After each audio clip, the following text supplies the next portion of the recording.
notice something a little bit different, a little bit off.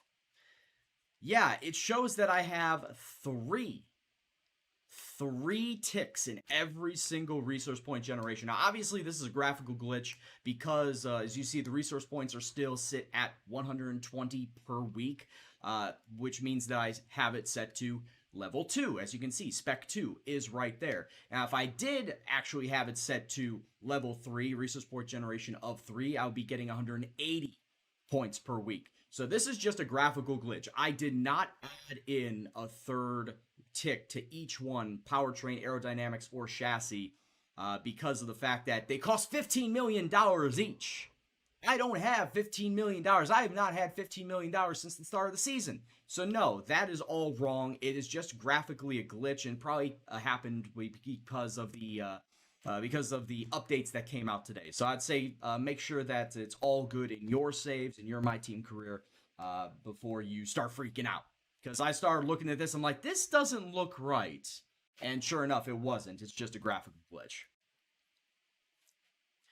When did I get Albon as my teammate? I got him at the very start of the season. I did it on Saturday. I finessed the hell out of Red Bull, dude. If you have not seen that, I highly recommend going back to the start of last stream and just watching that. Because basically it was Lance Stroll, Kevin Magnussen, George Russell. Those are the guys that I want to go after. And my fallback plan was Nick DeVries. Somebody in the chat said, go after Alexander Albon, because the other three just said no.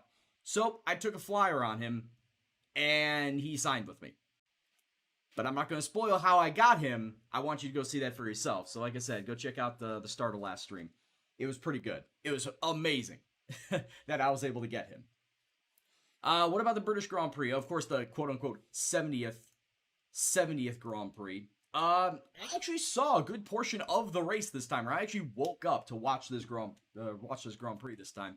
And to be fair, I thought Nico Hülkenberg would have done a little better than starting in third. 7th place, not all that bad, but ultimately it did come down to tire wear. And once again, we started seeing the blistering on the tires, not just in the Mercedes, but for a lot of teams. It just so happens that Max Verstappen decided to play the tire game and came out and won. Lewis and Valtteri definitely did not have the best of times in managing their tires. Though I will say this, with 7-8 laps to go, Lewis coming in, pitting for fresh tires, and coming back up through the field, finishing second. Gotta give him credit. Gotta give him credit at the very least for that. But congratulations for Max. Finally taking away a win from Mercedes this season. We finally don't have a Mercedes winning a Grand Prix this year. It was bound to happen, but it was just a matter of when. And then, yeah, Albon coming back up, and where did he start? 9th and finished in 5th. That was a good finish for him. That was a very good finish for him. But anyway, we've got ourselves, like I said, the Invitational Event Overtake Challenge. 3 laps around Kota to pass as many cars as I can before the time expires. Kind of like what I did with Russia at the start of last season. So once again, $150,000, 1,000 acclaim. Let's go and do this invitation. As an American, how do I rate Kota? It's a decent track. It's honestly pretty decent. It's got Tilka written all over it because of all the various calling points of a Tilka track. It's got the S's. It's got long straight into hairpin. It's got the carousel. Yeah, it's an okay track, I would say. It's not the best. It's also not the worst. It's just an okay track. It does say in my title, Connor, but for those of you who are not reading my title, I'm doing Vietnam and China tonight. And has no direct impact upon the Formula One world. Indianapolis is not an oval, Zintax. They don't race the oval. In fact, the layout now for the IndyCar Grand Prix at Indianapolis, they take away that Indianapolis Turn 1 oval, so they no longer have that fast turn. They cut inside, back into the infield to completely cut out that curve, and then back down and around. So no, they cut out that curve completely, and they did that specifically after 2005. after the debacle that was the 2005 Grand Prix. They've completely redone the road course. But yeah, if you're talking about back then, back in the 50s and 60s, when F1 used to go there, yeah, I mean, it's a 2.5-mile oval. It's the home of motorsport in the United States. And you know the United States loves oval racing, so you can't really blame them. All right, so I've got 4 minutes and 40 seconds to overtake as many people as possible. Yeah, that makes sense. Thank you very much for the follow there, Insidious Gaming, and also DS earlier. Alright, I've got to overtake 10 cars in the span of 4 minutes and 40 seconds.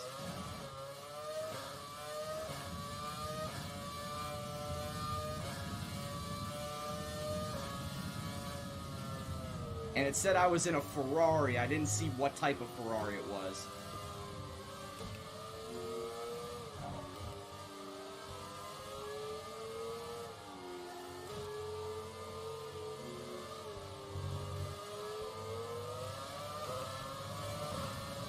The old V10 engines.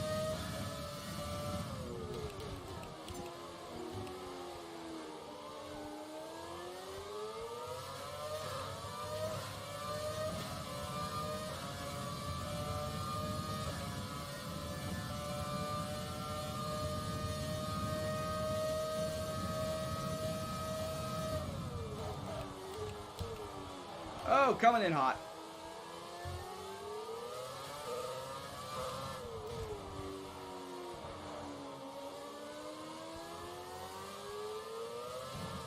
I know at Russia I said the V10 sounded very whiny.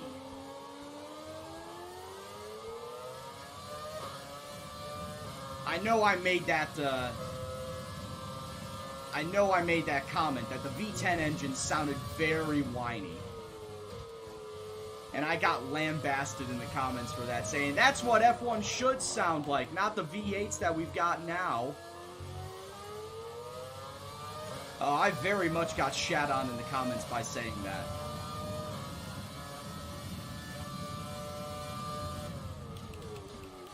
See, now you want to talk about driving in cockpit mode? Yeah, these cars without the halo, oh, these are amazing. Yeah, I was going to say, you want to talk about completely going off track.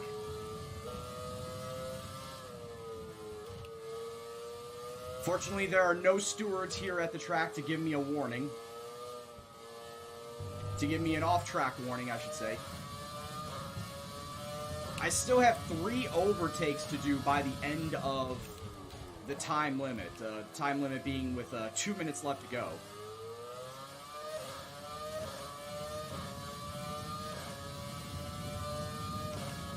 So you said this is the 2008 Ferrari. This would have been the Ferrari that Kimi Räikkönen and...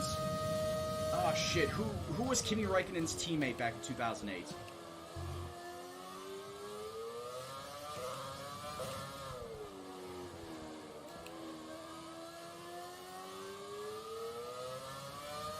It was Felipe Massa? Okay.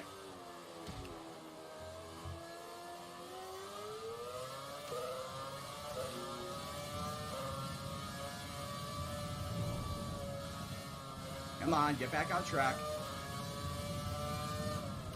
Well, fortunately, I got those last 2 that I need to overtake sitting right in front of me.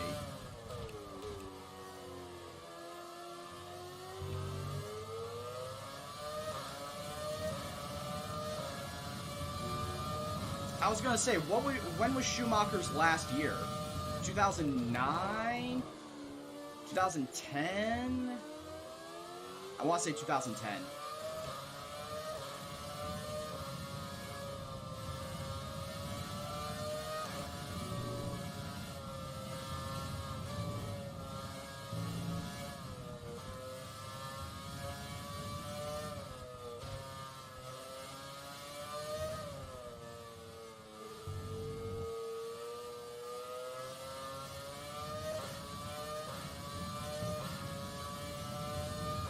Use ERS. Wait, no, there is no such thing as ERS in these cars.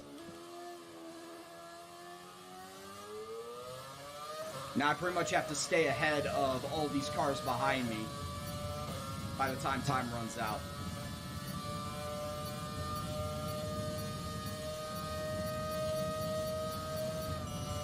There we go. And I got an achievement as well called Show Off. Complete 5 invitational events during my team or driver career. Perfect. He announced his retirement in 06 in Italy, but came back to Mercedes in finished his career in 2012. And unfortunately, it wasn't long after that when he got his coma, when he had his accident, got put in his coma, right? That was 2013. 2013, 2014? Yeah, it wasn't long after that. All right, so every single invitational that I've gotten to, every single one that I've gotten to, I have completely gone smashed. So I absolutely love to see it. Moving ahead now. What do we got here? Reaction training, which is awareness for... Yeah, it's awareness for... Hold on a second. This guy, Alexander Albon, which, of course, if you do not know, if you have not played through a lot of my team career, everything that you do on a weekly basis only adds for that week. So as you can see, I got the +7 for awareness there. That is the +5, the default +5 that you get from building up your facilities, your personnel. Everything here adds +5 to a certain +5 to a certain stat. So simulator adds +5 to your pace. Fitness center adds +5 to your racecraft and awareness, and the analysis suite adds +5 to the experience. So you upgrade all of those, it ultimately adds +15, permanently adds +15 to that driver for every single stat. And then, of course, you have your weekly activities that will only add temporary stat boosts for that week, for that race weekend. So as you can see, I got the added +2 to the awareness. That is only going to work for this upcoming Vietnam Grand Prix, and then will go away once the Vietnam Grand Prix is done. They add in the new Schumacher livery, suit logo, gloves, and helmet. Yeah, I think you gotta buy those. Like, I look in Podium Pass, and I think it is straight up you have to buy them. Yeah, as you can see right here, it costs €3.99. So it is DLC that you have to fully buy. I really wish that you would have the option to pay for with pit coins instead of money.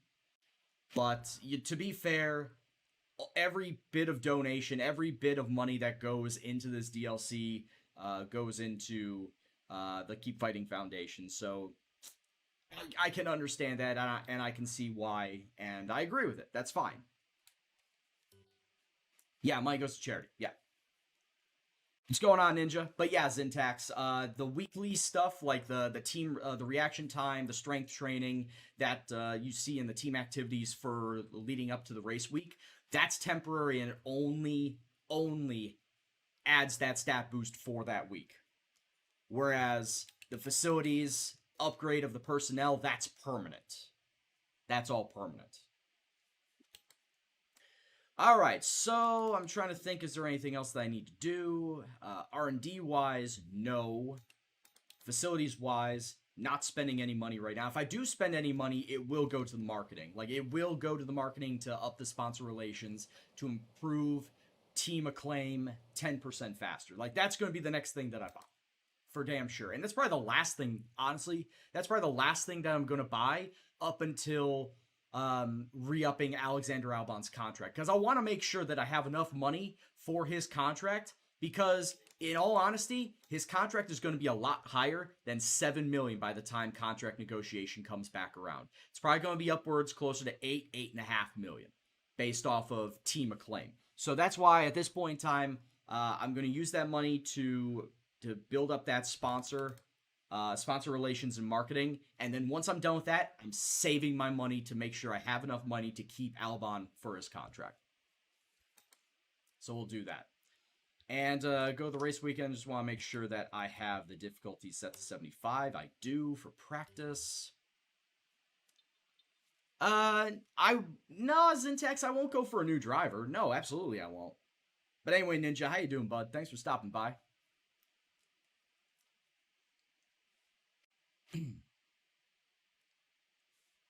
So yes, there, and also over time, Alexander Albon as well as other drivers will naturally increase their attributes. They'll naturally increase their stats, I should say. But I think it's over the course of 4 races, 4 to 5 races, one or more stats will go up by 1. So, like I said, it is a very, very slow process outside of the natural boosts that you get building up the personnel facility area and outside the team activities that are for the specific week. We survived the derecho, absolutely. Conferor, do I race in any leagues? Not F1. I don't race in any F1 leagues. I race in iRacing leagues.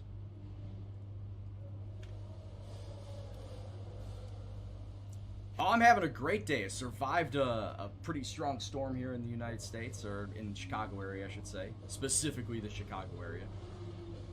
Yes, there was just one big storm over the entire United States, and everybody had to batten down the hatches. But looks like, looking off to the west, just no more rain. It's only sunny skies, so it's all good. Should not, knock on wood, should not have any power outages. Fortunately, I didn't have any power outages during the storm either. Well, I was hearing derecho on the news, so I was just parroting that. Alright, let's get into practice. But as you saw in the weather, there is not going to be any rain. It's cloudy for qualifying, partly sunny for the race, so honestly, should not have any problems. I say should not have any problems. I just don't like this track, period. I'm not a fan of this track. Carl probably mentioned the new parts that have come in from the factory. Well, they're all fitted and good to go. I hope they do the trick. Hey, what's going on, Arch? Oh, no, Cue Ball. Arch did not know that that was your name, too. He did not know that that was your name. Last winter and went out for 2 days where you live? Dude, I'm sorry.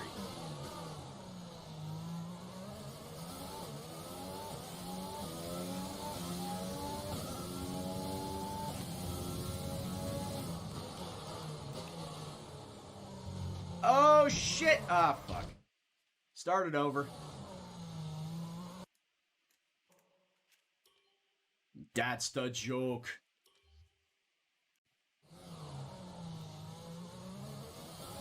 Yeah, Vietnam is not a good track.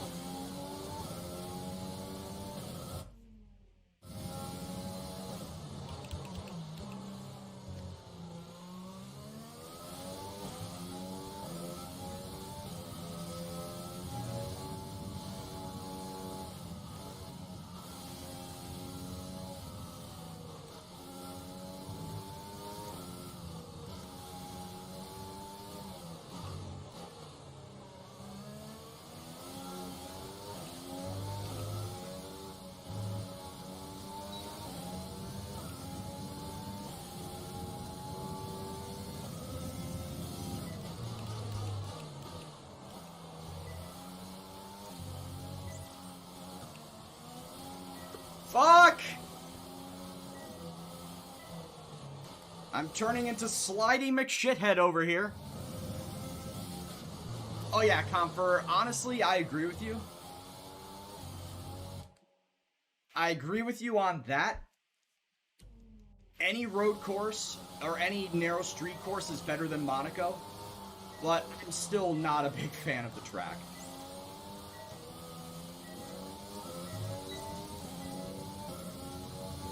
Like, as far as road courses, street circuits, I should say, that I'm ranking from most tolerable to least tolerable, I tolerate Baku the most, followed by Singapore, then Vietnam, then Monaco.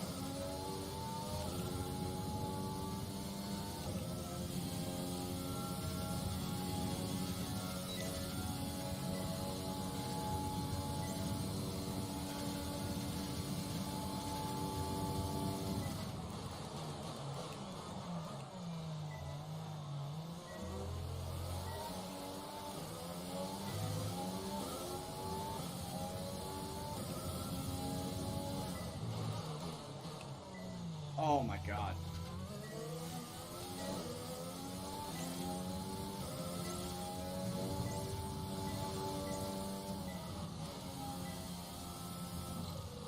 I can't get the right fucking speed around any of these corners.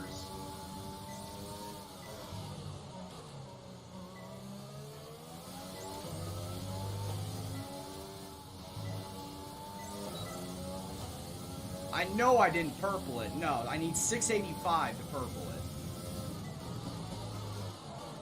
it. Jesus Christ.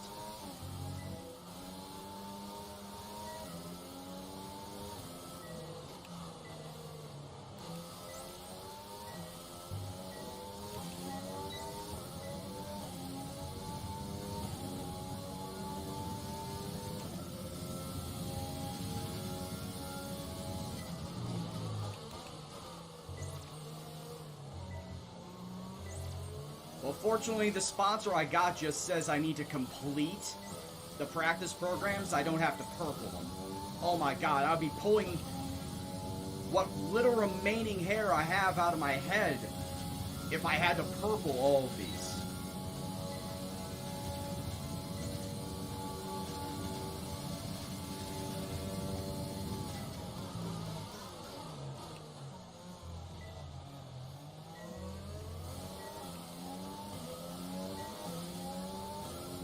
Yeah, Monaco, there's no way to pass in Monaco.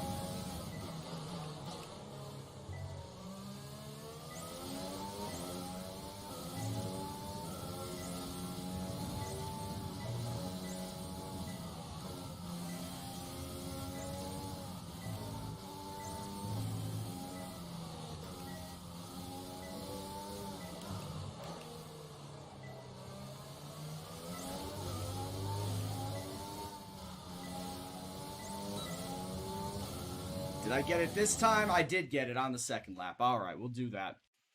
Yeah, Monaco's easier to lose your back end because of all the elevation changes. Yeah. That makes a lot of sense. It really does.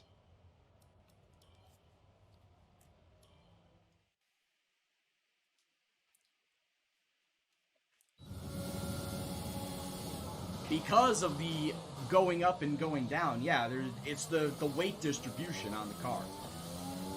The weight distribution is what fucks everybody over on that track.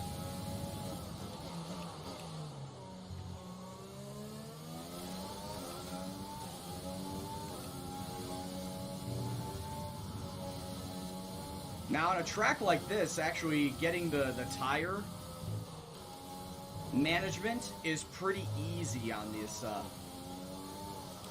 on the S's portion. Like, if you don't have purple by the S's, you should get the tire management purple at that point.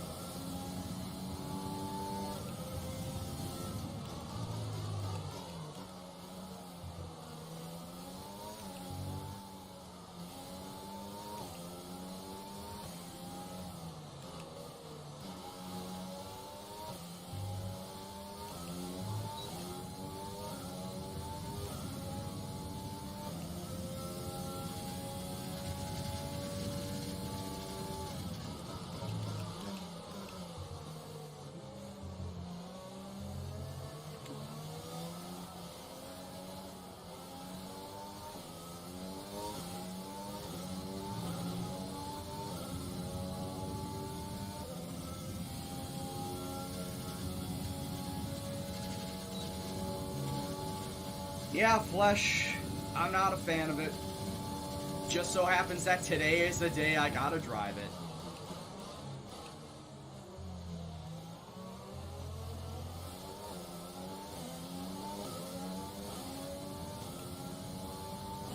You think I'm doing well here? I'm flattered. Thank you for the compliments. I'm really not, though.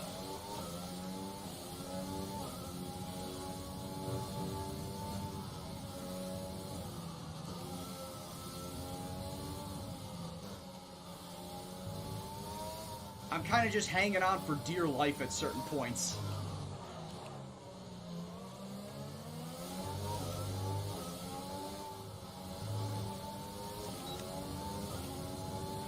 Program complete. All right. But yeah, I was just hanging on for dear life. Oh yeah, Nikki, congratulations on your bet win. Since you did bet for either Lewis or Max to win the Grand Prix yesterday.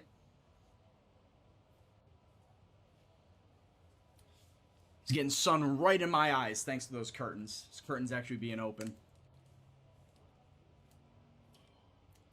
All right, ERS management, where you're going to see all my ERS go away on every single long straight in this course. You chose Bottas as pole sitter as well. Hey, there you go, extra money.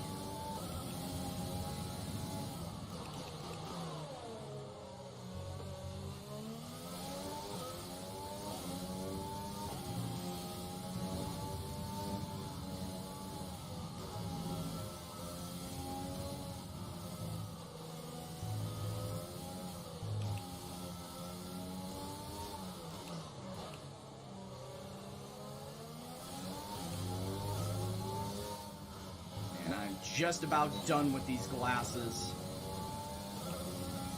Should be getting new glasses in the next couple of weeks. I've had these current frames for, Jesus, about 4 years now. But they've been getting slowly and slowly more bent and worn. Like the only good thing I can say about these glasses right now is that they have, oh, hold on a second. I didn't even have DRS open there. Is that these have transitions, so they can turn into sunglasses at any point in time. It's the only good thing I gotta say about them. But it's honestly time for me to get new glasses.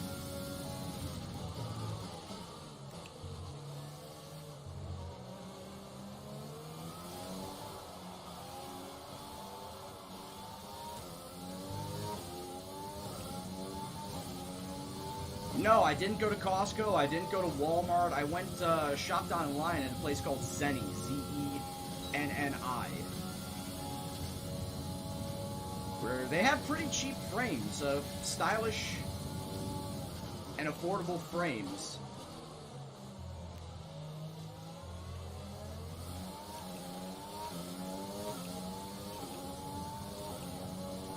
In fact, I think the pair that I bought, everything in total, cost 55 bucks. Yes, for one pair of glasses, but hey, that's not bad at all.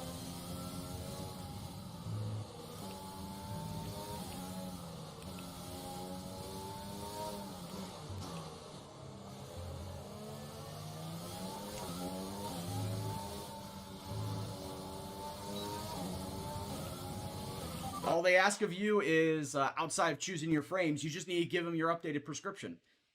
So, I did just that. I went to the eye doctor this past weekend, got my prescription, and then immediately turned around and looked at some new frames to buy. And I found a pair that I liked and ordered them, so I should be getting them in the next couple of weeks. Alright, let's work on race strategy. I need to do every single practice program to fulfill XXY's sponsor objective. Now, at the end of the Chinese Grand Prix, at the end of the stream today, XXY and Atlantic are ending their sponsorships with me, and personally, I'm thinking about getting new sponsors. I want to see what is available to me sponsor-wise. Now that I have Alexander Albon, I'm going to be starting to think in terms of that. Like, will I go after one of those sponsors that says, have a top 10 finish, have a top 5 finish? Because, goddamn it, if I don't get a top 5 finish, honestly, I feel Albon has the best chance. Even with my car as is, I still feel like he can wheel that around to a top 5 finish.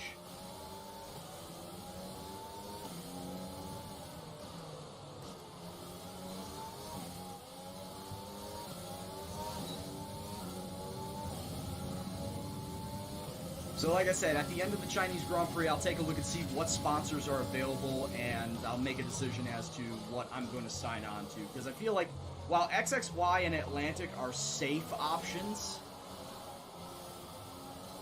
they really are safe options. I feel like I need to go and get more money now. It does make sense. Thank you very much for the follow there, Stefan. Yes, I know, I need to get out of the way of Albon in order to make that happen. Don't remind me, Sarancia.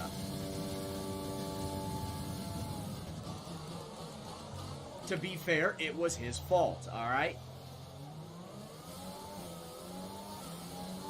That's my story, and I'm sticking to it. It was his fault.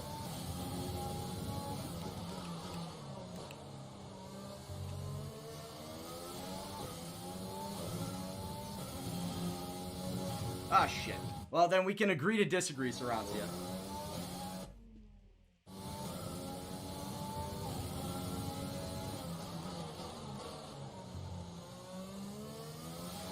Albon got greedy with his positioning.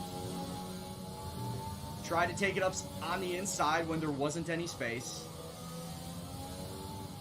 And his front wing collided with my rear tire, putting him off and almost dragging me out with him.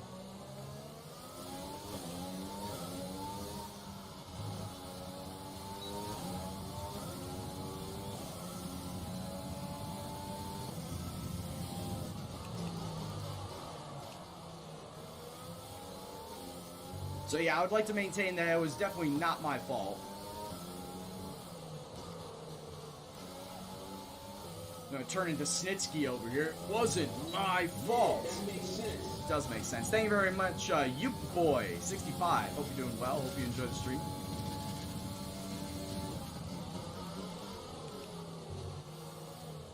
No, Cue Ball. Currently, the lore of the stream is that I got jealous that Albon scored a podium finish over me. That the team scored its first podium and it wasn't me on the podium. So the lore is that I got jealous of Albon and quote-unquote intentionally wrecked him.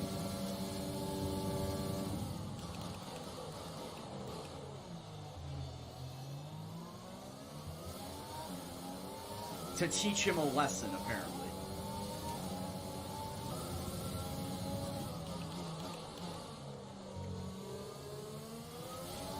Oh, also, by the way, I do have my livery for the one-off special Monaco race.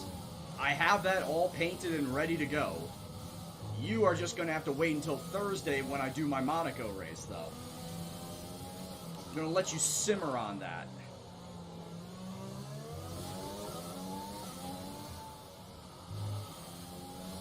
Yeah, I know it's a joke. That's why I'm saying it's part of the lore of the stream. The fantasy lore. We might as well go with it at this point in time, Sarancia.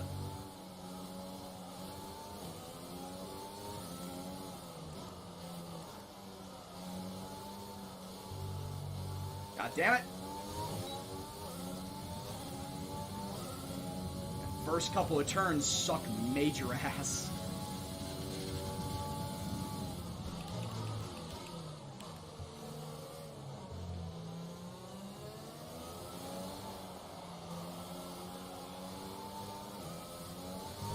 Gonna say, compared between the two tracks that I'm driving today, Vietnam and China, I'd rather drive China. And China is not one of my well-liked tracks. I can drive it decently, but I'm still not a big fan of the track. Of driving the track. It's definitely got a couple of bits I can't say I'm very partial to. This, it just has almost the entire track I'm not partial to. Plus, with several long straights that are very conducive to those with powerful engines and straight line speed, something which I don't fully have right now. That's where my problem is going to be in this race.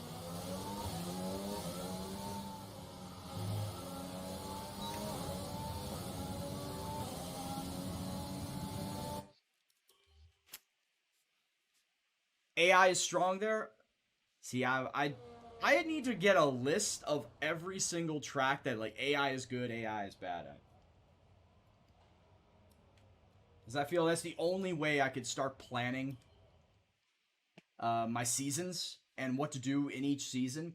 You said to me before that going after between USA and Mexico, USA is the better track to take engine penalties on because the AI is not all that good at the Mexican track.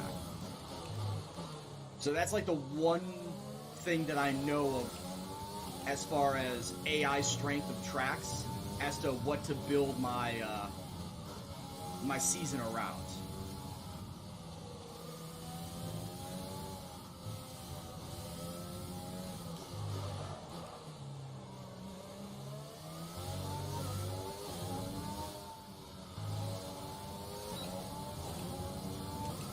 Alright, qualifying pace practice program.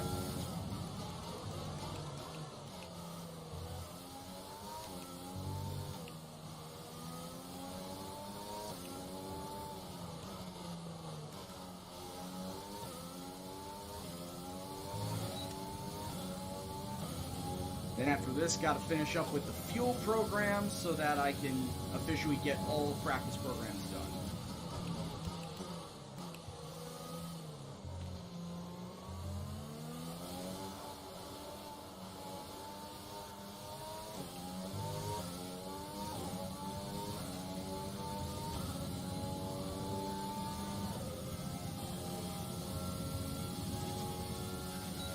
Yeah, honestly, Sarantia, how do you even go about finding that? If you compiled a list, is somebody that you read up on compile a list? Because that shit would be real helpful.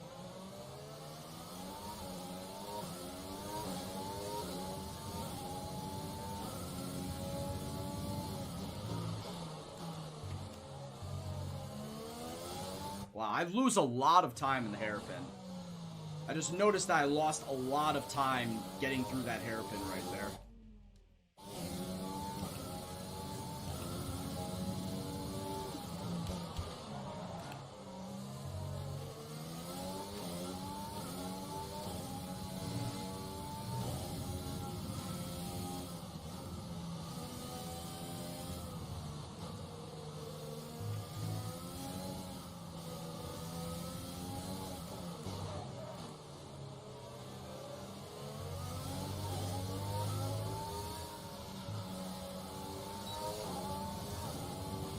Practice program over. That's all.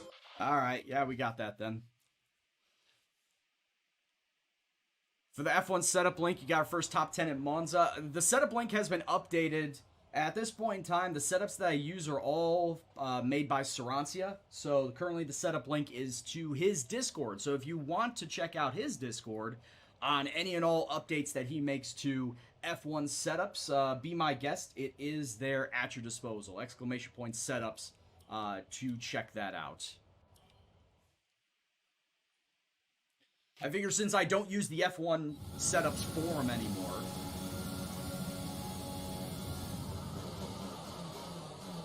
might as well link the Discord to the place where I'm actually using it from.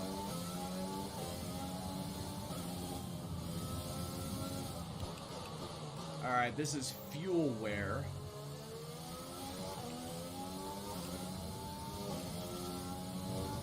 I feel like with a lot of these S's, I could get away with cheesing the fuel. Like, I could probably coast through most of these S's.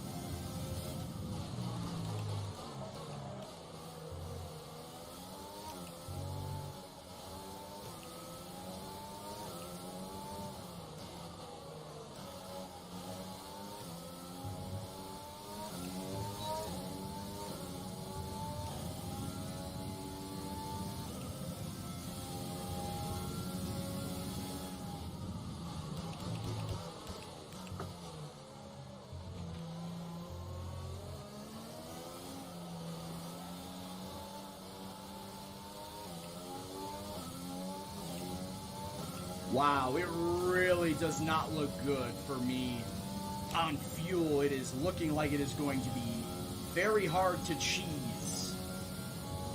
It is going to be very hard to cheese this one here.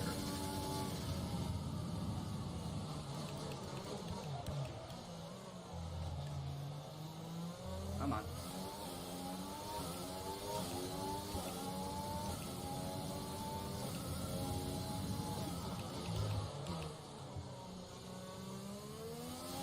No problem, Sarantia.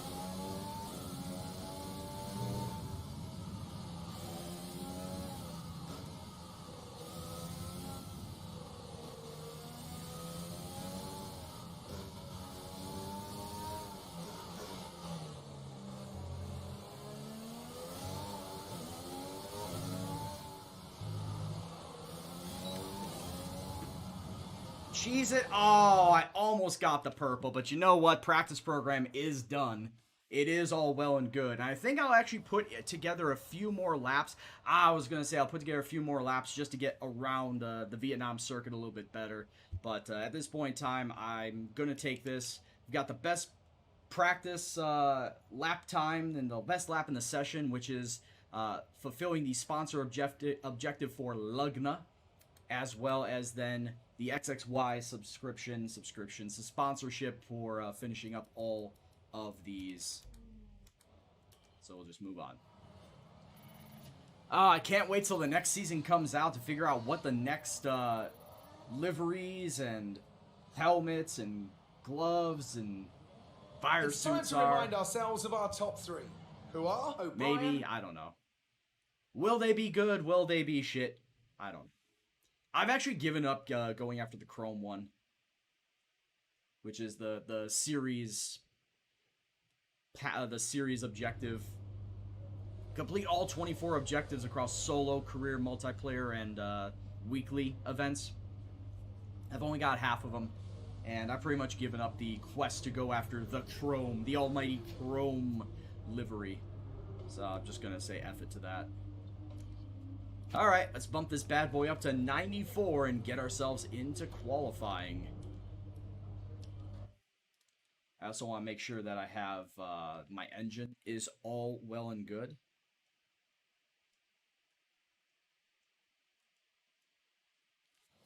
Oh, of course, I get an email about a potential job interview on stream. How about that? Unfortunately, I can't answer that right now. I'll worry about that after stream.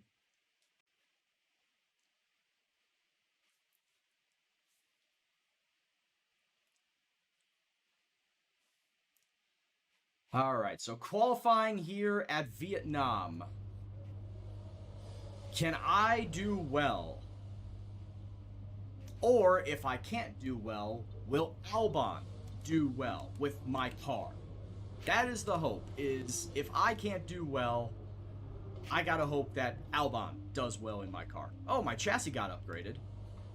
My durability parts will be upgraded before China, but my chassis did in fact get upgraded. The monocoque structure, in fact, helping us out. Major engine cover, major weight reduction, weight redistribution. I feel like the fuel tank positioning could help us out, because I believe it says that it moves it. Yeah, the fuel tank is positioned to a more central location in order to improve handling across all fuel loads. And I could rush that to get it in before the Chinese Grand Prix. Or I could go and try and get a better engine before the Chinese Grand Prix. In fact, I think I'll do that. I think I'll try and go with a better engine leading into the Chinese Grand Prix. ECU can be remapped to better coordinate the fuel to air mixture for greater efficiency. So are all these fuel efficiency? That's ERS, that's engine power. You know what, I think I might just go with the intercooler for better engine power. Revisions to the intercooler allow denser air with higher oxygen into the engine, allowing fuel to be burned more efficiently. Alright, yeah, let's try that, and let's rush it. Yeah, let's see if we can get it in before the Chinese Grand Prix. If it works, it'll be done the day before the Chinese Grand Prix. 55% failure chance? Let's fucking risk it. Why not? Let's do it. and try and get a faster engine to not just help myself, but help Albon out. Alright. Oh, yeah, that's right. I want to check, what's my engine looking at? ICE's at 33. MGK's 26. Heat's at 25. Energy Store's at 18. Turbochargers at 25. Control Electronics at 15. So not quite at the area where I should be starting to use a second engine, but starting to get close. Alright, so let's advance. We're almost at that point in time where I should be having a quote-unquote practice engine and a race engine. And I feel like that's going to come about for the Dutch Grand Prix. I feel like the Dutch Grand Prix might be where I start doing those swap outs. Job interviews are a personal nightmare. Dude, same. I'm very anxious when it comes to job interviews. I've always have been. I've always been extremely anxious in job interviews just because of how stressful the situations are. You're new to racing games. What wheel and pedal setup do you recommend? Well, Wasteland, first off, thank you very much for stopping by.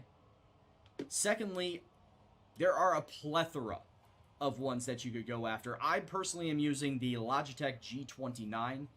And also the 920 derivative is the Xbox derivative. The G29 is the PlayStation layout. I got this on sale for $250. Right now it's retailing for $350. There are other budget options that you can go for from Fanatec, from Thrustmaster. I think the Thrustmaster one's called the T170. Or no, sorry, 170 euros is the price, which comes out to about 190 pounds, which is somewhere in the range of $250. No, it's the Thrustmaster 300, T300, which I think Sarancia has. And if Sarancia has a link to it, he can. But, yeah, there are plenty of options that you can go for. I just obviously recommend Logitech because of the fact I use it. And I've only used it for the last year plus that I've actually driven on a wheel and not a controller. I cannot vouch for Fanatec or Thrustmaster. All I know is they are high-end companies and they make very, very well put together products. Logitech is stable too. I feel like it's a good beginner wheel. But like I said, also the Thrustmaster T300, and I forget what the Fanatec derivative is, also very well put together beginner wheels. Don't go looking after the a la carte stuff, because you could start going up into the hundreds, if not thousands of dollars to spend on a wheel. And in fact, like I said, the a la carte stuff is you got to buy the wheel separate, the direct drive, the pedals, the shifter, the mount. It gets to be pretty expensive pretty quickly, so go for the pre-built stuff. Like I said, Logitech G29 or 920, Thrustmaster T300, and I don't know what the Fanatec one is, but I know Fanatec does something similar too. Alright, park for me. Let's drive out of the pits. I want to see where the pit exit is.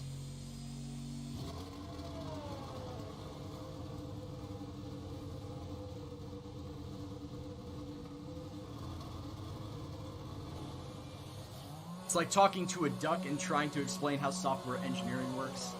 Oh, isn't that, the old software adage is try to explain your code to a duck, and if it makes sense, or if it doesn't make sense, or something like that, it's, if it doesn't make sense to you, it wouldn't make sense to the person you're trying to explain it to. I think is what the old adage is. I should know this, I was a former fucking software developer.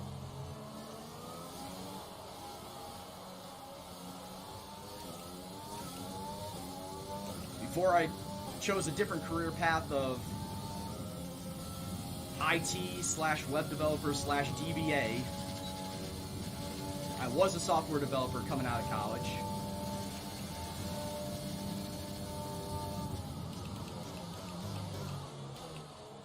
God, I haven't touched the C++, C# or Java code in fucking years, man. I should probably relearn that. That would probably be helpful to relearn some of that code.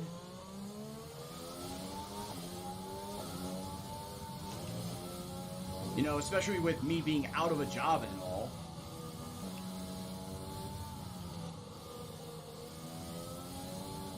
Hell, I still have some of my books on my desk above me.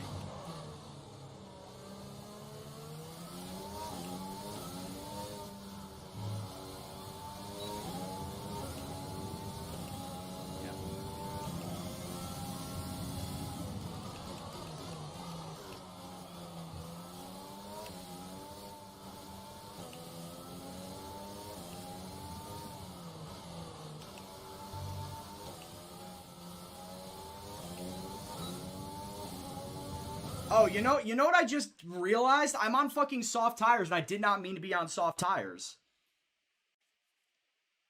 You know, let's keep going with it. I should have been on the mediums.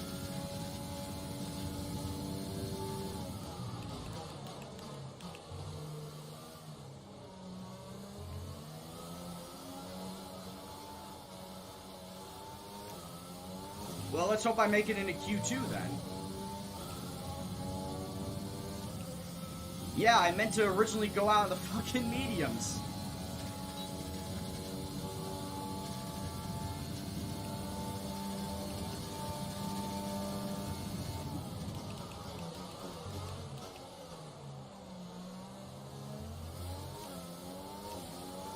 I did not mean to go out on the fucking soft tires for the very first stint.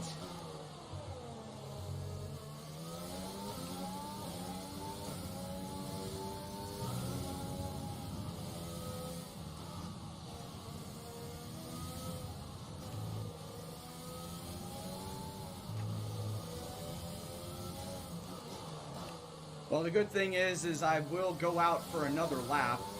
I did put enough fuel to go 2 laps in your shit.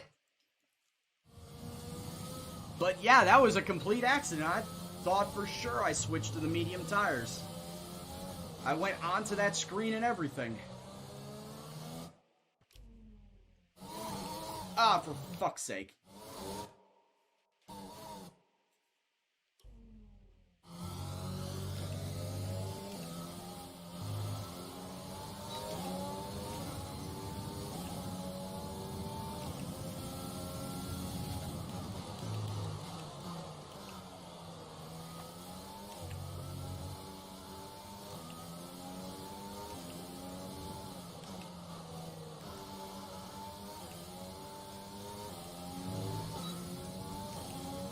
What's going on, Crazy Train? Not on a new team, no.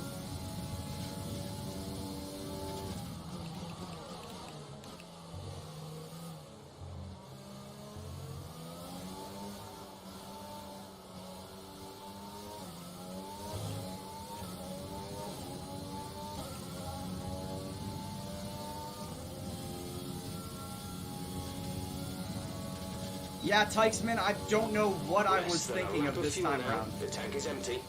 I don't know what I was thinking of this time around.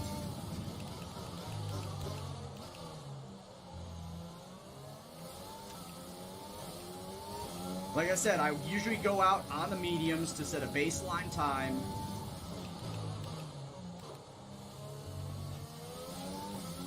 And this time around, I just forgot.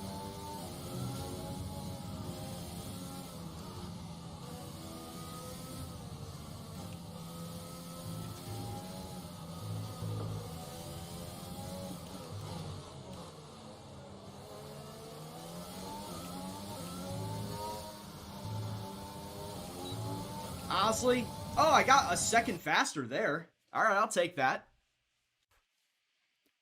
I'll take that.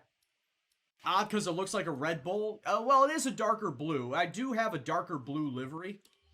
That's probably what you're seeing. All right, so that was a major oops. Where am I sitting right now after that? Man, I am on the cut line.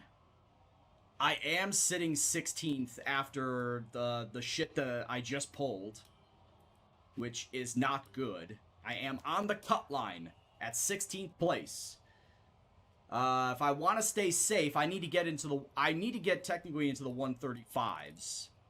So I need to get 3 tenths faster. If I want to stay safe, I need to be 3 tenths faster. Albon is fine. Albon is fine. He does not need to go out again. I do. Because I'm 16th. I'm right on the cut. I'm right on the bubble.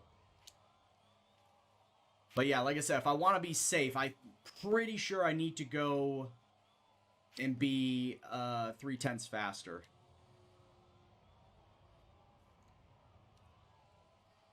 Alright, go. Flying lap. Alright, so now I have another new set of soft tires.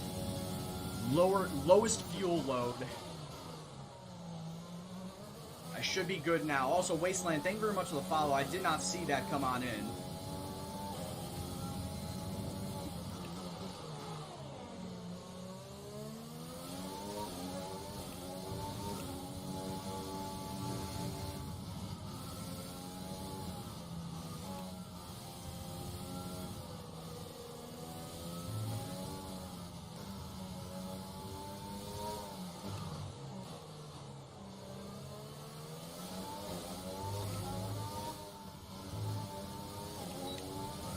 Alright.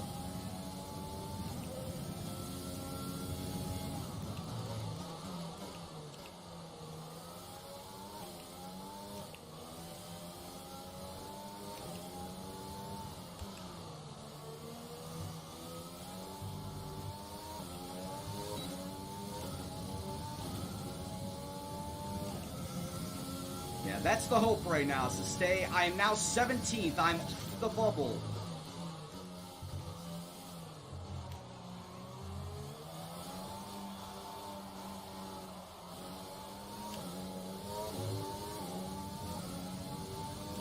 I'm outside of the bubble. Like I said, I need to be at least 0.3 faster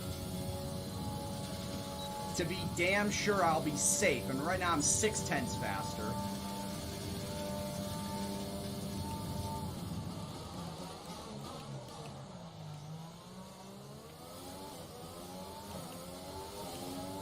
That was actually not a bad hairpin. It could have been a little better.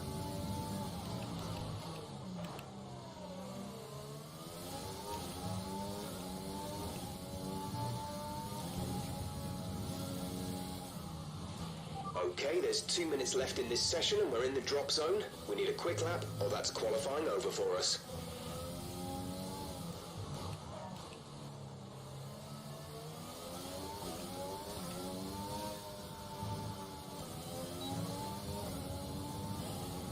I think I just made it. It was 0.35. Oh, I did just make it. 13th. Whew. I did just make it out of the drop zone. I'm making it to Q2. But like I said, that was a blunder, and I did not mean to do that. I did not mean to start on those soft tires first. Yeah, but Albon made it perfectly. Yeah, 136.06. Yeah, I don't see myself getting past Q2. I'm pretty much going to be somewhere between 11th and 16th. I know for sure that's got to be where I'm going to be, between 11th and 16th. Albon's more than likely going to start top 10. All right, so this time around, medium. Boy, whoops. Get a couple of laps around the medium. Once again, to set a baseline time and then figure out where the hell I need to go after that.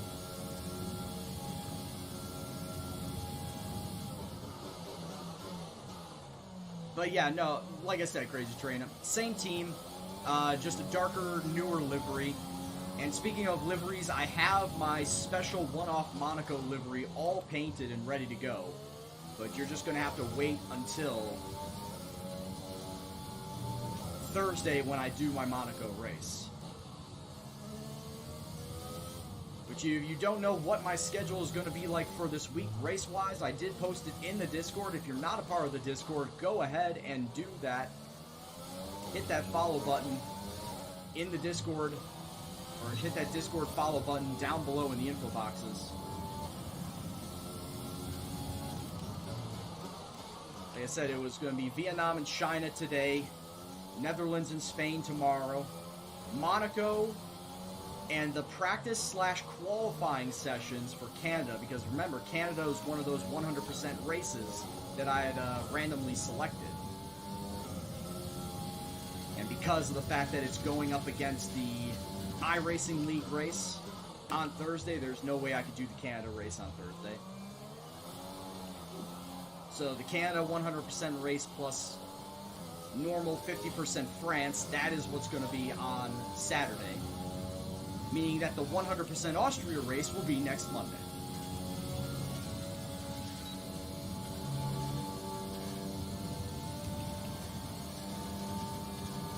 Hey, what's going on, Delios?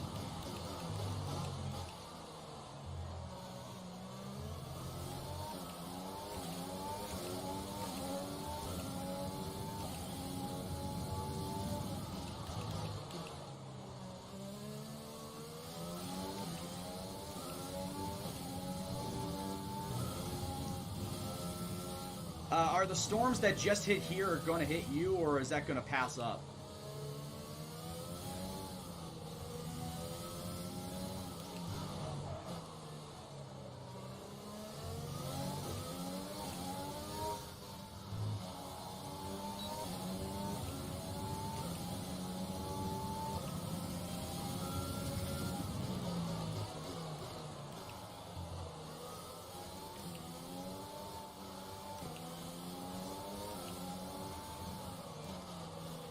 There's only 1 lap of fuel remaining. You think it's going to hit you, or you think it's going to pass you up? It's going to come through and get you? Gotcha.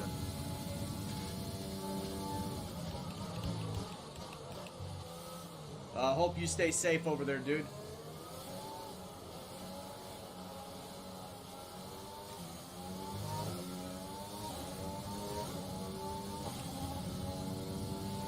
Yeah, at this point in time, it is, the storms are officially gone. The high wind warning is gone. It's pretty sunny out right now, so we're all good over here, though it was like a massive storm. It was a massively fierce storm.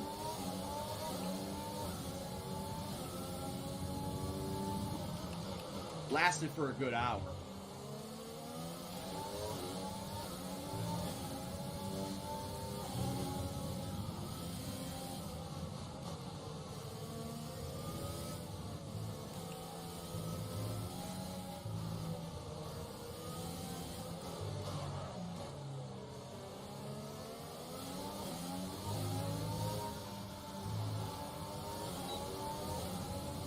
Huh, on the medium tires, I got a full second faster. All right.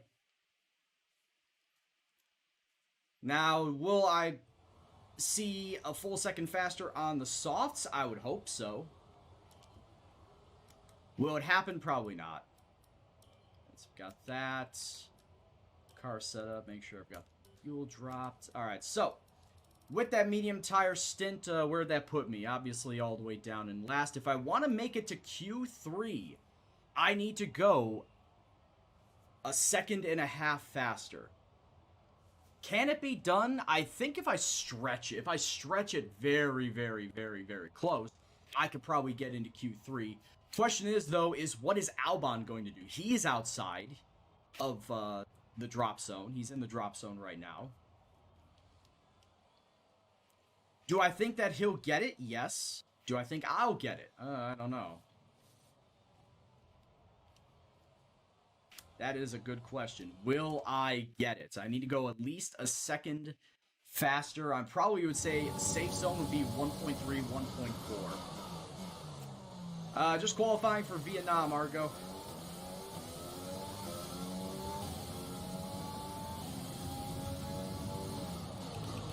So yeah, I'm pretty sure that my delta is looking to be 1.3, 1.4 green if I want to get into Q3.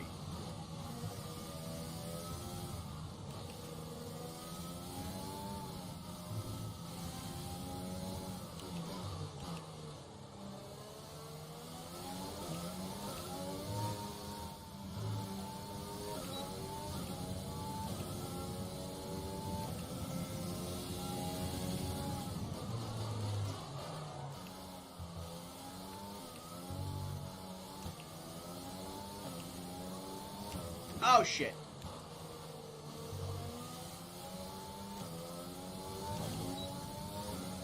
Does not help when you spin like that.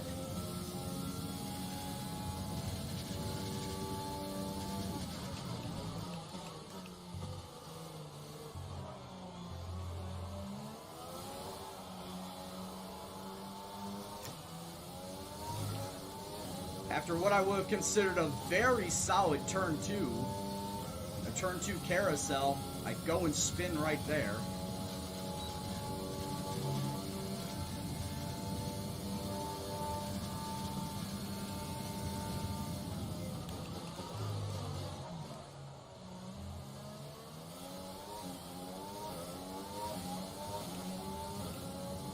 That was some great late braking.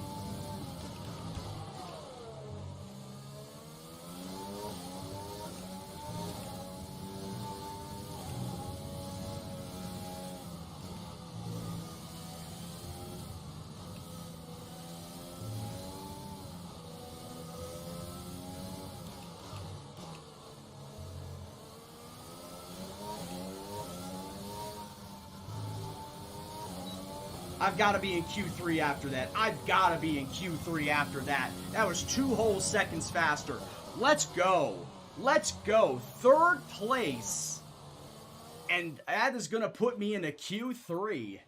That was some damn fine driving. I cannot believe that I did as well as I did right there.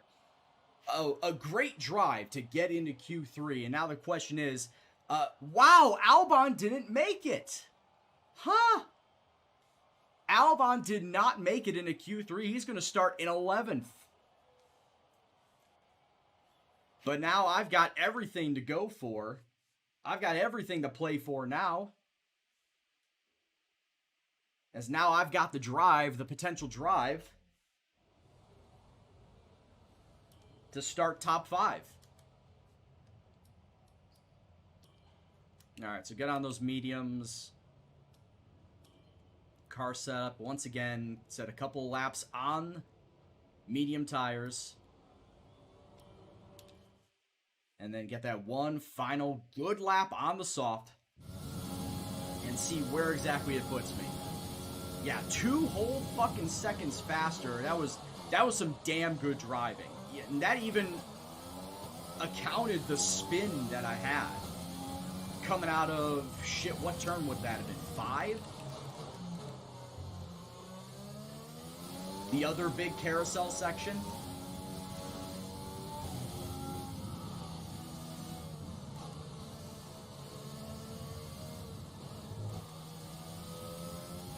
I'm actually surprised that Albon did not make it into 3.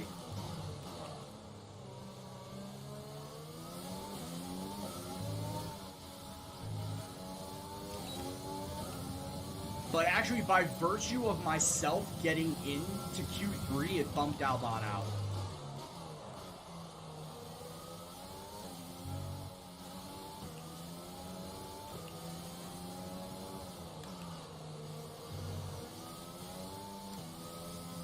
Oh, that's not good. No, by virtue of myself getting into it, I knocked Albon out.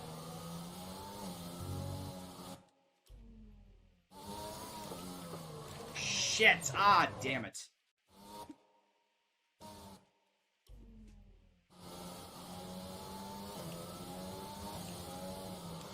I'll sacrifice this lap. I'll sacrifice this lap speed-wise. Get a second faster lap on the mediums, and then go balls to the wall on those softs in the final stint.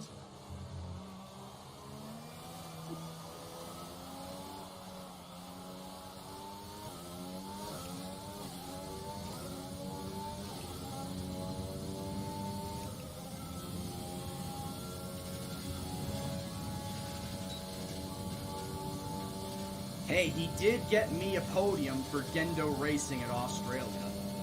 His very first race for me, he goes and gets himself a podium, so... I think I made a good solid choice in picking him up. Lance Stroll, Kevin Magnussen, and George Russell all turned me down, or I got outbid for him. Lance Stroll was the only one who actually turned me down, but the other 2 I got outbid for. And I went after Albon on a joke, because I did not think I would have gotten him. And then, oh hey, turns out I got him.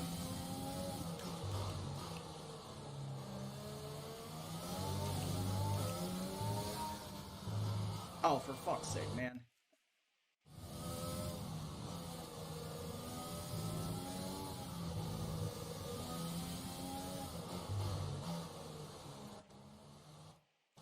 Oh. Let's go forward.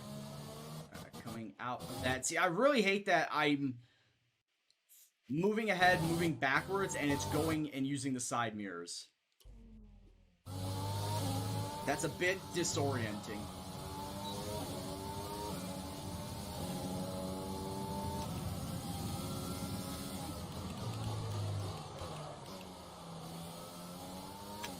And yeah, Lance Stroll wanted a level 1 durability department, which I didn't have at the time.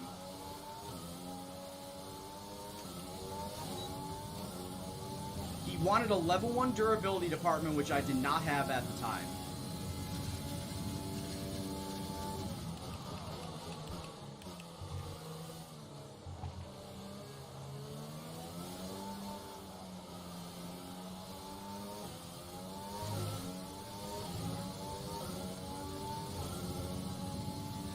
I refuse to believe that's a bug, Zintax. I want to believe he wanted to come here on the virtue of his own merit. And he wanted to do better than what Red Bull were doing for him.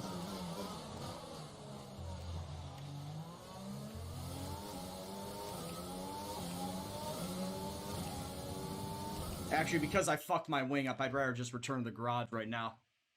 Oh, that's a bug? Yeah, that's what... Yeah. I kind of figured it would be a bug. How much time I got left? Minute 40. Have set us back a little. Yeah, that's why I was... That's why I should want to come in. Minute 30. Alright, so... As it stands right now, I'm a second and a half behind pretty much everybody.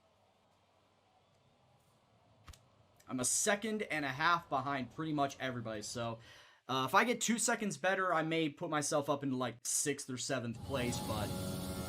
At this point in time, it's not bad. Starting top 10 ain't bad.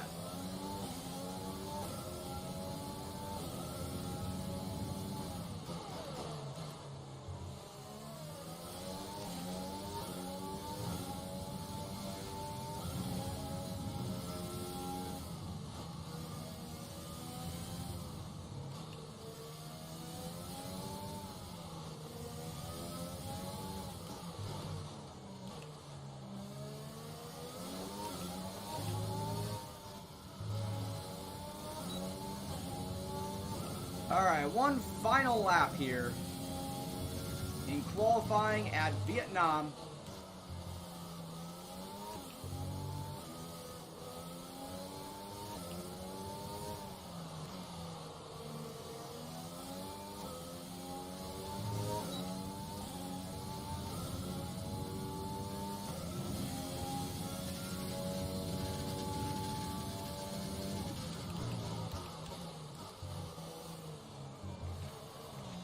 Oh, don't spin! Ah, for fuck's sake.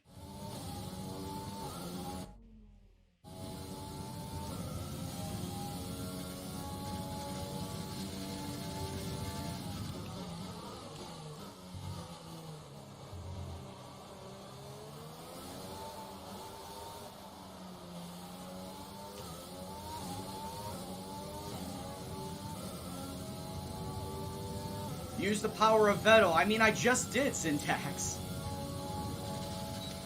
I hit the spin cycle so fast in that.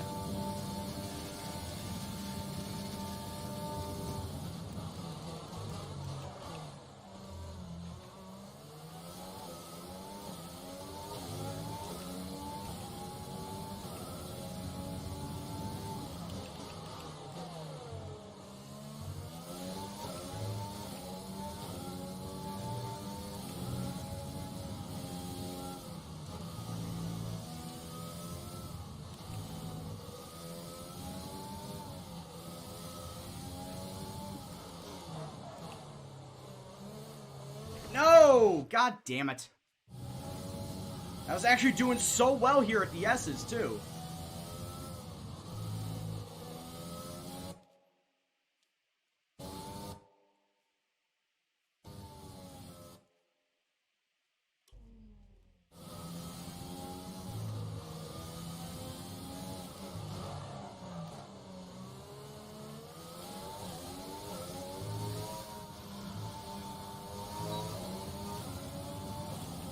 During his Red Bull days, he spun quite a few times too. Alright, what position did I finish in? 5th place. I'm gonna start 5th place. Also, I'm noticing it's putting up 10th before then showing my final position. Like, it's showing a position before showing up my final position. I think that's another bug that they still have yet to fix after their big round of fixes that they did today. Race, but before we begin, let's have a quick look at those who will be fronting the grid. Bottas, Leclerc, and Sebastian Vettel. Well, Alright, so Bottas, Leclerc, Vettel, Hamilton, myself and Max, 3rd row, Lance Stroll, Ricciardo, Kvyat, Lando Norris round out your top 10. Interesting to note that AlphaTauri and McLaren both, and hell, even Racing Point, having cars, all of them having cars in the top 10. Alright, so what is... So the default says they want me to go soft, medium, soft. Default wants me to do a 2-stop strategy, whereas my personalized has me doing a 1-stop strategy, which I'm okay with. But 11 laps on the soft followed by a 17 on the medium, I kind of feel that's not a good strategy. If anything, I drop it to 10 laps on the soft and go 18 the rest of the way on the mediums. I just feel like that is probably a much better sort of strategy. Get off the soft tires quicker and get onto the mediums. So I think that's what I'm going to do. I'm going to come in at lap 10. And because I know I'm good with my tire wear for the rest of the race, what if I do hard? Yeah, hard's almost automatically going to be a no. Even though hards, I'm fine with going hards the rest of the way. It would not have a detrimental effect. I still feel like I want to be fast. I still feel like I need to be fast going through the rest of the race. So I think we'll go soft medium. As much as soft hard, hard tires will have durability for the rest of the race, I do feel like I don't want to sacrifice the speed coming out. Once I, get that pit stop onto the hard tires, I don't want to sacrifice that speed right away. What do you guys think? Soft medium or soft hard?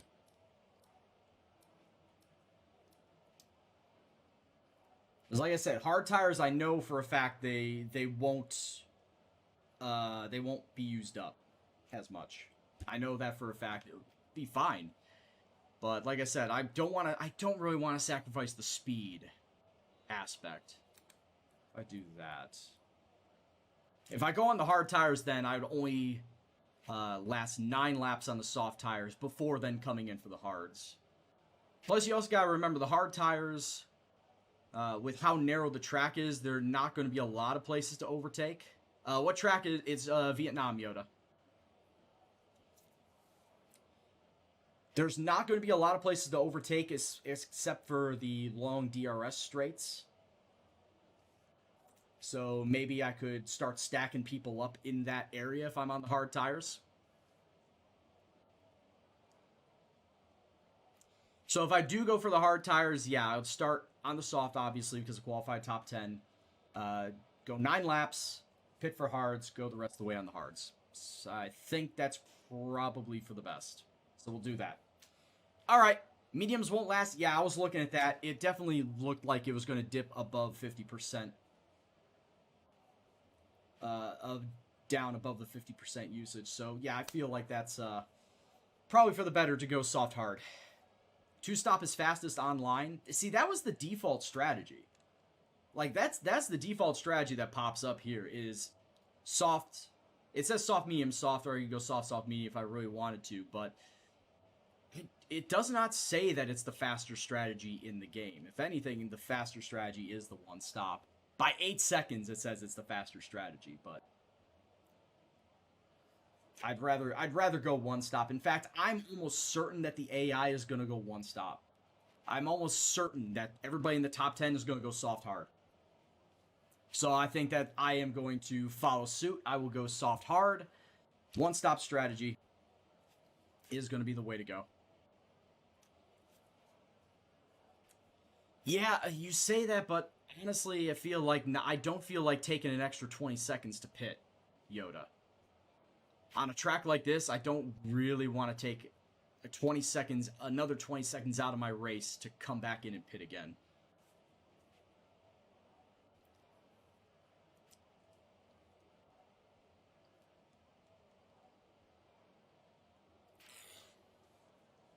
I think we're going to chance it, Yoda.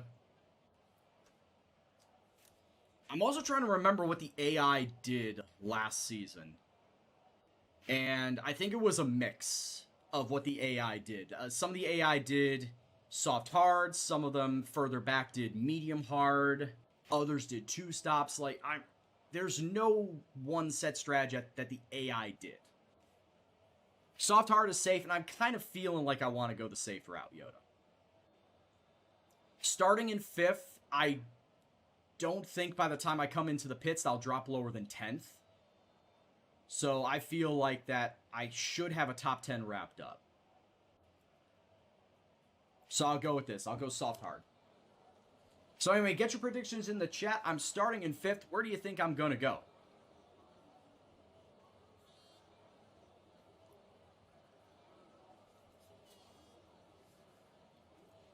Soft medium, Steven.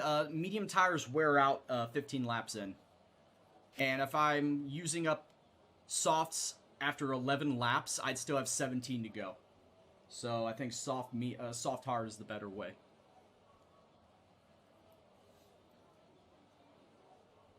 I'm seeing a lot of people going all over the place. Wolfgamer saying podium. Hey, I'll say this: if I can't get top 5, I sure as hell hope that Albon can come storming through the field and get a top 5 in his own self. Before I start, let me take a look and see who is starting on what. So, top 10 is starting on soft tires. Albon's starting on mediums. I'm surprised by that. Because pretty much everybody, save for 3 people, are starting on soft tires. So that means one of 2 things. 1, they're going for the soft hard strategy, or 2, they're going for the soft medium, or the soft medium soft 2-stopper. That's what I'm being led to believe. I have no idea what Albon's going to do. Yeah, J-Ro, I have no idea. And Albon's my teammate, by the way. I have no idea why he chose mediums, and I don't know what he's going to do. So, yeah. All right, here we go. Let's give it a ride.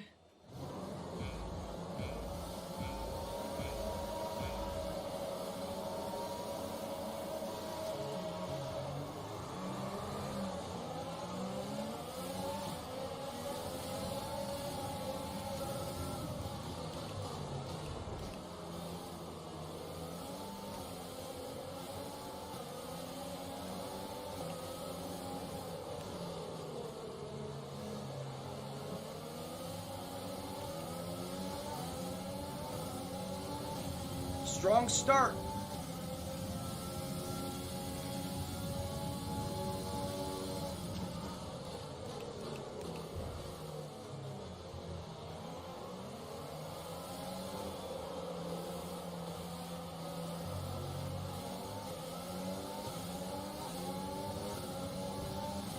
Lewis Flight behind me, yeah.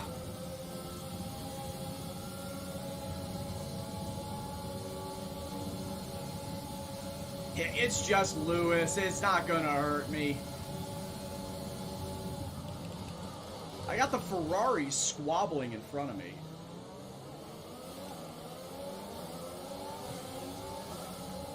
Leclerc and Vettel are squabbling for position in front of me.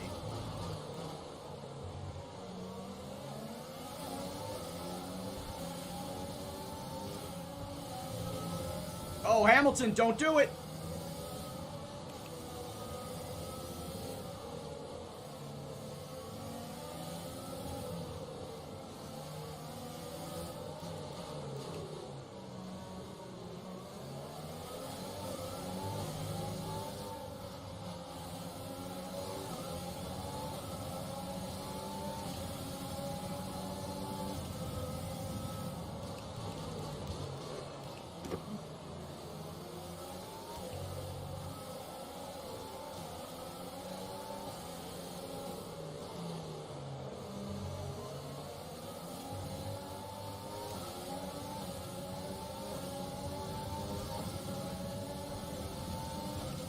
God damn it, Hamilton. What is going on here? And here comes the fucking racing point of Stroll. Oh, I failed to get the braking zone.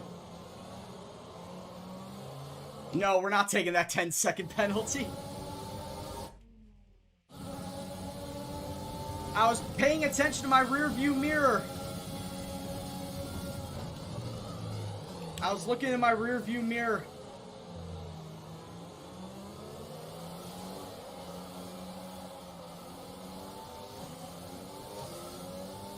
Alright, so I've already wasted a flashback here. I was paying attention to my rear view mirror and not looking at where my braking zone should have been.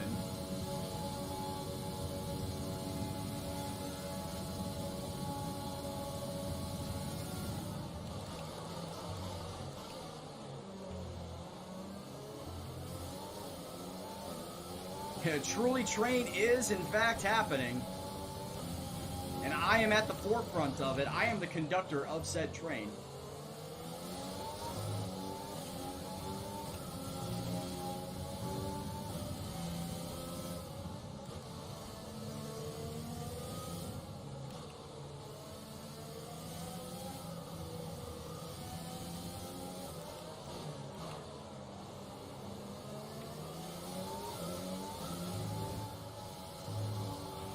Alexander is coming in for his stop. What? DRS is being enabled this lap. We can use DRS when you are within 1 second of the car ahead and in the DRS zone.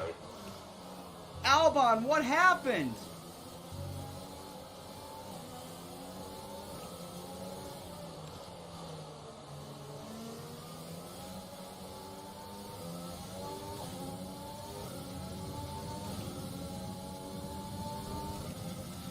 What happened with Albon?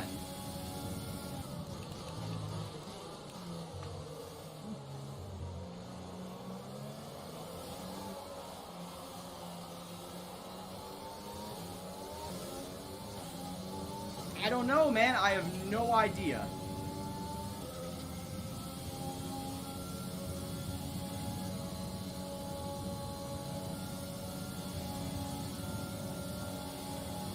Oh God, here comes Lewis.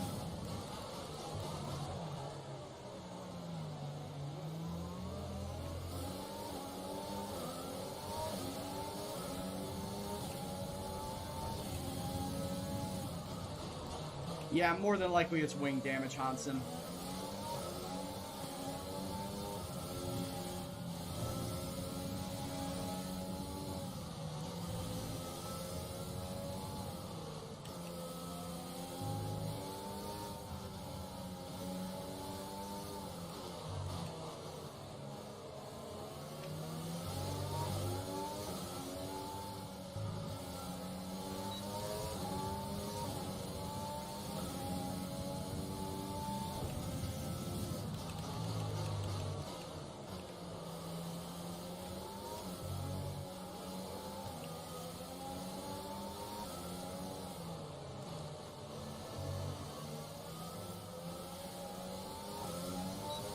Well, I do own the team. I could have paid the engineers to sabotage his car.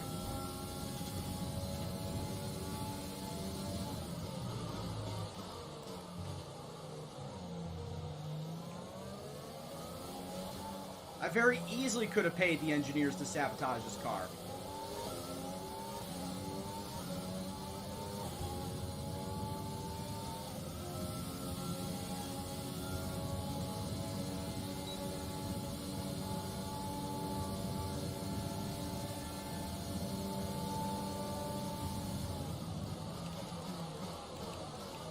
Oh, Hamilton with the lockup. Verstappen and Stroll fighting behind me through the hairpin.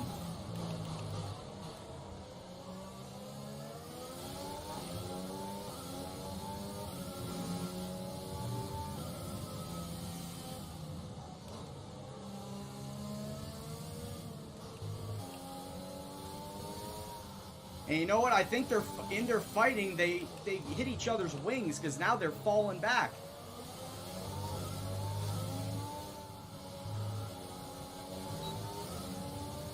Verstappen and Stroll are falling back. I think they killed each other's front wings.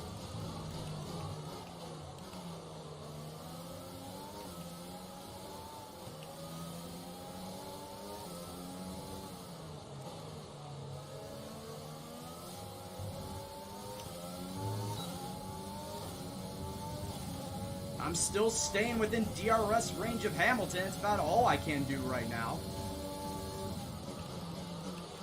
Some information on Russell. They're retiring from the race. Oh, coffin please for Russell.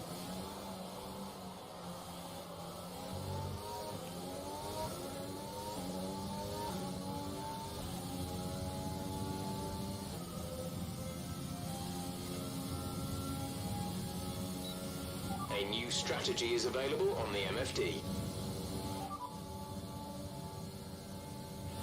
Green flag. Got that confirmed? They want me to come in lap 12? Lap 12 and then for fucking mediums? I also did not mean to confirm that, but...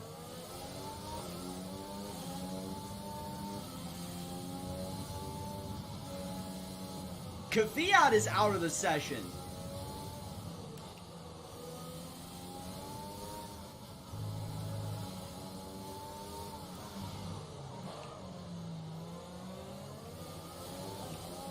Coffin, please, for Kvyat. Shit.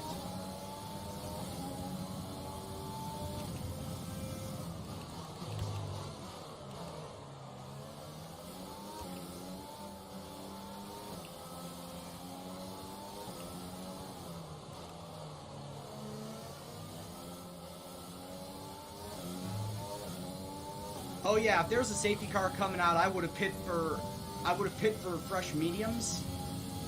That would have lasted me 15 laps, and then for the last 7 laps, I would have immediately gone on for soft tires.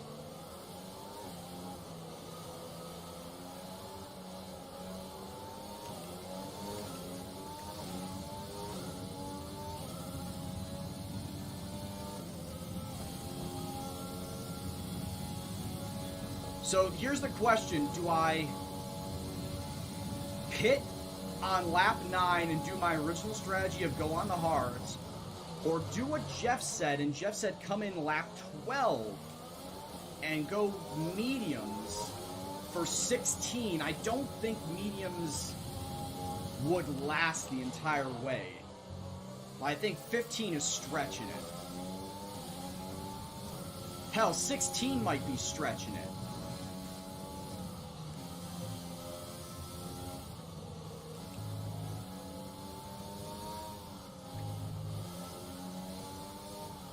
Yeah, J-Ro, I'm kind of thinking that as well.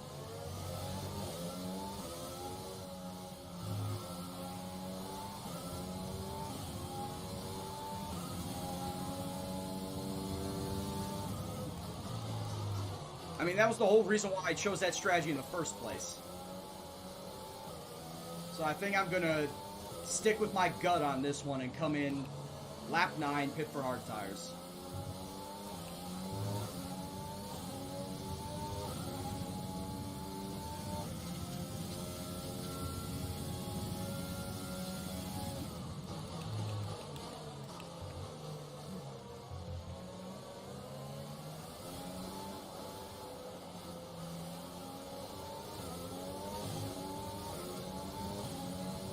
Am I really catching up to Hamilton?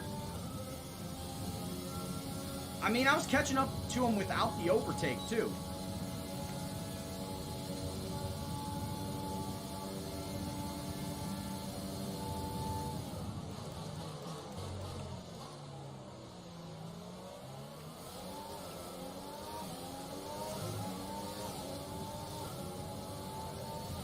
Well, right now I'm staying top 5, which is more than I could ask for right now.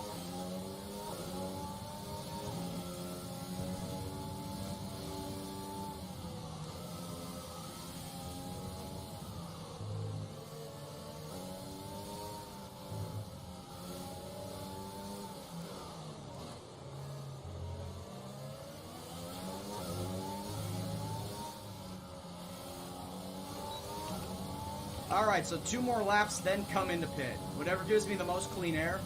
I would think that the hard tires will give me the most clean air.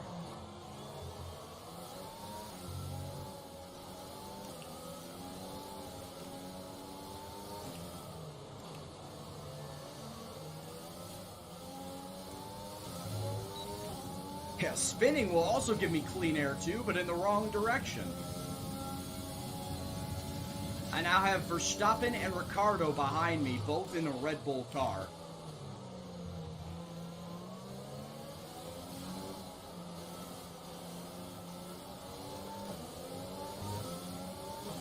Yeah, Ricciardo, after I took Albon from Red Bull, Ricciardo basically acted like the Rock. Like, finally! The Rick has come back to Red Bull.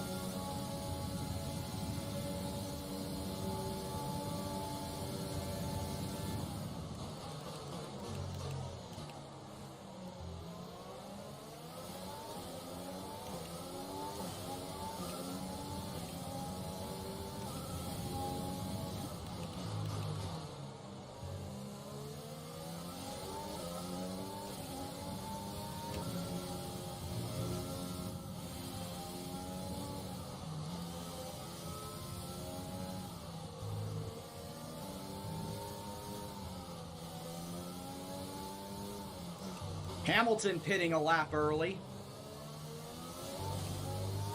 You're driving with McLaren. How you doing with them?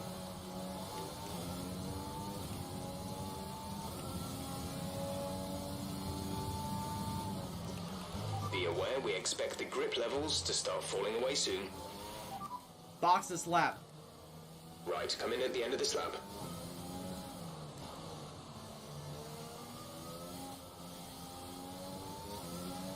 That's right, I need to put together a fucking stonking good lap here. Gotta make sure, yep, I'm on hard tires. We're not going to be able to run in this engine mode much longer. We're about a lap over target. Drop down to mix 2 soon.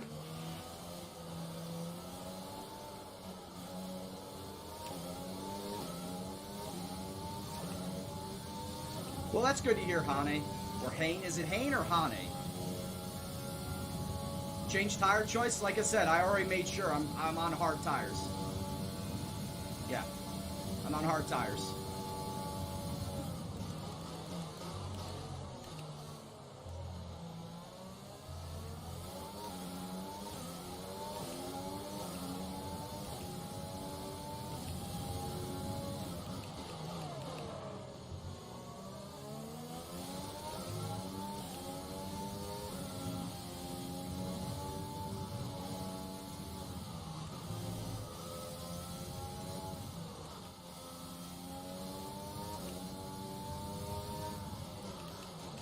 Alright, there we go. And we're in. Our one and only pit stop. Bottas, Leclerc in front of me also pitting. Sainz coming into pit as well. Ricciardo, Verstappen. Basically everybody coming into pit this lap. Alright, team, we need to have a solid lap. Perez stayed out. Giovinazzi stayed out. Gasly stayed out. Vettel stayed out. Go, go, go. 3.2 was not good. That was our last stop. No more scheduled pit stops.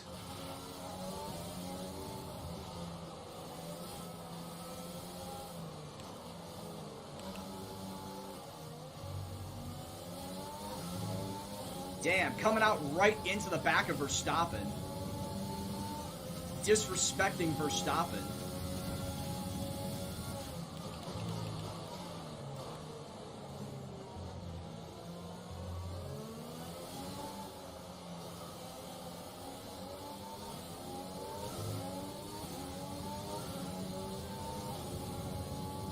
No worries, and I got a few questions. Ask this questionnaire here pertaining to the stream. For everybody that's a new viewer, new follower, new first-time watcher. Where are you from? Who's your favorite driver? What is your favorite Grand Prix to watch? And if you play F1, what is your favorite track to drive?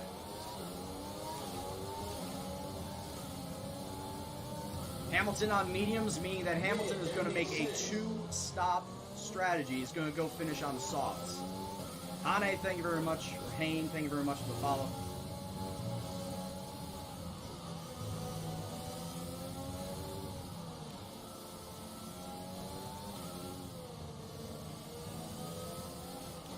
As you could have guessed, I am from the United States. I'm from Chicago. Kimi Räikkönen is my favorite driver, but once he retires, I'm pretty much putting all my allegiance into Daniel Ricciardo. And my favorite Grand Prix to watch every year is the Monaco Grand Prix. It's good to watch, it sucks to drive in the game.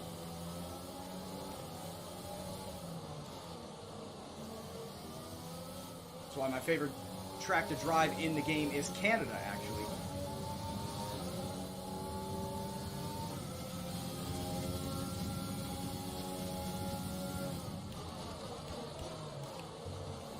Yeah, I like Spa, Monza, Australia, Silverstone, or not Australia, Austria, Silverstone.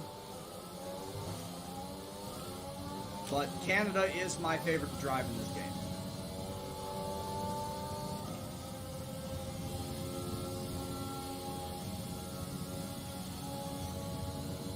What's going on, Catapult?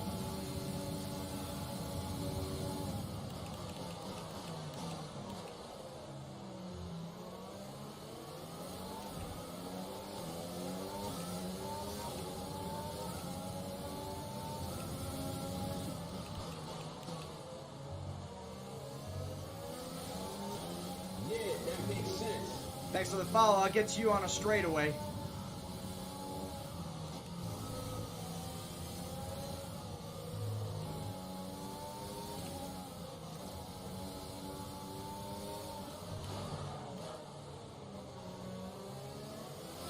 Alexander is in the pits. Alexander in the pits.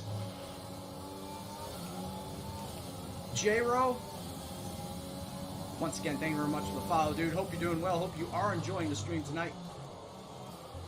From Pennsylvania and you're an Orlando Norris fan. Hey, he's a solid up-and-comer. Has potential to win a driver's title one day. Who knows? He might be able to win it with McLaren.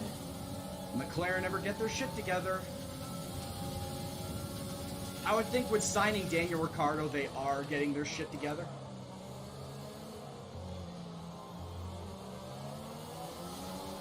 Daniel Ricciardo is a good mentor pickup for Lando.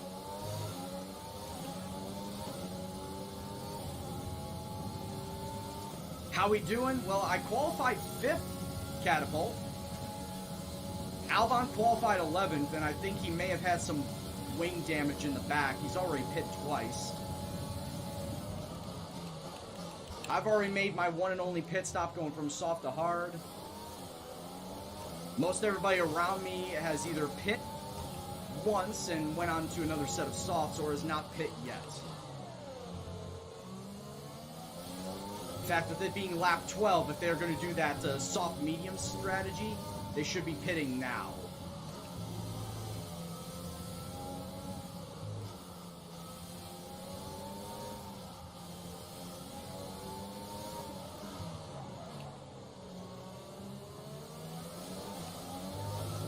And I got a question. Bahrain, not really a typical fan favorite track. What drew you to the Bahrain Grand Prix?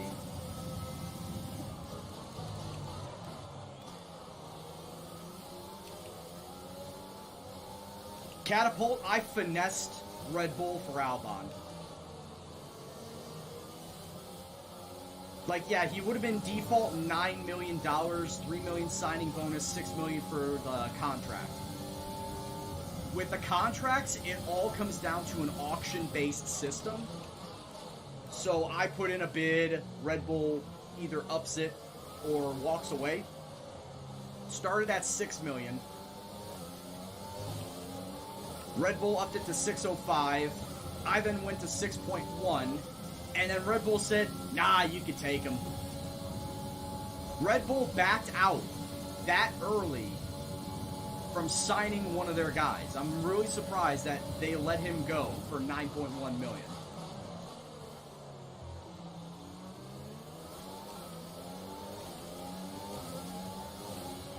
Who am I racing? Okay, here's who we're really fighting today. Verstappen and Stroll. Gee, I can see that.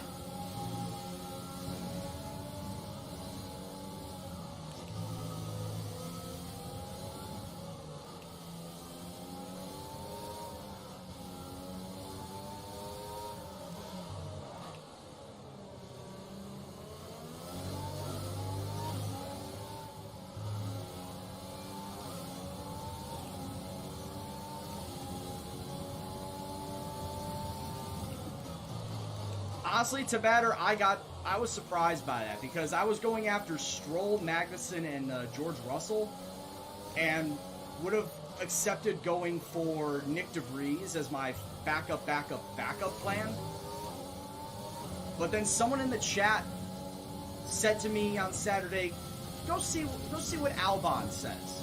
Go try for Albon, basically as a joke. And that's what led to the chain of events that got me to sign Albon.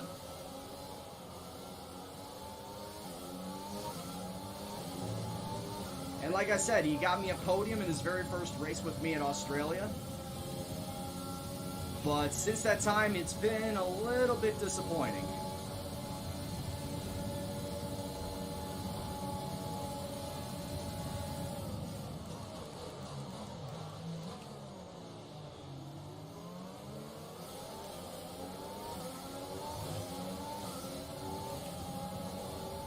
Well, in my team career mode, Hane, that is pretty much only way that you could sign drivers that have been signed up by teams that have contracts. Whereas if you try and sign a free agent driver, one of the F2 drivers, basically, all you need to do is match their demands and offer a contract.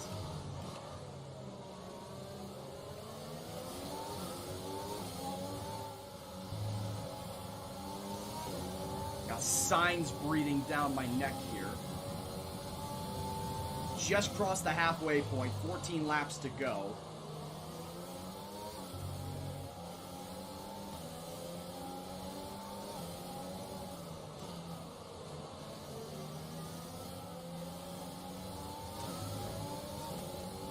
What? How was I not within DRS range of them? Come on, man.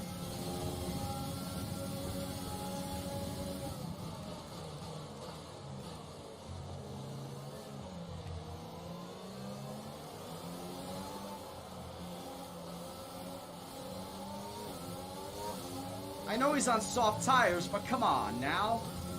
That's what I think everyone's doing. I think everyone's doing a soft, medium stint.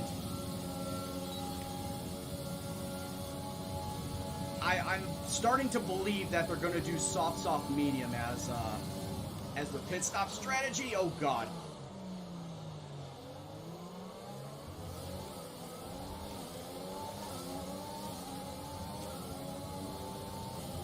Okay, I didn't get hit at least.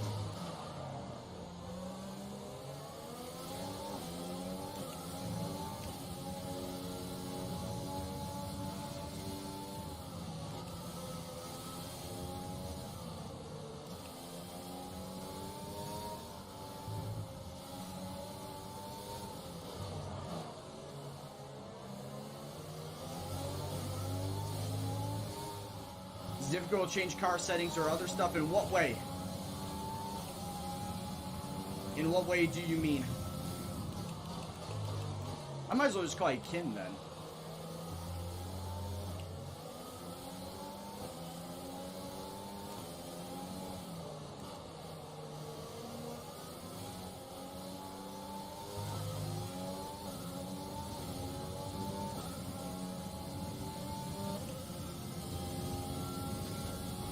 You're talking about, like, in-car while I'm driving?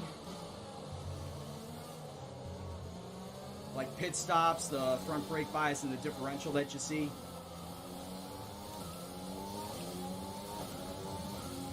Well, fortunately, that's why I have a wheel that is laden with buttons that I can use to switch through and make those changes.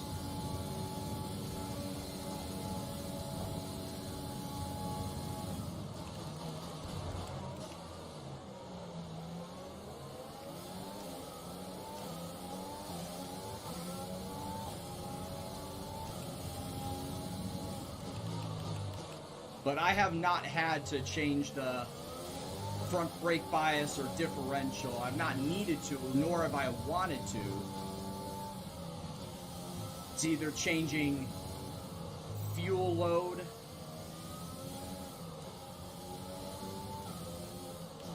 or then switching to other maps and switching out my tires, switching if I want to have my front wing fixed or not. Other drivers coming into pit right now for their final pit stops. Like I said before, they were switching to their medium tires.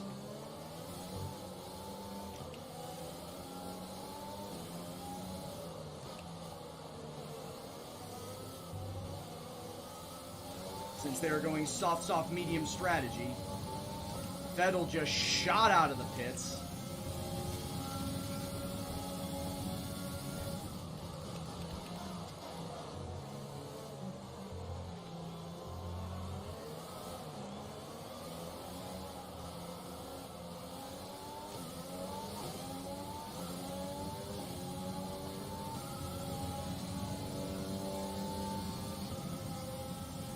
Ocon coming at me with a much faster engine. I'm very surprised that with a Renault, he's got a faster engine. Are you kidding me?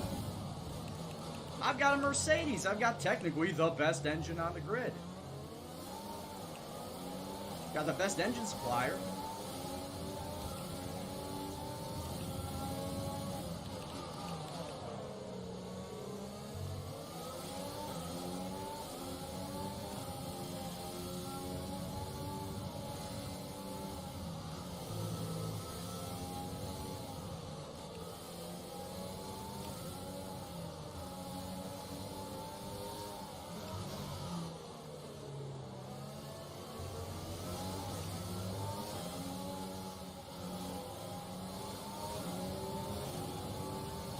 More drivers coming into pit now.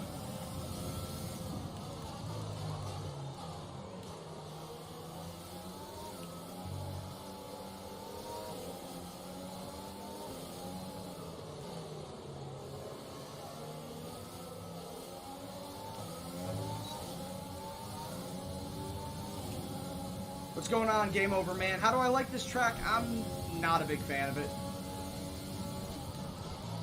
In all honesty.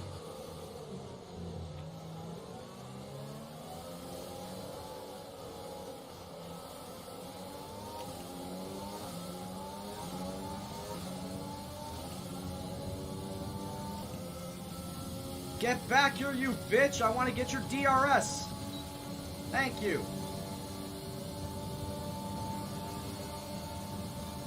Meanwhile, Kimmy's back here trying to figure out what to do with me.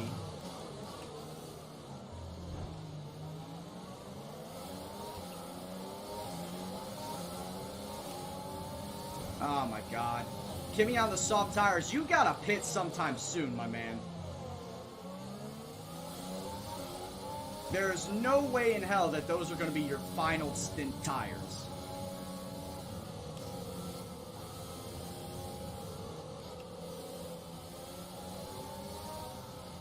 There we go. Like I said.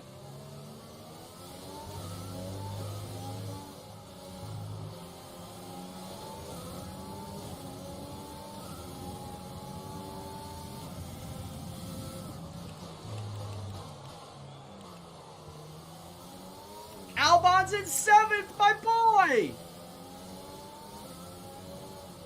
He's finally back up! And he's on softs. That might be his final tires choice. That might be his final tires choice. We don't know. I mean, I doubt it, but it would be great if it was. Let me dream, man. Let me dream. Yeah, I actually like Baku the best when it comes to these type of road courses. Street circuits. I'm not a fan of Monaco. In fact, if I had to place these type of road courses on a list, for me it would go Baku, shit. Baku, Singapore.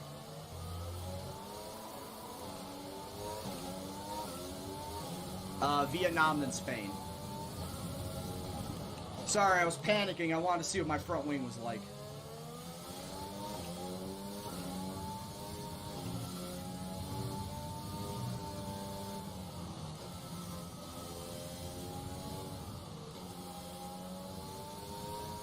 I did not want my front wing to be fucked up right here with 10, almost 9 laps to go.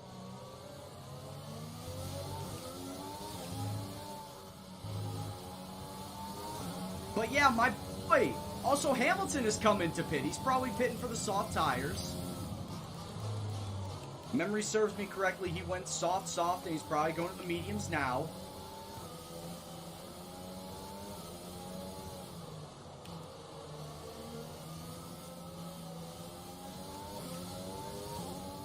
But yeah, my boy Albon, he's coming back from the dead. Oh no, Hamilton switched to softs. Wait a minute, I thought he went soft already.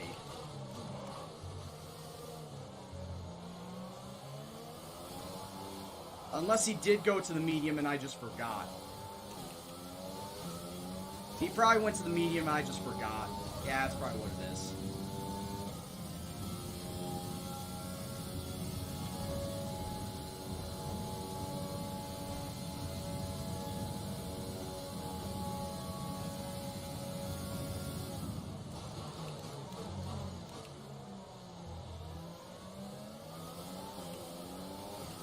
Come back here, Perez.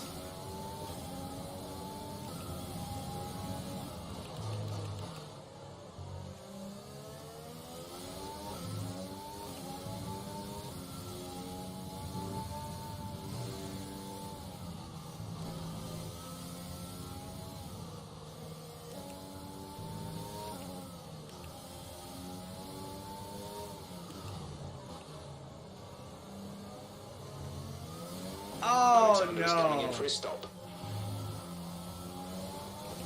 Damn it. Albon, damn it. You were the chosen one.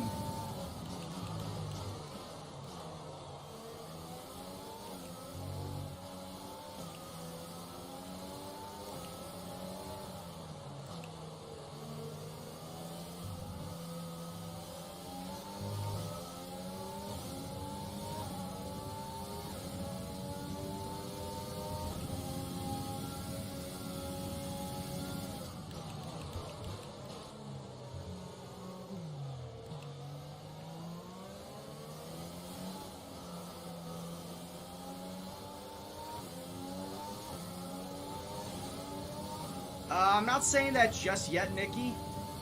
There's still a good chance. There's still a good chance I can finish top 10. Out of all this, there's still a very good chance I can finish top 10.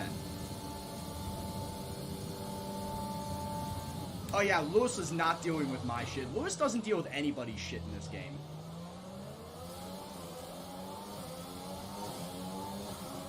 Yeah, Hamilton, I think he's got the best pace in the game at like 95, 96. He is the fastest guy.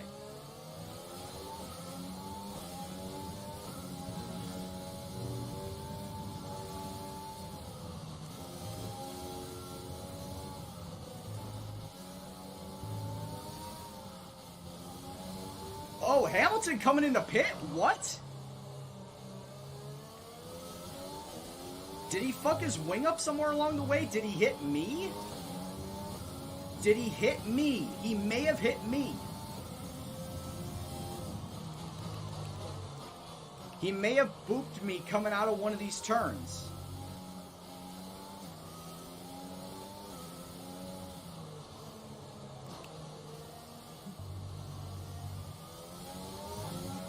That's the only thing I can think of is he hit me coming out of one of these turns and it fucked up his wing. Well, we may have got lucky there, keeping one spot.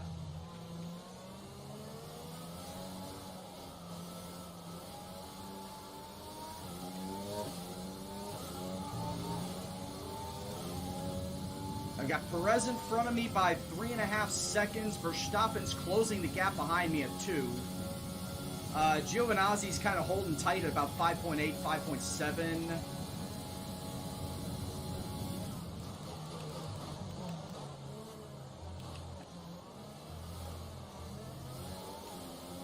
Oh shit, I accidentally downshifted to neutral. Fuck.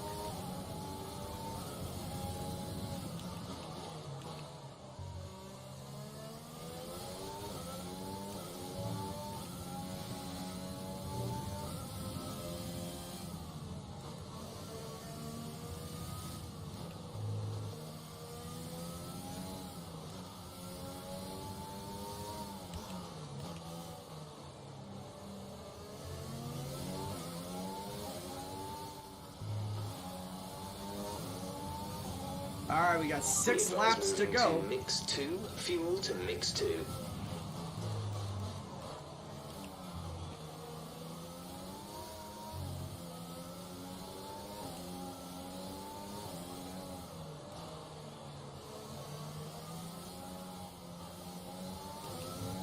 I'm having too many unforced errors now.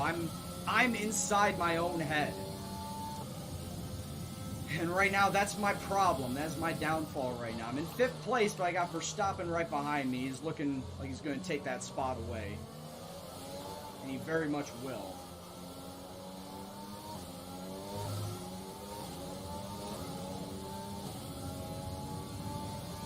Hey, Twitch Riggs, how you doing, bud? How's it going? It's not been bad. Qualified 5th here. And with 5 laps to go, I'm still holding 5th, but I got Verstappen right behind me, and more than likely he's going to pass me before the race is over. Still, I'm okay with holding a solid top 10 result. Yeah, that makes sense. Thank you very much to follow. As well, Riggs. Hope you are doing well this evening.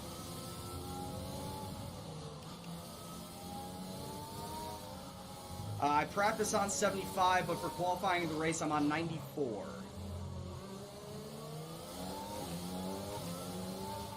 There's 5 laps of fuel remaining. This is season 2.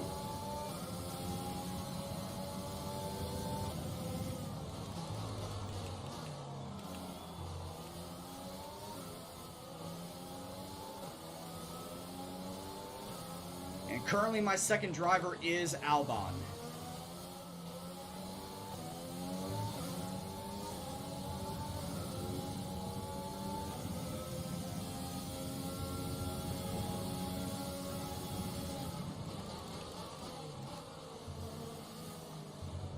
Ah, shit.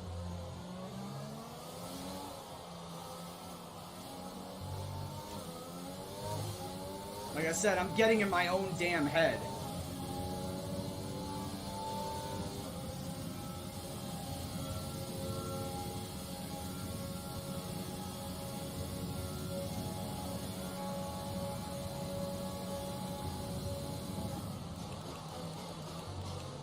Oh, Brentford, I didn't see a walk-in. Thanks for stopping by tonight.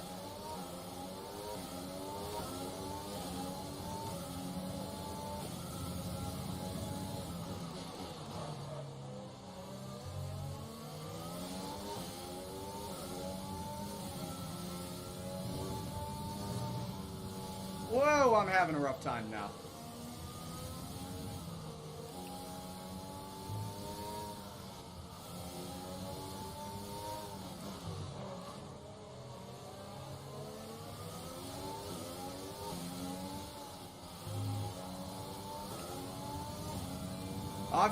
I've gotten used to it over the years. I say years, I mean year and a half.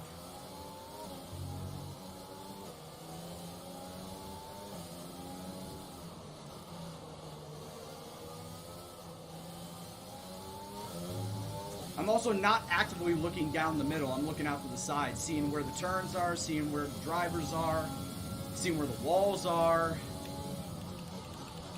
Like, I'd say there's about 10% of the time that I actively look down the middle. Like right now, I'm not even looking down the middle.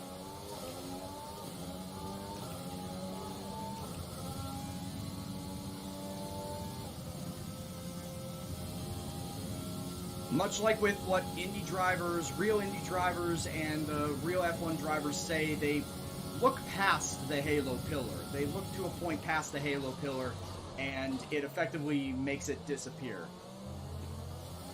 Kind of like how your nose is in your field of vision technically, but you don't focus on it. You focus past it so that it's not there. There's 3 laps of fuel remaining.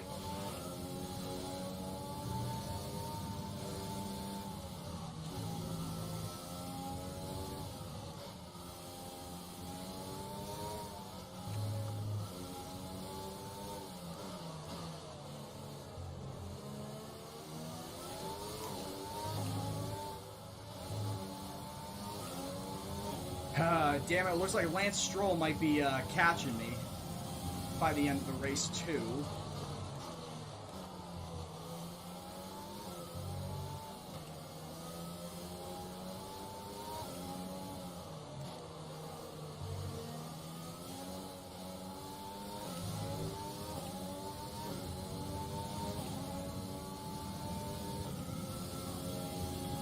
He might syntax. I would hope that he wouldn't, yes, but he might. Oh, Verstappen fucked up. Verstappen fucked up somewhere over here. That is true. That is true, Tab. How good's my car? It's still very solidly a mid-table car. I believe my car is 5th best on the grid.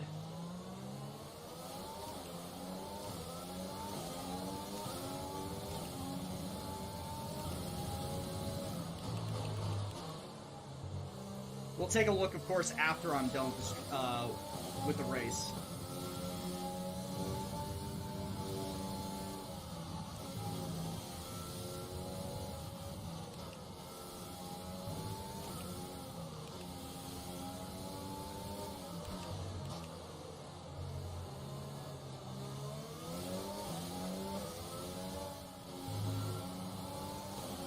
was a terrible turn.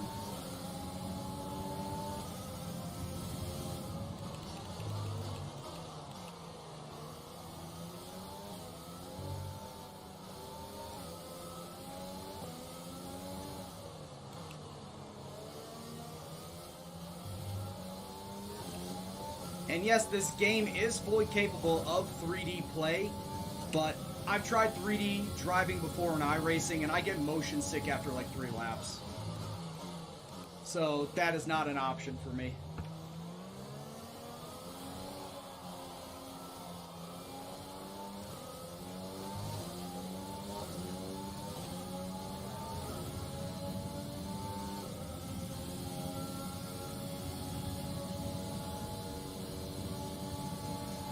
Oh, here comes Stroll. There's only 1 lap of fuel remaining.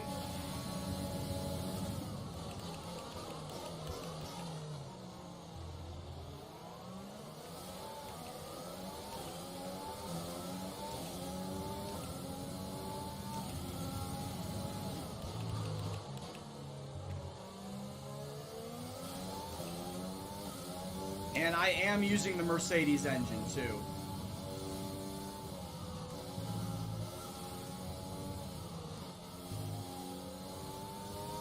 Hey, what's going on, Alyssa?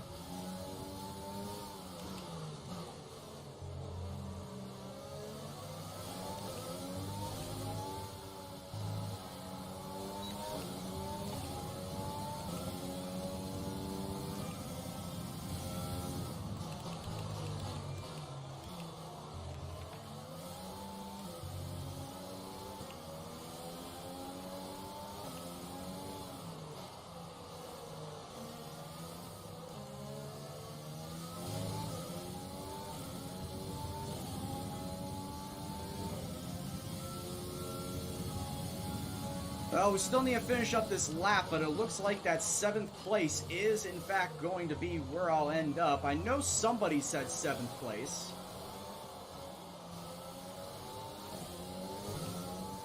Somebody did, in fact, predict 7th place before the race started.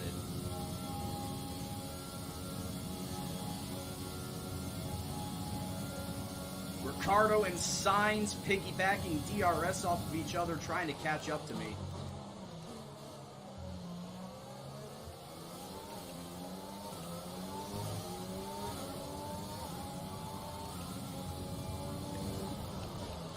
Bottas is your winner.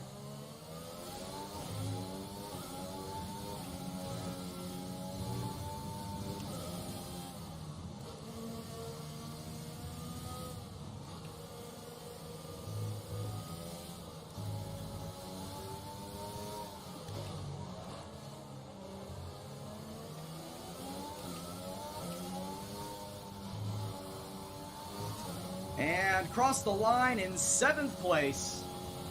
Alright, race over. Take care of the car on the way Not in. bad, not bad. Started 5th, ended 7th.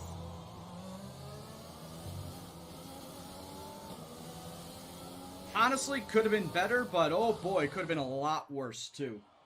And Mercedes have pulled off a great And Toto victory Wolff here is today. happy for another Mercedes victory because of course he is. Ant, talk to me. What do you think it was that sealed the win for them? I'd say it No, was not a down bad once drive at again all. to good, consistent driving, nailing the course. After an excellent performance at the Grand Prix, I'm sure there'll be plenty of celebrations tonight. Bottas amongst flanked by the Mercedes team. Ferraris. And they certainly deserve Vettel it. in 2nd, Leclerc in 3rd.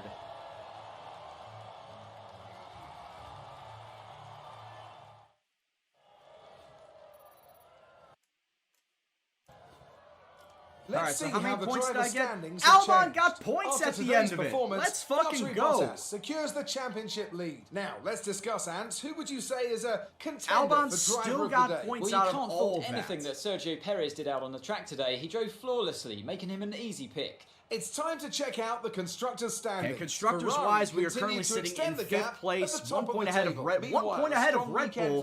for- Let me just say that right now. 1 point ahead of Red Bull. 6 ahead of Alpha. Alfa Romeo doing stellar right now, considering what Alpha usually do. And we're 4 points behind McLaren, but it's Ferrari running away with it right now. It's running away with it early. 26 points ahead of Mercedes, 61 ahead of Racing Point. Racing Point place. Are you kidding me? McLaren in 4th, and then us sitting in 5th. Red Bull this time And out. as far as driver standings go, as you can see, Albon's got 16 and I've got 8 another fantastic points. weekend of racing. Thanks to So yeah, everyone who not joined bad us, at all. Not and we'll bad see you at for all. the next one. And also, by the way, our goal with Pacifico is to get 25 constructor points the entire season. And look at that, we're almost already there. 3 races into the season, we're pretty much there. I should have gone with the 100. I should have gone with Ndlovu, because they were asking for 100 constructor points. My rivalry with Lando Norris is a deadlock at this point in time. Or a deadlock at the race, but I am leading him in the rivalry 15 points to 12. Team Acclaim gets a small boost.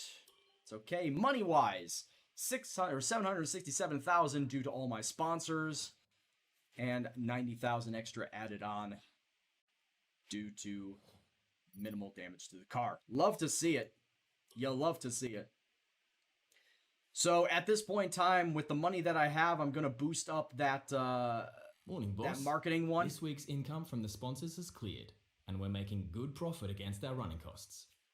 All right, so yeah, I did say that I wanted to switch my sponsors up from Atlantic and XXY to something different because, as I may mention before, if we're starting to get consistent top 10s, I might as well start looking for sponsors that say something along those lines of qualify top 10, finish top 10. I might as well start looking for that instead of using Atlantic, which is achieve as a team 75 laps total in a race weekend, and XXY, which is finish up all the practice programs. So I might as well start looking for different sponsors. But before we get to that, let's take a look and see what I could do on the timeline. It is 9 days long. What can I do here? Department focus.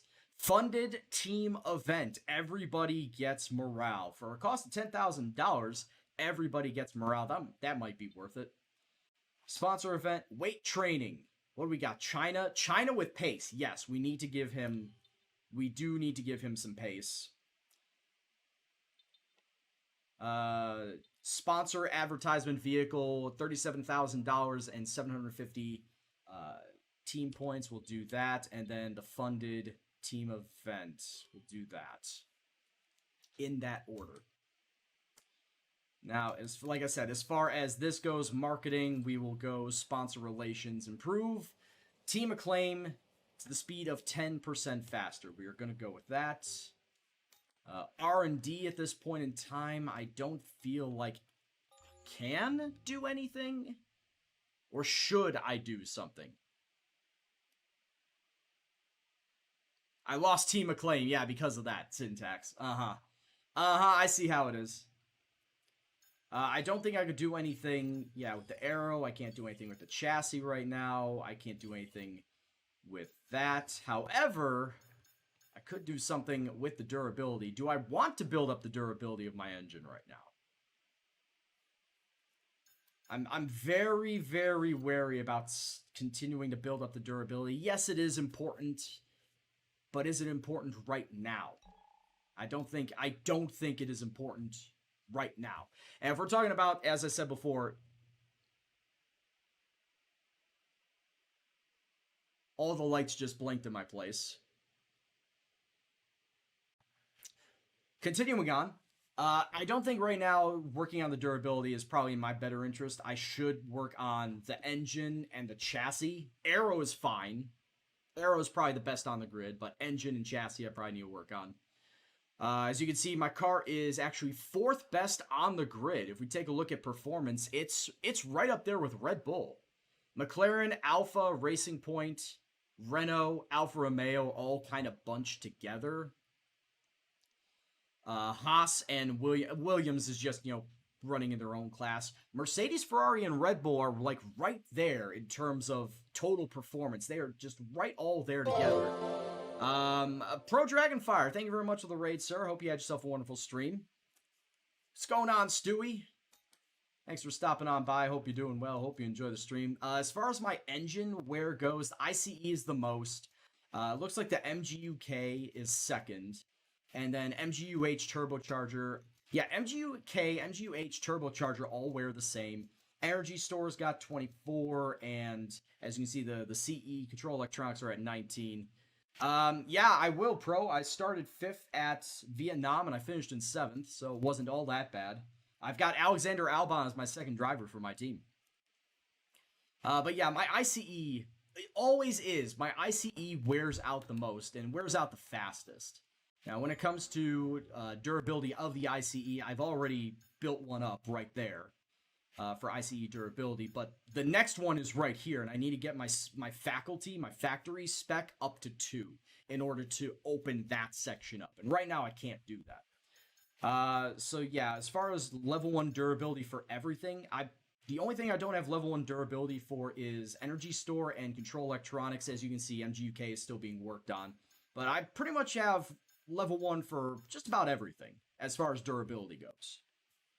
In fact, I was kind of thinking of looking at building up level 2 durability for my gearbox, just because it's always good to have a fully functioning gearbox. After 3 races, it's currently at 29% wear, which actually is a little bit faster wear than I had the previous season. So it might be worth it to try and build the durability up of that. All right, so once again, before we move ahead and before I do my planks and my wall sits, don't worry, I will get to that. Because I do see that there are quite a bit in the queue, so don't worry. Like I said, I'll get to that. I'm going to need to figure out what my sponsors are going to be. And as I said before, I'd rather take a look and start seeing what the weekly incomes with the gold bonuses are. Specifically, anything like achieve a top 5, achieve a top 10, qualified top 10. Because I feel like between myself and Albon, top 10s are reasonable. It's pushing top 5 that might be a problem, but top 10s are definitely reasonable. Satellite, achieve a total 100 laps during a race weekend. See, I can't do that. Not for the 50% races that I am doing. If I was doing 100% races, yeah, I would definitely stretch it to get that. But this is not worth it. As much as I'd love the goal bonus of $500,000, I cannot stretch my current lap runnings to 100 during a race weekend. Xenon is achieve a podium finish. Zanzare is achieve at least 1 podium position within the team. And I don't know. It says position. Now, does that mean during the race? Does that mean qualify, finish? I have no idea what that means. Achieve at least 1 podium position within the team. Like I said, that could mean anything. That could mean, oh, you achieved it during free practice. You achieved it during qualifying. You achieved it at any point in time during the race. It does not specify, and that's really annoying. Moon has achieved hold first place for 4 laps, 10 laps, 3 laps, 2 laps, score 33 constructors points during a race weekend. We're not that good yet. That basically means if you have drivers that are consistently in the top 5, and right now we're not there. Achieve pole position during qualifying. Not there yet either. Neon is qualify P4 or better. No. Achieve fastest lap in any session. Ooh. Ooh, that's kind of like what I got with Lugna. Yeah, Lugna has achieved the fastest lap in any session. Dude, I might as well go after Sudo as well because it's doubling up on the money. Sudo, achieve the fastest lap in any session. Hold on, let me just make sure I'm reading this correctly. And if there is any word change. Achieve the fastest lap in any session. Lugna. Achieve the fastest lap in any session. Okay, I guess we'll do Sudo then. And then once Lugna expires, we just don't go with Lugna anymore. If we don't find anything that's suitable, then I'll go back to Lugna. Like I said, that's just doubling up money.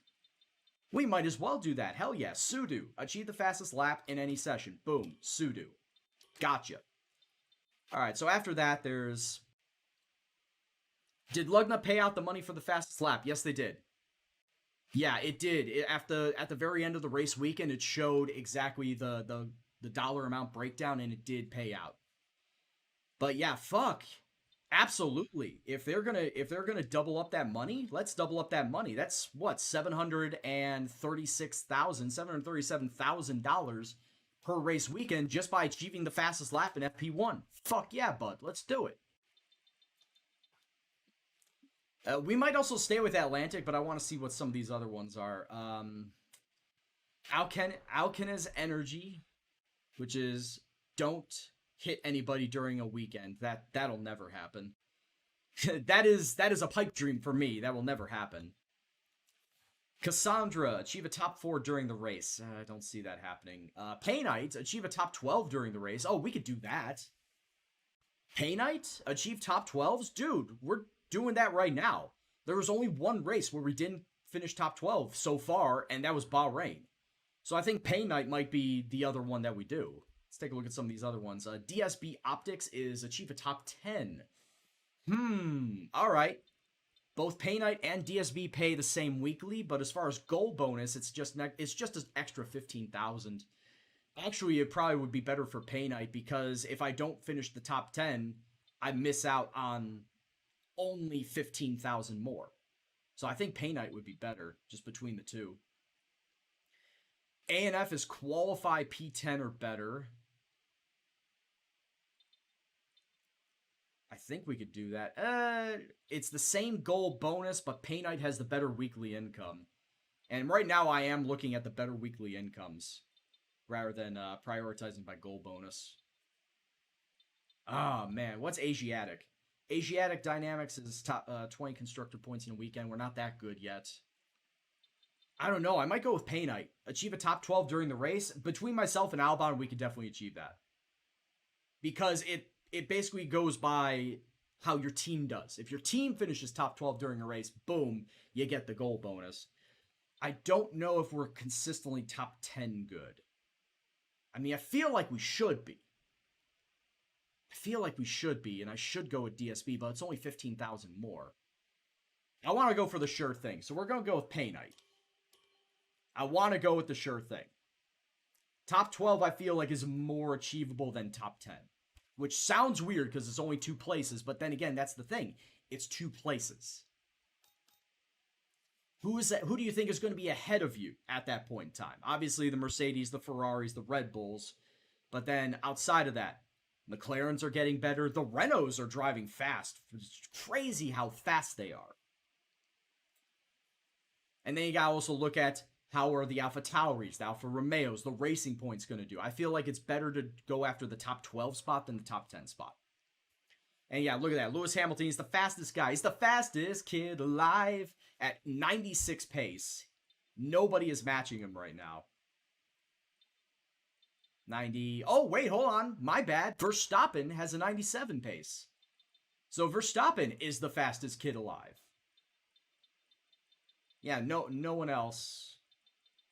No one else. Wow, okay, so Verstappen is technically the fastest driver in the game. As of right now. It's second season, but as of right now, Verstappen is the fastest driver with the 97. All right.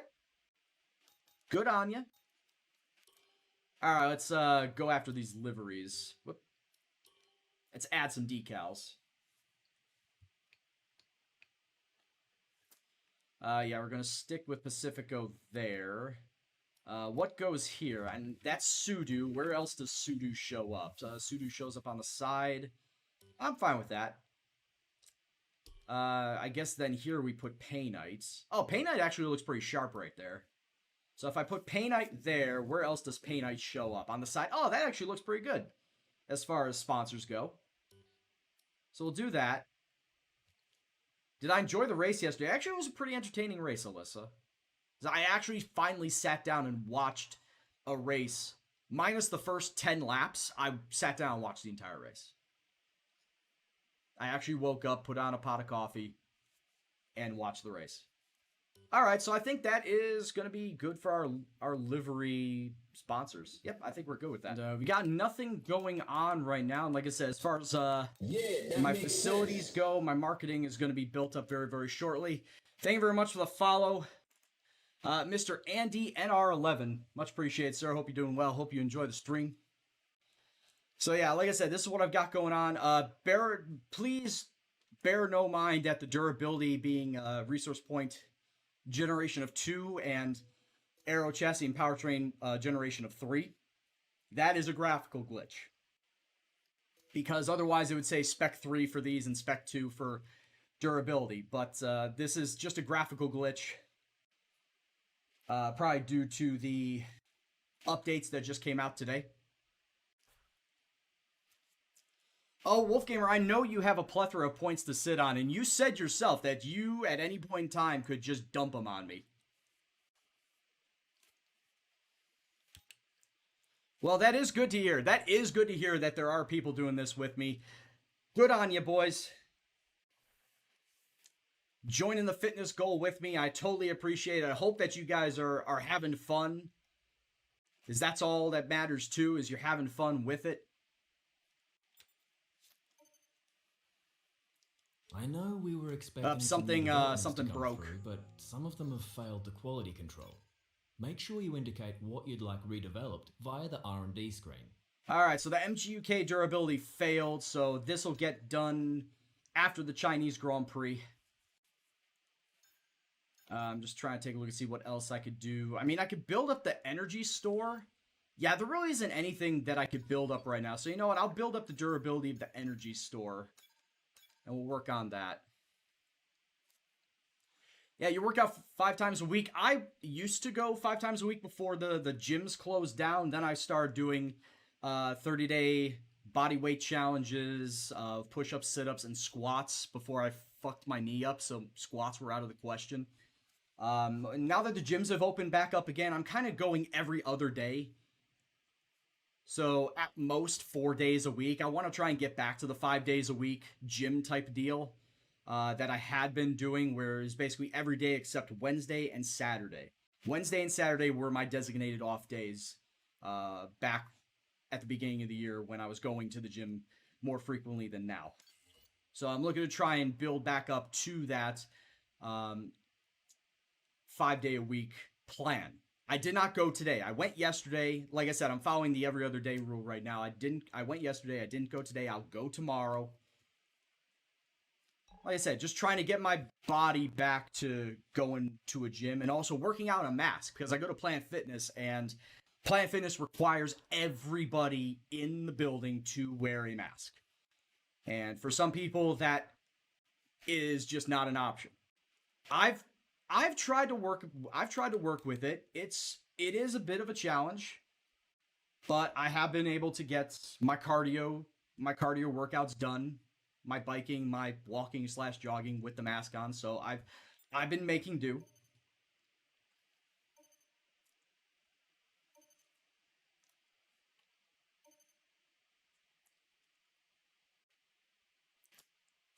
Did the intercooler not?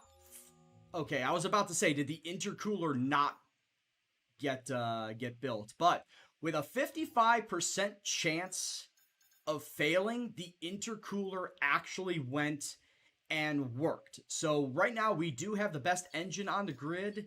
And I thought at one point in time, actually at the start of the season, we did have the best aero package on the grid. So that would have been great if we would have had both at the same time, but that is not the case. We have 3rd best aero. I think we have like 7th or 8th. 9th best chassis. Yeah, we still need to build that chassis up big time. And we've got the worst durability on the grid. So it's okay. It's okay. And as far as car performance goes, we are 4th, just a hair behind Ferrari, Red Bull, and Mercedes. We're right up there. We are right up there amongst the Power 3. But it all comes down to how well that myself and Albon can drive the car to make it so that we are passing these guys. I don't think that we're right there just yet to pass all of them.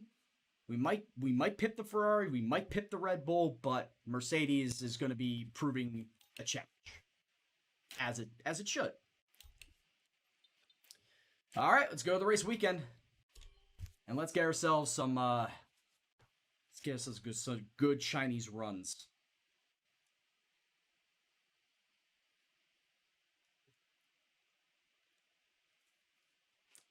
Now, when it comes to the Chinese Grand Prix, how do you guys usually fare? For me, my problems lie at trying to figure out the snail.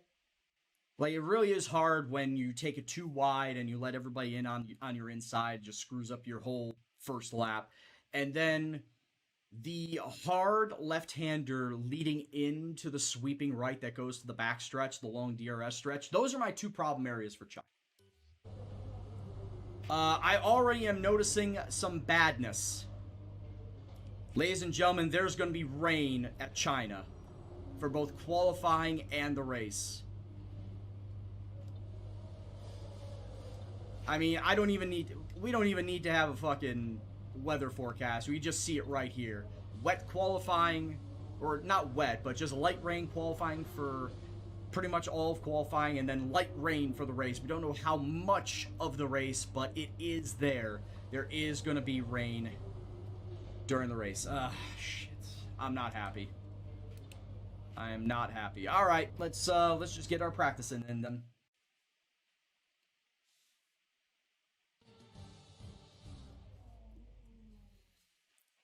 Fun is not a word you equate with workouts. I mean, you're not wrong, but some people do feel it that way.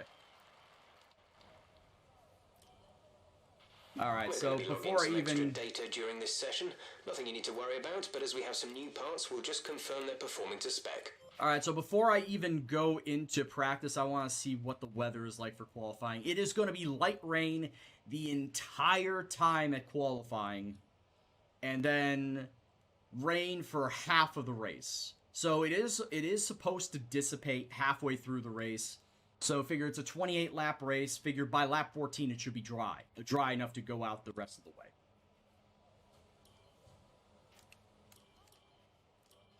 Yeah, Delios, but like I said, it looks like that the rain's going to dry up fully by lap 14. I'm assuming by lap 14. So I'm just hoping that, more than likely then, if we start on the intermediates, I'm kind of thinking going double soft.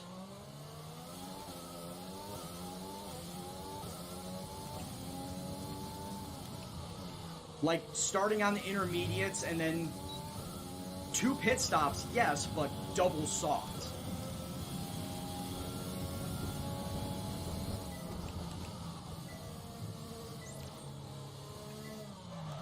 Oh my god.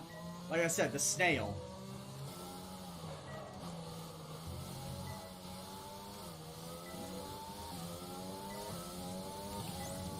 Because if I remember correctly from the last rain race that I did at Suzuka, it was wet for half of the race, or like a good third of the race, and then the AI went double soft, whereas I went hard, thinking, oh, only one more stop will do it, but everybody that was on double soft pretty much kicked my ass.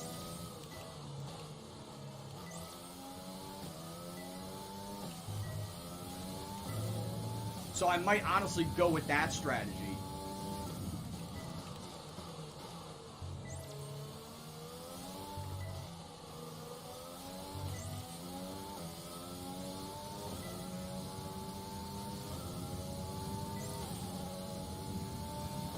Of going with a double soft strategy.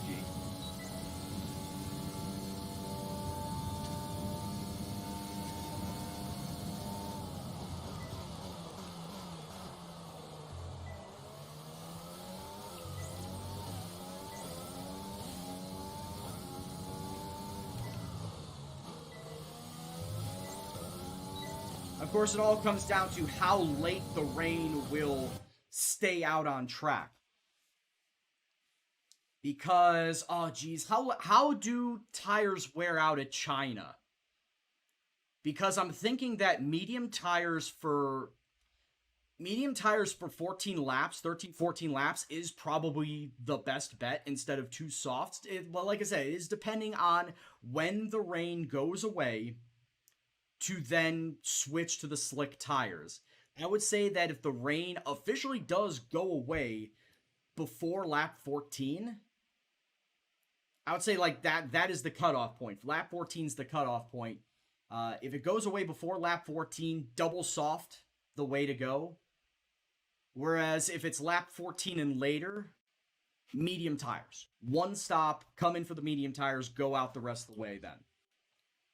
See, this is the thing that I need the information in front of me. Like, how does the tire wear get affected? How does the tire wear get affected when I'm looking at a dry race? And I want to have that information handy to me during a wet race, so that I know when I am coming to a dry stint, how long do those tires actually wear out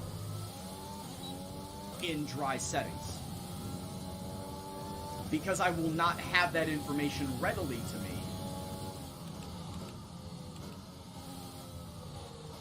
during a wet race.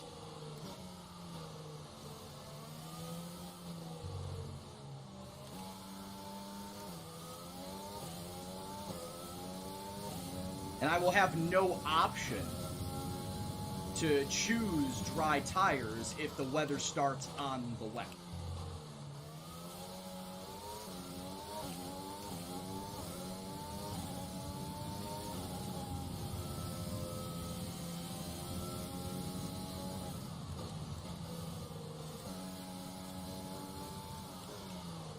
Well, as far as finishing 12th goes, I do hope that Albon is good in the wet.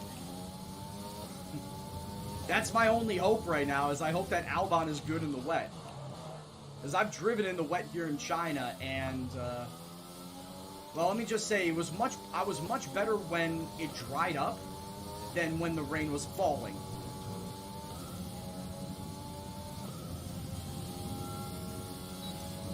Like, I'm trying to remember, I think it was when I was with McLaren back in 2019, where it was a half wet, started out wet, half dry Chinese race, and after the rain had cleared up and I got onto the slicks, I was much better. Like, passing fools much better. As you should. You should be a better driver in the dry than in the wet. Only the talented drivers can drive in the wet. What does that say about me? Well, it says I ain't fucking talented, is what that says. I have just enough talent to get me by driving in the wet, but am I good?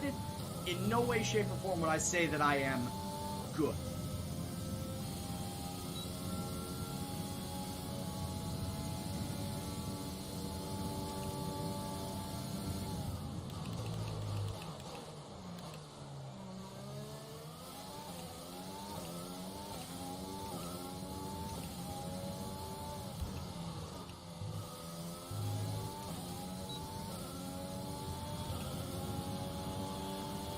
Yeah, Sarancia, that was a very crazy scene. If you hadn't seen the picture that Sarancia had posted on my Discord in the F1 section, he had a race at Spa where the safety car came out.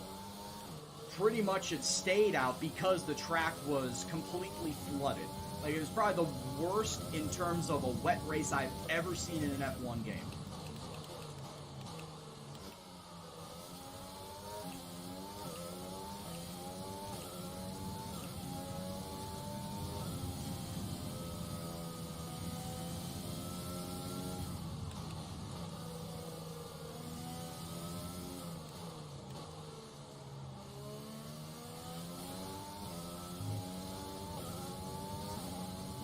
That is true, Syntax. All of them are amazing wet weather drivers.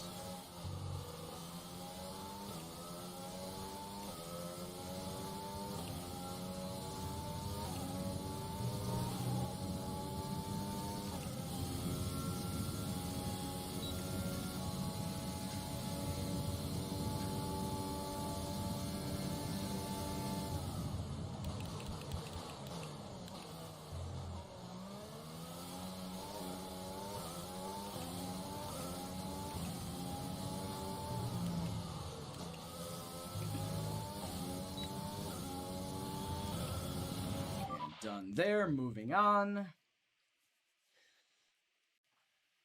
But yeah, Verstappen was the one that I didn't remember was a good wet weather driver, and I had asked this like a month or two ago as to who would be considered like currently the best wet weather drivers. Hamilton was the obvious one, but I didn't know about Verstappen until I asked that question.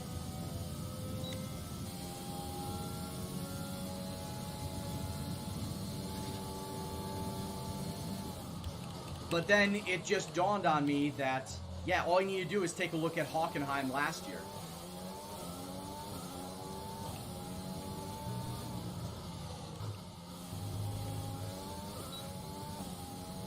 Close to last. I do recall hearing that the opening intro for the Suzuka track last year, they said that Kimi started 19th. Kimi started 19th and won the race.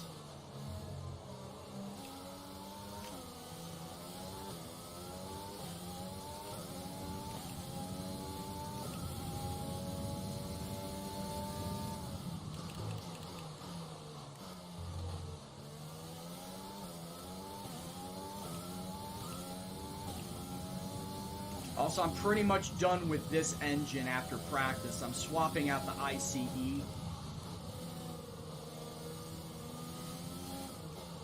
Oh, God.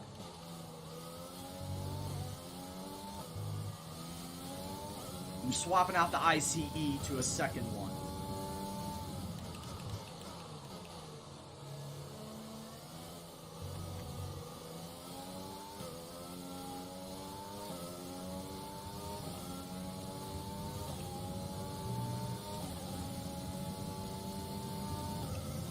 Verstappen's father forced him to drive with slicks in the rain.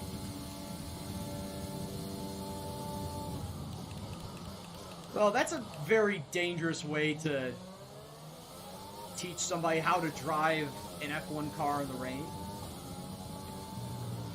Not to say that it didn't turn out to be effective, but just slightly dangerous.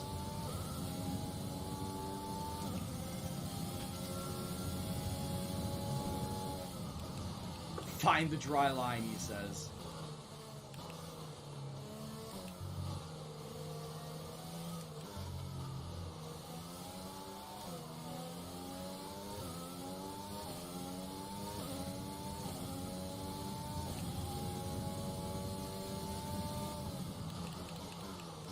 Oh, it's for karting. Okay.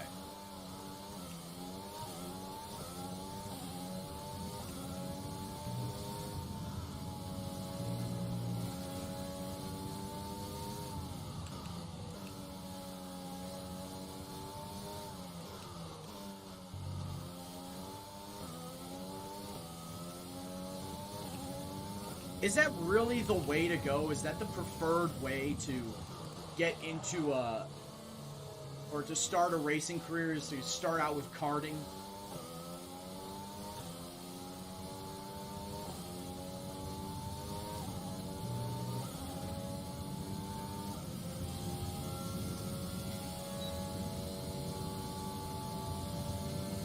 Because, yeah, I've seen and heard of some of the big names being a part of it. Like Senna. Senna was a karter before he started, before he got into F1. Some of the new people as well. Max, Lando, Leclerc. They were karters before working their way up into the formulas.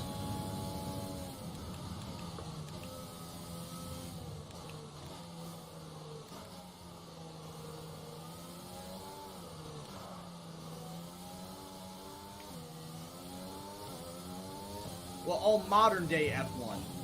Yeah, Lewis Hamilton too. All modern day F1 drivers start with karting now.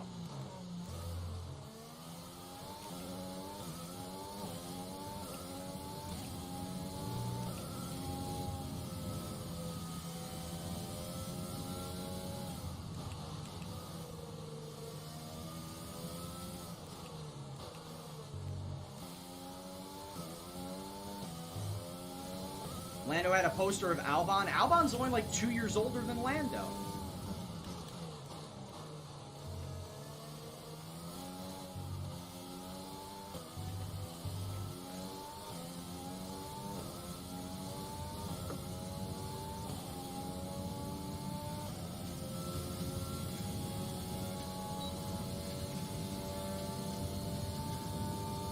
Alright, no worries, Syntax.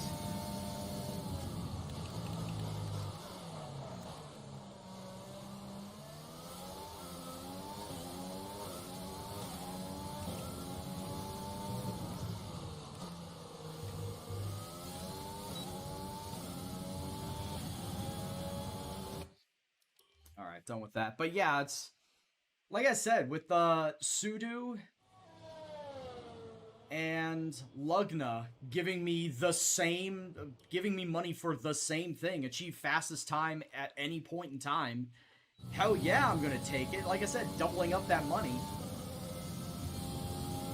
during any free practice. Especially free practice 1 and 2, I'm usually the fastest driver.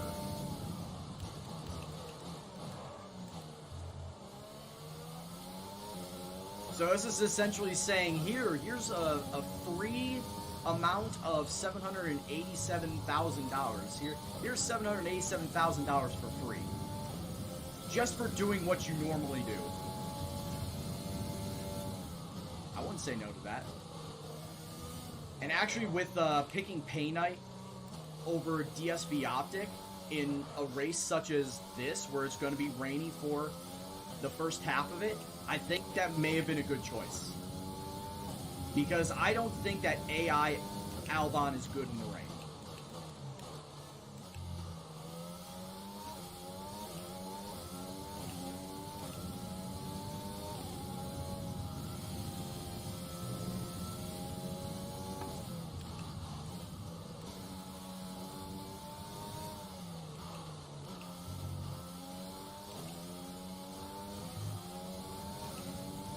And if I miss out on that sponsorship, then oh well, I miss out on that sponsorship.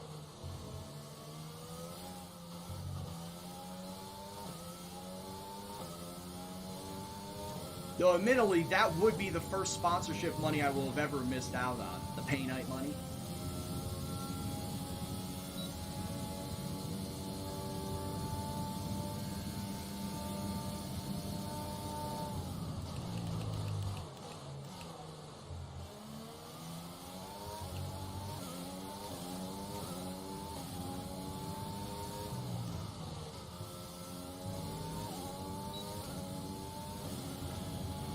Program complete and a job well done. You still have a post of the legend Ayrton Senna? You still have a poster of him? Dude. Hey, that's something worth hanging on to, though. Having a poster of Senna, that is absolutely something to hang on to. Yeah, let's work on the fuel management. We might as well just do every single practice program then. Hold on a second. Let me pull this over.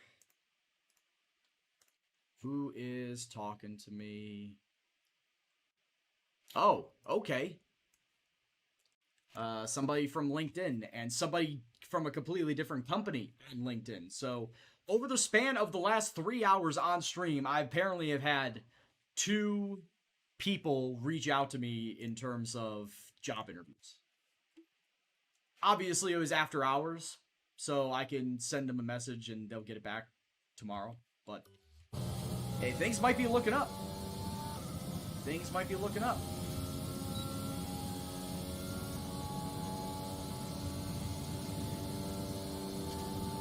But like I said, the first one, like, I got literally 10 minutes into my stream.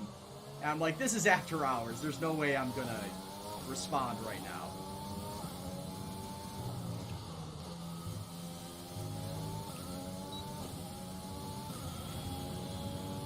Yeah, I hope so, Delios.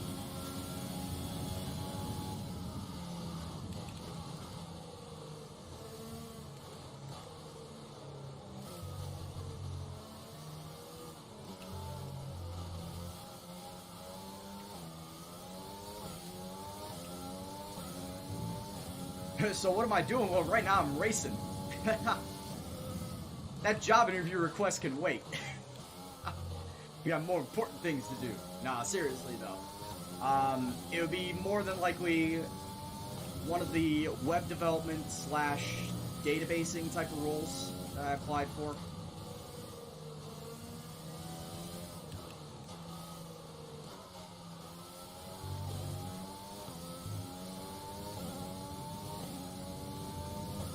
No IT in this one.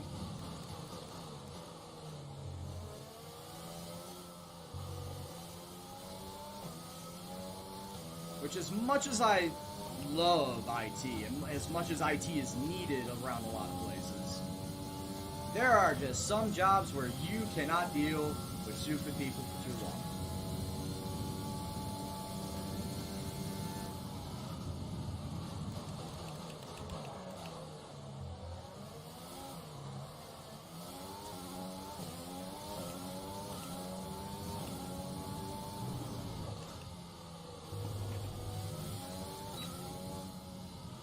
Scam it, scam it, scam it. Oh, yeah. Okay, test complete, and that looked bad. Are you alright?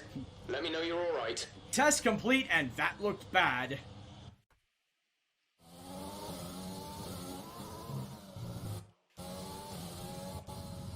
Alright, let me cheese.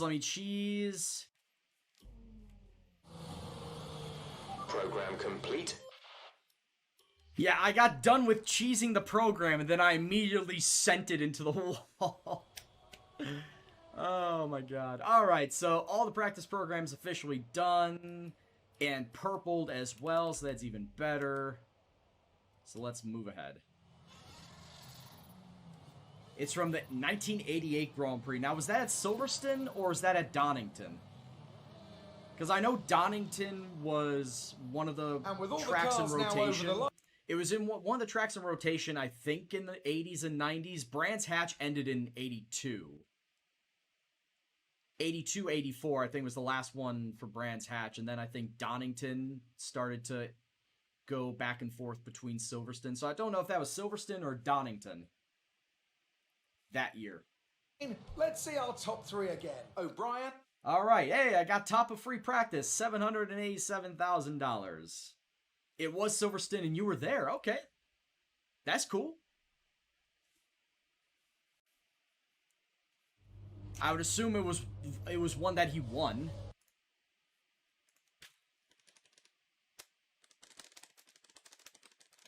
I would assume it was one that he won. Oh man, the Silverstone layout for in 88 was fucking weird, man. Like, it almost looks like the same exact layout from the original Grand Prix in 1950. There's like barely any change. Seriously, I'm gonna pull this up, and just as a reminder, this was, by the way, the year after I was born. This was 32 years ago. How is this for a fucking track? How does this as a track make it in as an F1 circuit? Not gonna lie, how does a track like this make it as an F1 circuit in 88, much less today? Obviously, you can see the layout of what makes Silverstone nowadays. You pretty much can make it out. Yeah, there's Copse. There's the original Turn 1, because this was the original start-finish line on the national side. Maggots and Beckett's. Maggots and Beckett's is completely wide as fuck. Chapel, Hangar Straight. Yeah, Stowe, Club, Abbey. Yeah, Club and Abbey and Stowe all got changed with the redesign of Silverstone. Farm Straight, yeah, like I said, Farm Straight was part of the old layout. And then Bridge, yeah, you gotta remember, like, right around here is where they then put it up to, which is where Brooklands would have been. Then around here was the big carousel, which is, it wasn't Bridge, it was Luffield.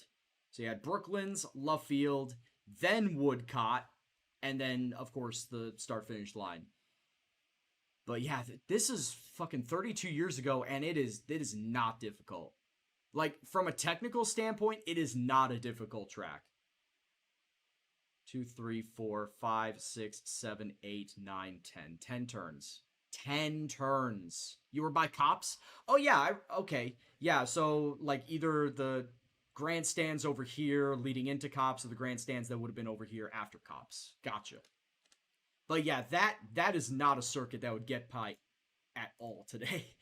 Not in the slightest, with how very untechnical it is. Circle says, so you have have you got the F1 skin for the car after doing all the challenges? No. The chrome one? No, I do not. And I think at this point in time, I'm pretty much giving up on it. I know there's 3 weeks left to do it, but I've pretty much given up on it. Modern F1 cars were too fast for Donington brands. That is correct, Elios. And also because brands in Donington do not have the current F1 capabilities that the FIA would like to have. I just watched a video on this by, it was either Aiden Millward or Chainbear that talked about the grading scale for F1 and the FIA tracks, where modern F1 tracks need to have a certain width of track around the entire track, as well as it needs to be like 15 meters wide at start finish line. They need to have modern amenities like modern paddocks, modern reception areas and shit like that, which brands in Donington do not have. Brands in Donington, I believe, are like grade 2 or grade 3 tracks, so they can still hold like supercars, of course, GT races. That's fine, but they cannot hold an F1 track unless they are heavily modified. They cannot hold an F1 race unless they are heavily modified for modern FIA standards. Yeah, modern, or like runoff area too. Brands Hatch and Donington do not have enough runoff area. Also, Aiden Millward did an F1 lap around Brands Hatch. He was able to get around Brands Hatch in a minute. That is too fast. So yeah, you are right. The modern F1 cars are going too fast around tracks that small. Like Brands Hatch was a minute, Donington was like a minute 6. It's too fast. Too fast for modern F1 cars.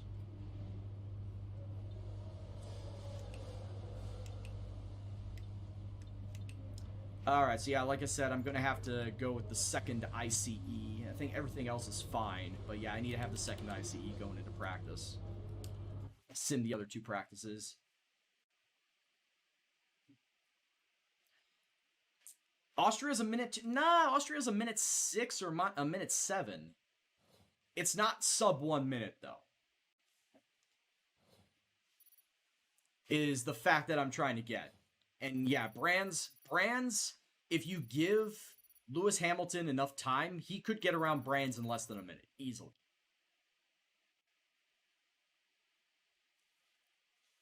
You're talking about in the game, Circle Junkies? Yeah. That'd be a neat little feature. That would be a neat little feature to have in this. Alright, so like I said, it is going to be a 100% wet qualify.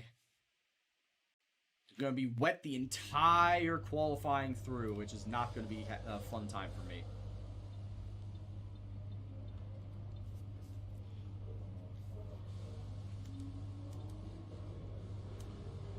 Alright, so I got 1,500. I could start working again on my R&D, but I don't know what I want to put my R&D into. What do I have coming up that's going to need some R&D? By the time I get... I think if I build one of these up, by the time I get to... I could do the major drag reduction. There's major downforce. Salute major downforce. Major DRS. In fact, I think major drag reduction might be a good one for this. I could rush it. If I rush it, when would it be ready by? If I rush it, it could be done before the Dutch Grand Prix. Ooh, man, if I could do that, yes. And get that drag reduction in time for the Dutch Grand Prix and the Spanish Grand Prix, that would be absolute tits. So yes, I will go for that. But I was also thinking of the drag reduction for Monaco, too. So I just wouldn't be dragging ass around that track. Alright, I'm stalling for way too long. Let's get into qualifying. Let's just get... I know it's over 54. But I will say this. The intercooler for my engine had a 55% chance to fail when it was rushed, and it worked. So, never tell me the odds. Because it could work. Alright, yes, I do see the rain is falling down. I just need to put in as much time as possible. I'd take a set of intermediates in these unpredictable conditions. Yeah, I just need to get out there and just start turning laps. Oh, shit. No. Session info. Just want to make sure I've got the right setup. I hope I've got the right setup. He says. But it is the same custom Chinese setup that I should have had beforehand. Alright, yeah, I'll go out there. Go out for a couple laps. Go to track. Alright. God, this whole event's going to suck. And I'm just going to say right now, I'm more than likely not going to make it out of Q1. I know I don't want to be that guy. I don't want to be Debbie Downer. But I'm probably not going to get out of Q1.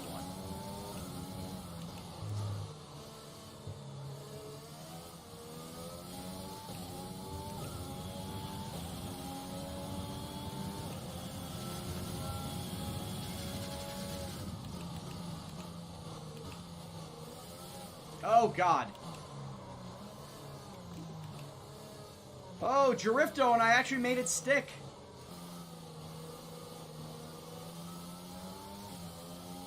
I think I properly heated up the tires now.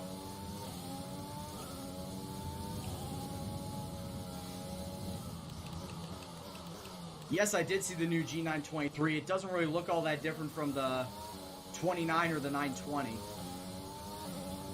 I really hate to say it, but it does not look like it's new technology at all.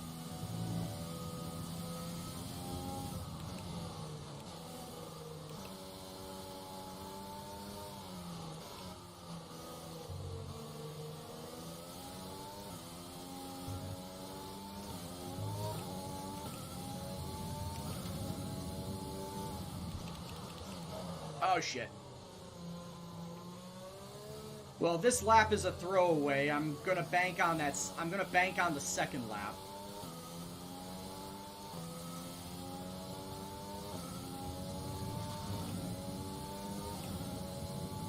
You have Direct Drive 1 with Fanatec, correct?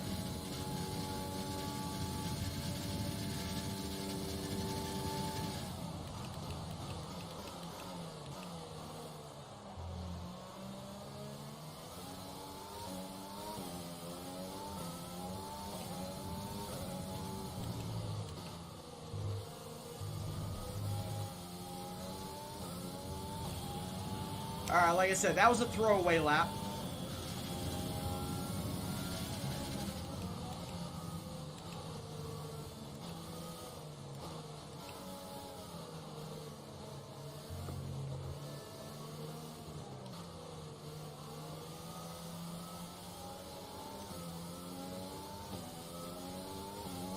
Oh, come on.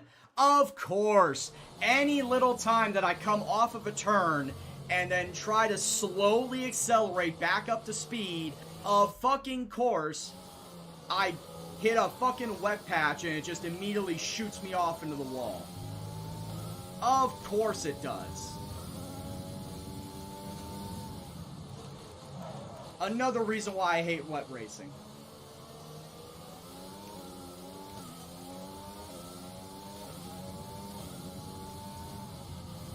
I could be doing everything right and it'll still say, fuck you, and shoot you off somewhere.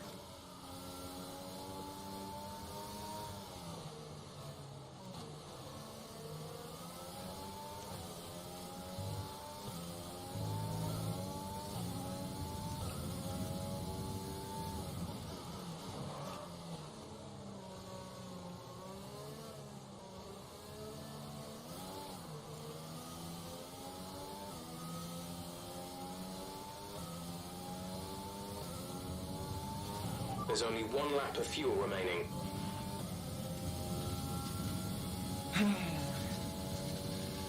Yeah, Sarancia, but it seems like no matter how often I practice, or how much or how little I practice, I just can't seem to get better at it.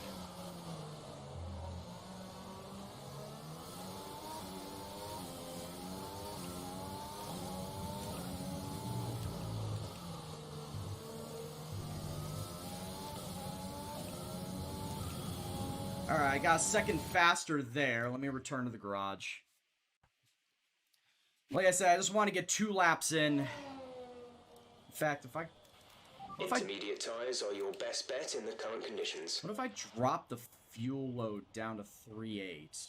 Would a second lap then put me any faster? Would it put me any faster? We'll try that, and then I'll switch the tire set to that center of intermediates. Time-wise, where are we looking at? Time-wise, I'm currently 17th, but I know that's going to drop. I do want to try and go 2 laps.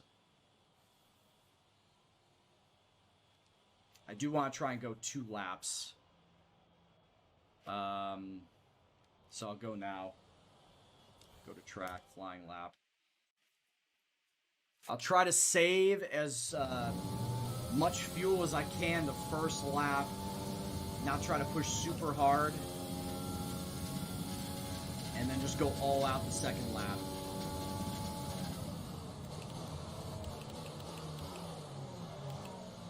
On, like, the lowest fuel.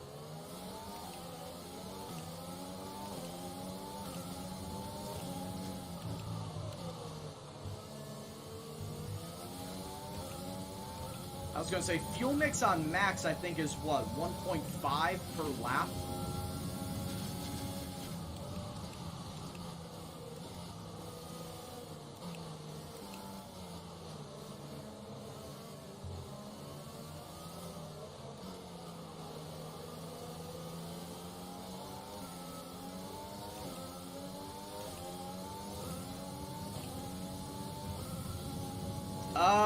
No, the Watkins Glen race is not this weekend. It is the Daytona. They have changed it with the Daytona Road Course. NASCAR is going to the Daytona Road Course for the first time ever. So the same course that they used for the 24 Hours of Daytona, NASCAR is finally going to run that.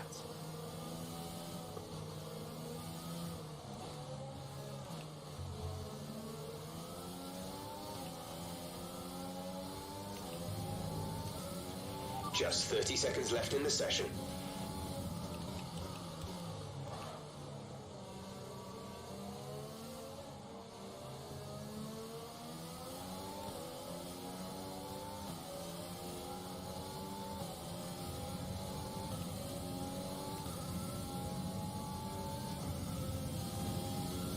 Well, I screwed my lap time, I can tell you that much.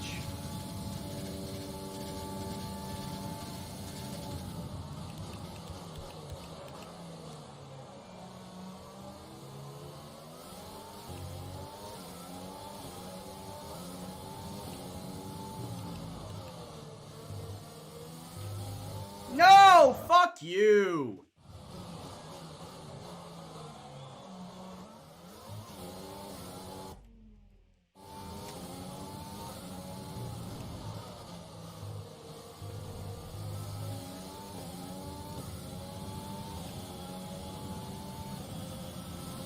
Alright, where'd it put me? 14th. I got lucky. I got lucky to get out of that. I'm in Q2, but I got lucky to get out of that. By how much? By Jesus Christ. 0.06 of a second I got out of that. So, Albon and I do, in fact, get up into Q2, but like I said, I got fucking lucky with that.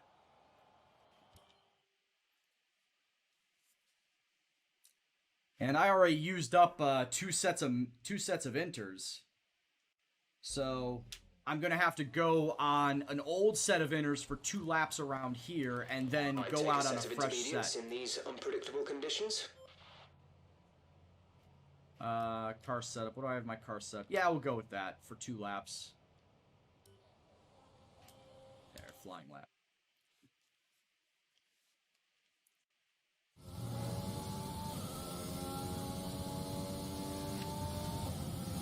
That's true, Sarancia, but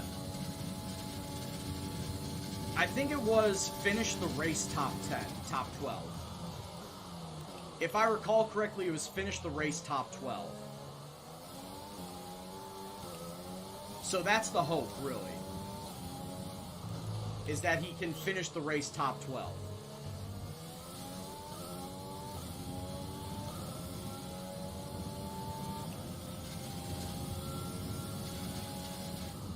knowing him, he should.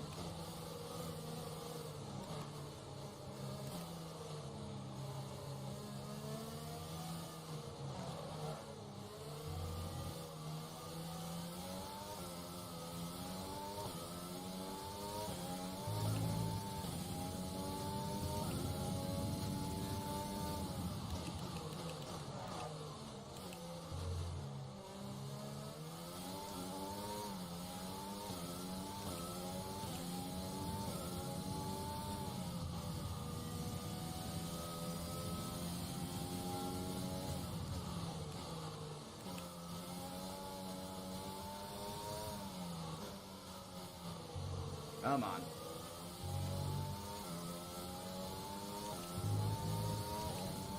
Daniel Kvyat currently has the fastest lap. Yes, I'm about as shocked as you are.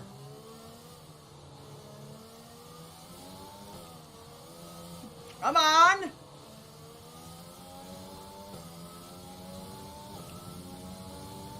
Don't give me this shit game. I want to put 2 laps on these fuckers.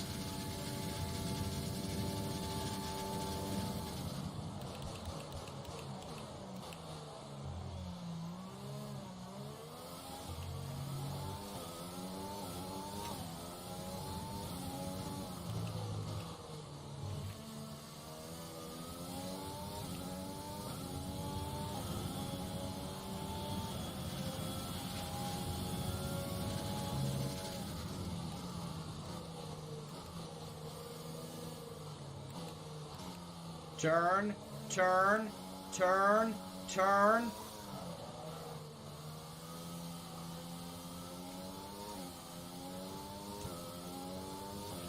There's only 1 lap of fuel remaining. Me and driving in the rain accounts to me not being able to fucking turn.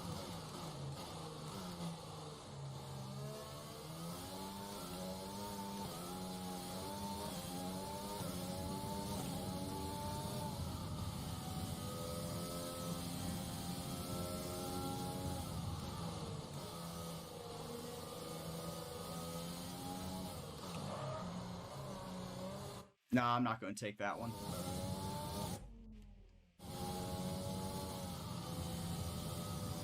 It really does account to me not being able to turn in this fucking game.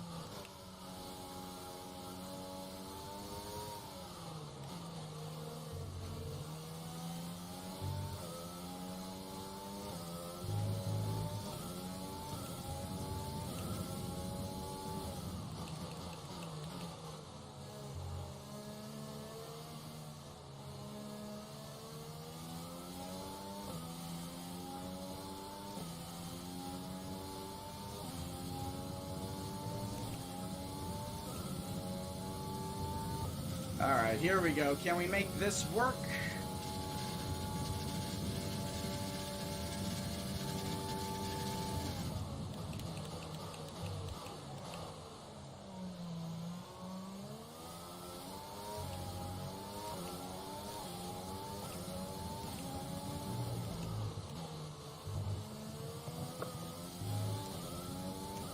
Alright, 1.8 seconds faster. Alright, return to the garage.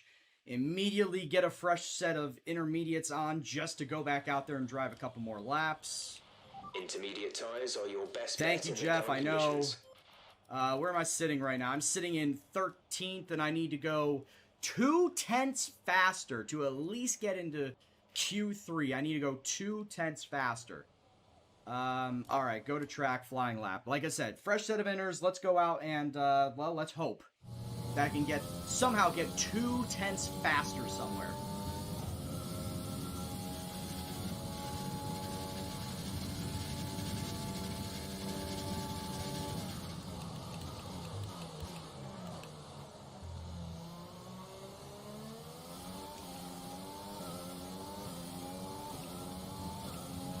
Turn down my saturation. Now, if I turn down my saturation, then it would not take that long, or not take that much for my steering to turn, essentially. If I lowered my steering saturation, the less of the steering wheel radius that I have would allow it to turn.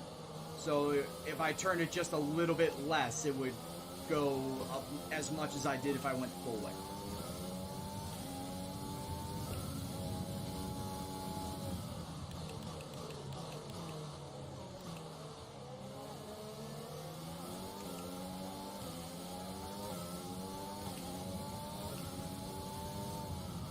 I hope that explained it, because I know I said so many words in that one.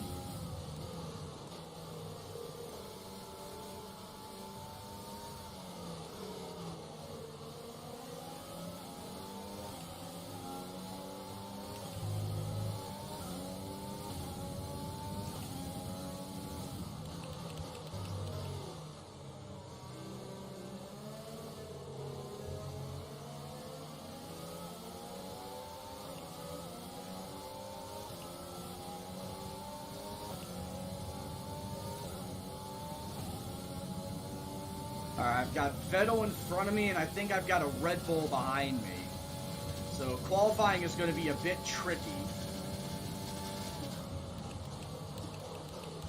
Unless I get ahead of Vettel.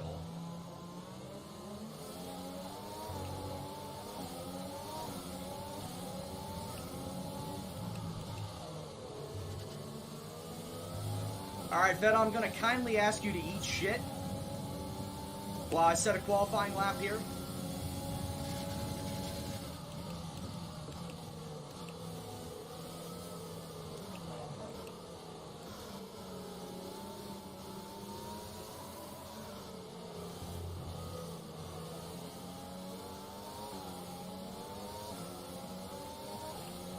I know in real life, by doing that, that would get me, like, points docked against me.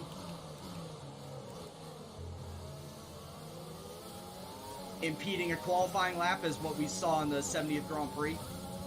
I forget who it was against George Russell. I think it was Ocon against George Russell on Saturday.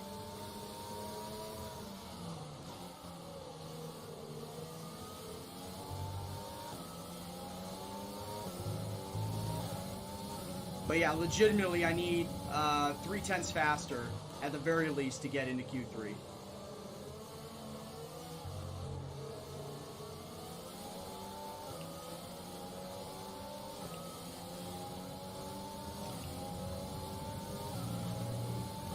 And I'm currently sitting at 6/10.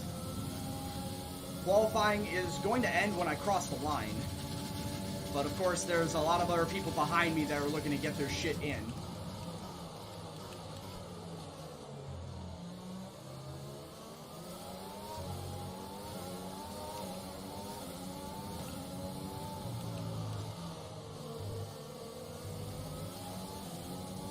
I should be able, I should get it. I should get it. I should be in Q3.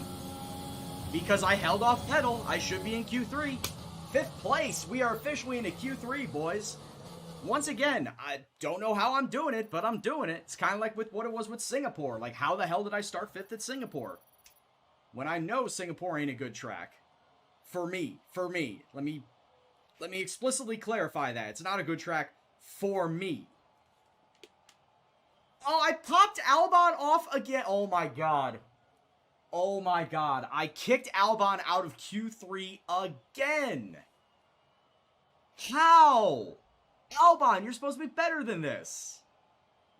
Literally, legitimately, you're supposed to be better than this. Whew, boy. Yeah, Albon is not in Q3 again.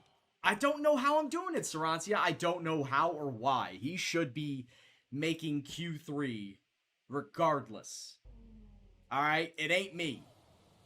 It honestly ain't me, and it shouldn't be me. I'd take a set of intermediates in these unpredictable conditions. Alright, and car set.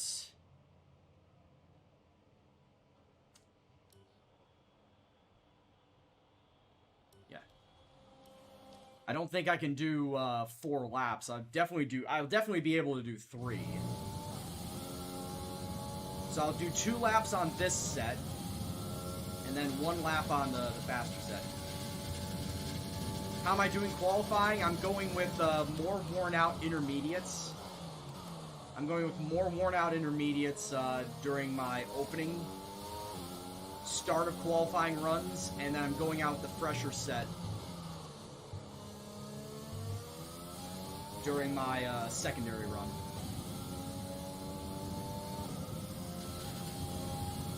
During the run at the very end of qualifying.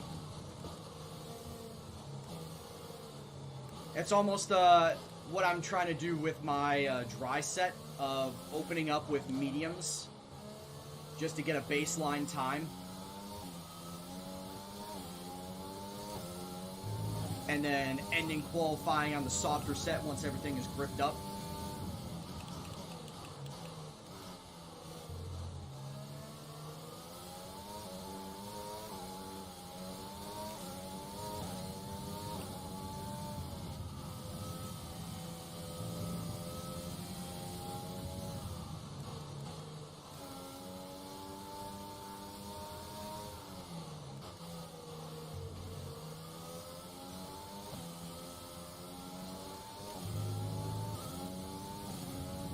But yeah, as far as how I'm doing this, dude, I have no idea.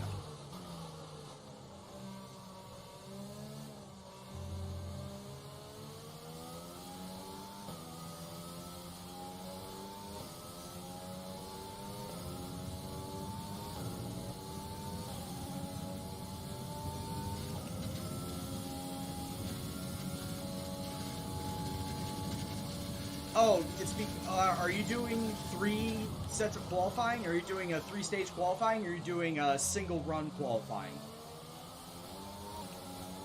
I think you're doing short qualifying, which is 18 minutes. I've got 3-stage qualifying.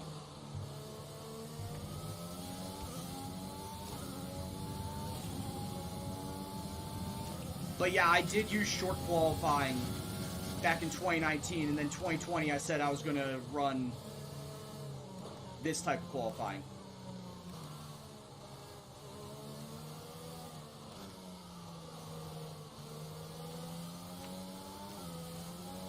You can change it in the settings and assists in your game. There's only 1 lap of fuel remaining. But you gotta change it before you do anything in practice. Like before you start your race weekend, that's when you can change it.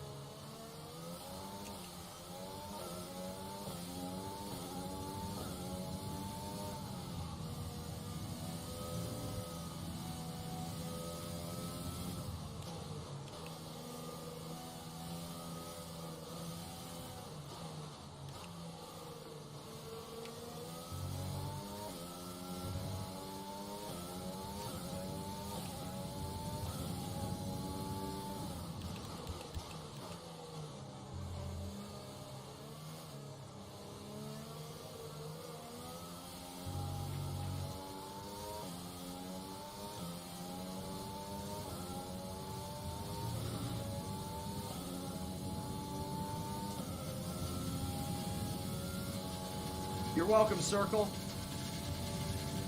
And honestly, it looks like I'm going to be starting 10th place. Like, I made it into Q3, but it looks like I'm going to start 10th place. Ah, shit. Of course. Of course, here I am being a shithead. Yeah, that makes sense. It does make sense. Marco7, thank you very much for the follow, dude. Hope you're doing well. Hope you enjoy the stream.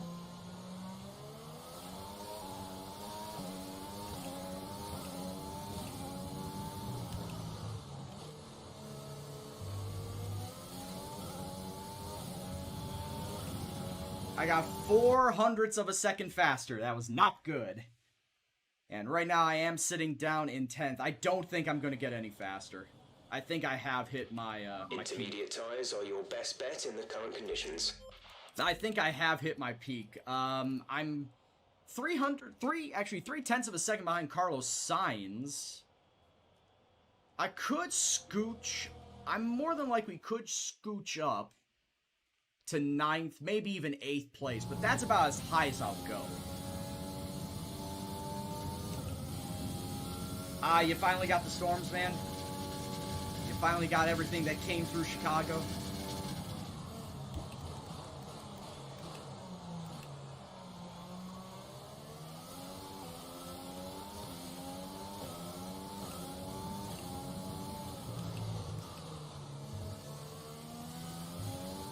Well, that's the thing. We got the storms here in Chicago, but it's still going to be 90 degrees Fahrenheit here. So not only did it rain, but it's going to be hot and muggy. Hot and humid.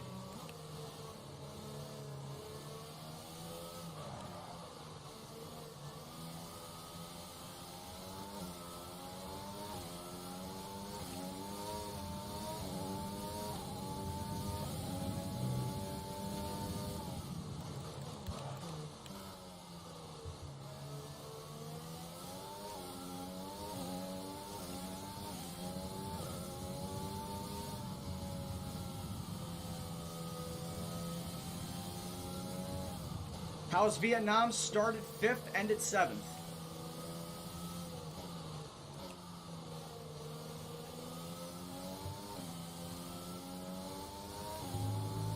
And here it's supposed to rain for the first half of the race. But somehow I made it into Q3.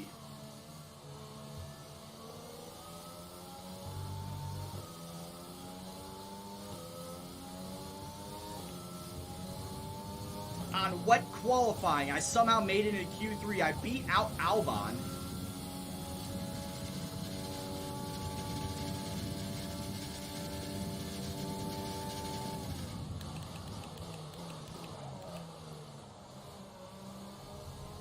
Nope.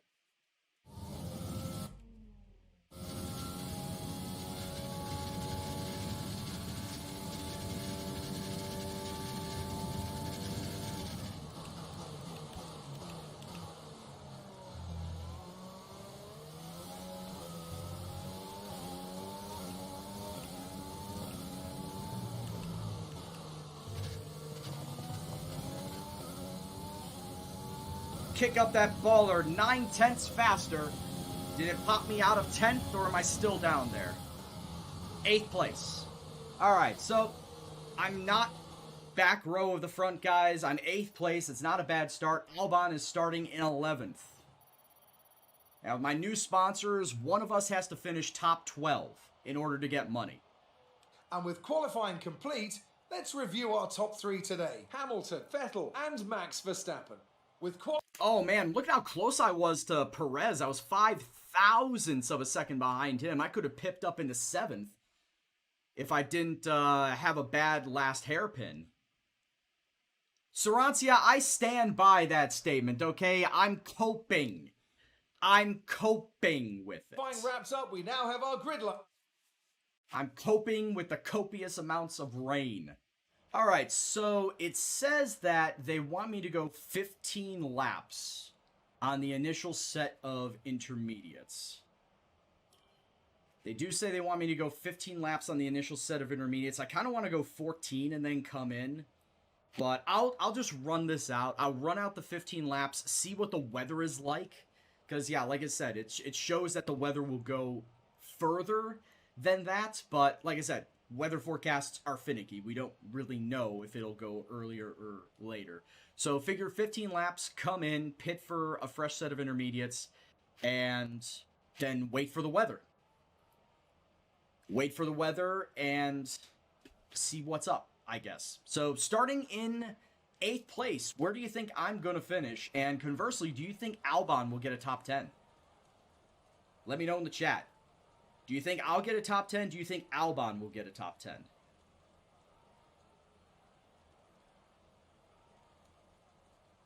More importantly, will either of us get a top 12, because that will give us sponsor money. Top 12 is sponsor money for us.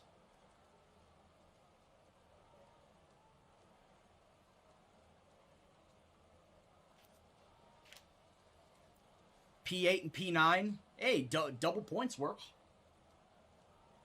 I'll take double points all day, every day. In fact, all we need right now is 2 points. 2 points and we've reached our primary sponsor goal.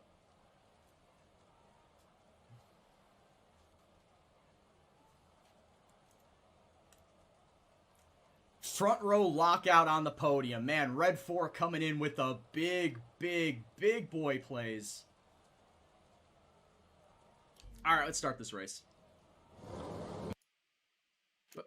Sorry, I was just turning down the sound of it.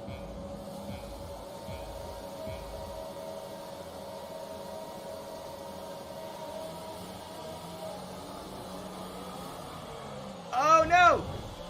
Saved it. Nope, didn't save it. Start over. And there's Albon. Oh, fuck.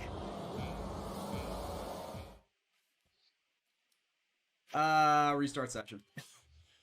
Oh, I hate standing starts in the rain. Start over. Do over.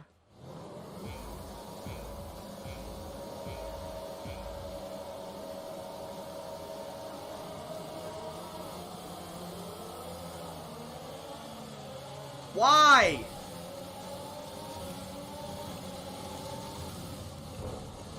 Fuck off. Okay, start over. One more time for posterity. What is going on with my fucking wheel spin at the very start of the race? I'm going all the way up to 4th gear like I should. What is up? What is up? Oh, come on! Oh my lord. Talking about bullshit. Coming up the inside.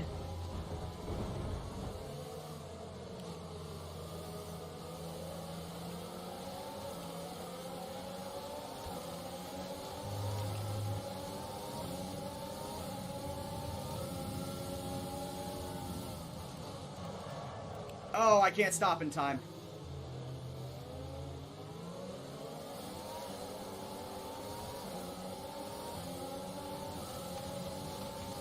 Go, Albon. I'll run point for you. Fuck, if I can run point for you, oh my god. Sliding all over the fucking place. Of course I am. Be careful with the front wing. You've taken some minor damage.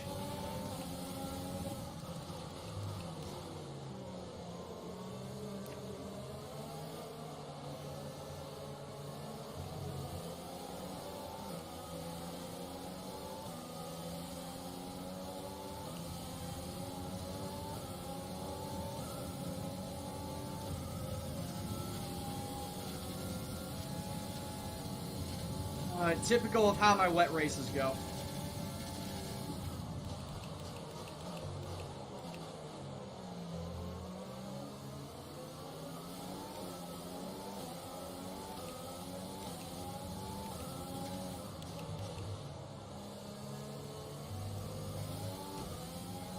Yes, that does pretty much mean that when I come into the pits, I'm wasting 7 extra seconds to fix a wing.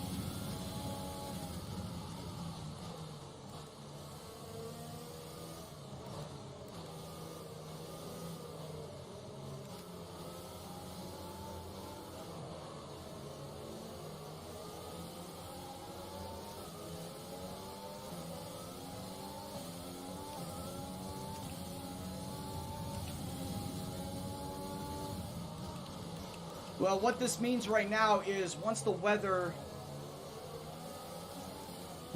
clears up, I pretty much have to allow Albon through. I gotta allow Albon to take the pit stop first.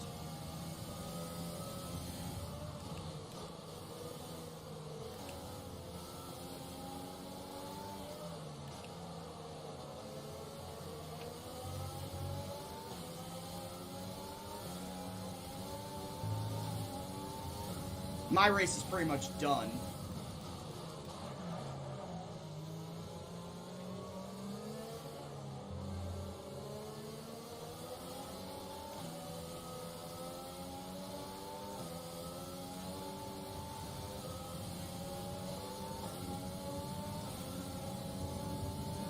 I got a fucking headache right here. Right fucking here because of that.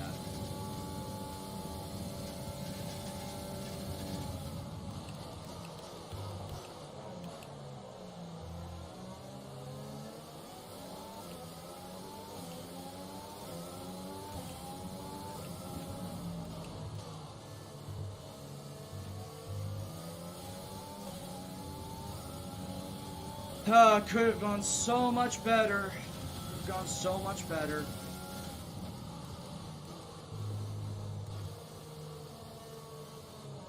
Well, I was so lucky to have gotten up into Q3. Guess that's what all it was luck.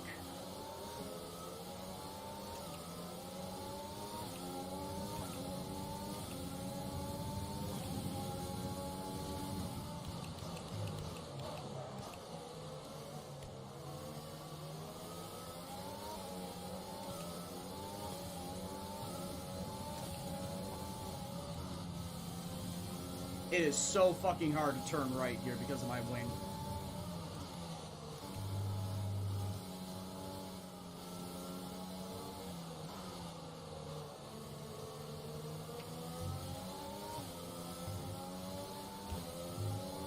And the stupid thing is every single fast turn in here is a right-hander. ETA on this rain clearing up is about 10 minutes, so just keep your concentration out there.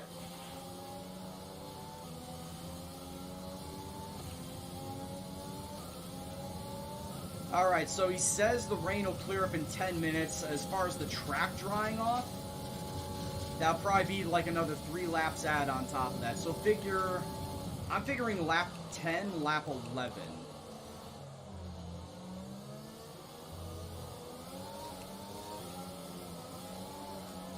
God damn it, Brian! Check your MFD for a new strat.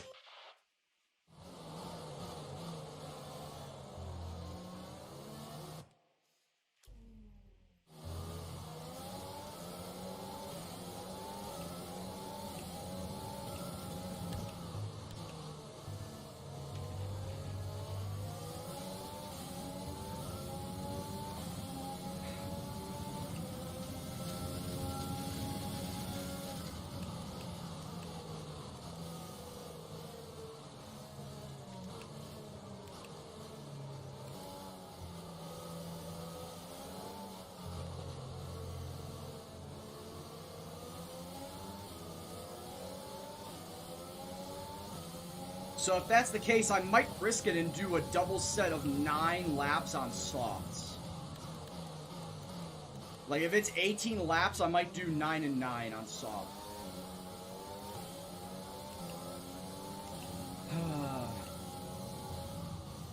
I know, Saransi, I'm just frustrated myself.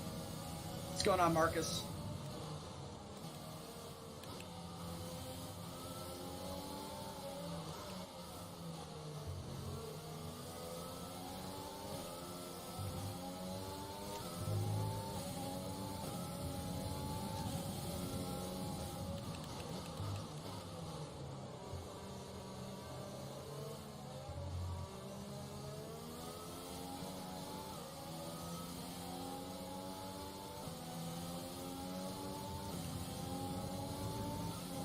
I got my high hopes.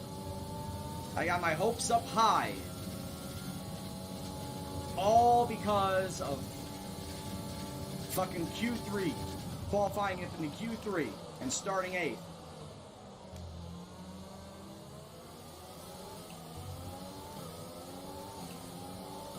Power's out in the Midwest. We're in the Midwest.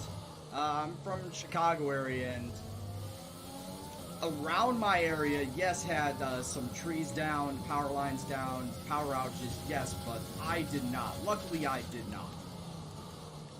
I was monitoring the situation pretty much leading up to when I started streaming. So I started streaming at 5:30.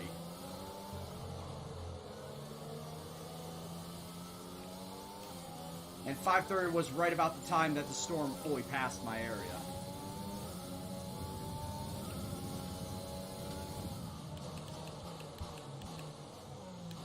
That was a wicked storm, though.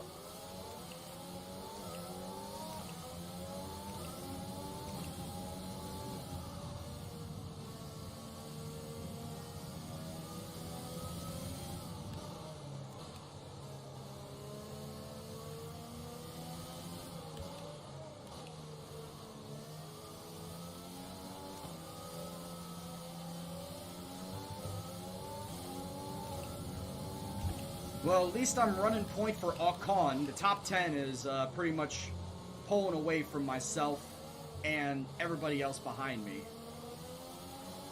Which I'm okay with. Like I said, that pretty much is giving Ocon, or not Ocon, giving Albon a guaranteed top 10 spot right now.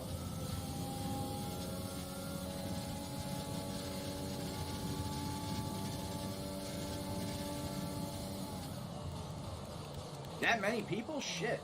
ComEd's got a lot of work to do.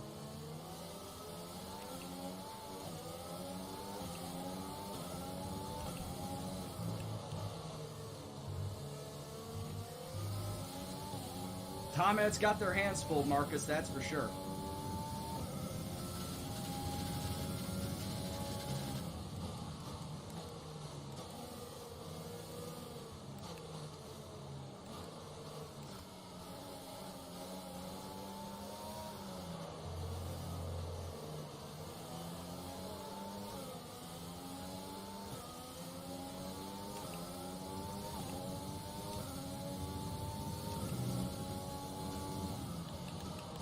Yeah, still only 6 laps into this race. Still a lot of time to go.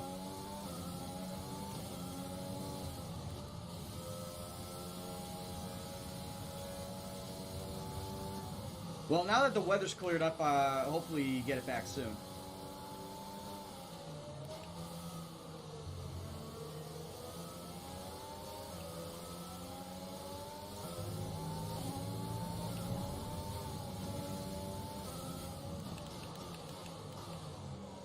That was my fault. I got a wheel drug into the grass, pulled me inside.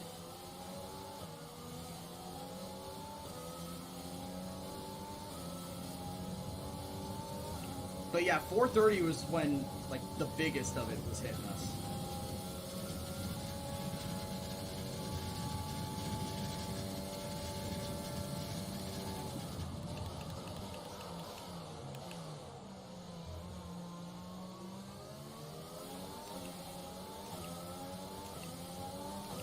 Man, look at Kvyat back there. He's 10 seconds back. Shit. So it's basically the top 10, not just the top 10, but the top 12, myself and Correa, pretty much have opened up a gap on everybody behind us. Yeah, I know, Marcus, we were talking about that. It was the rain that left Chicago and it decided to skip on over to China. The weather forecast says it should be done in like 10 minutes. Weather forecast. Okay, copy that. Jeff? Weather. Weather. Looks like the weather is going to dry up in about 5 minutes. Inters look like the best tyre for now. Jeff doesn't know what the fuck. Jeff's getting drunk on the pit wall is what he's doing. Jeff doesn't know what's going on.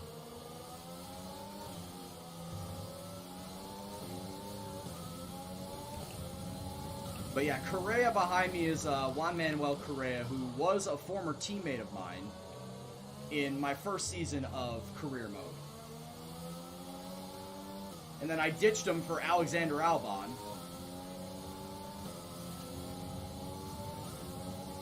Because Red Bull did not want to pay a big contract to keep Albon, so I finessed them into giving him to me.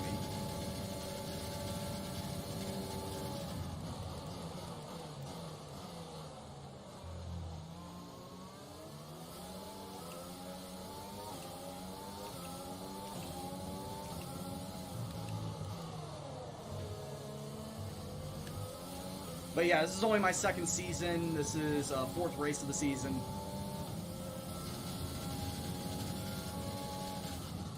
And so far, we are 5th in Constructors, with Albon actually getting a podium at Australia.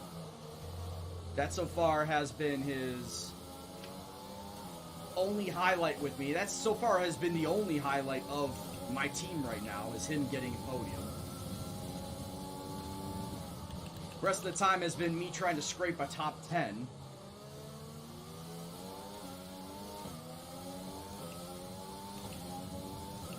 So I'm just trying to build him up and trying to build the car up.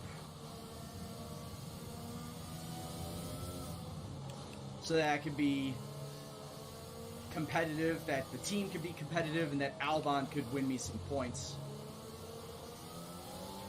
We anticipate an end to this rain in around 5 minutes. Check your MFD for a new strategy option. Gap to car in front is 4.3 seconds.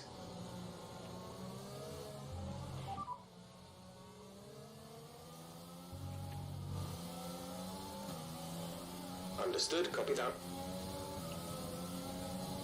Jeff telling me shit while I'm about to get passed by Correa is the dickest move that he could have done.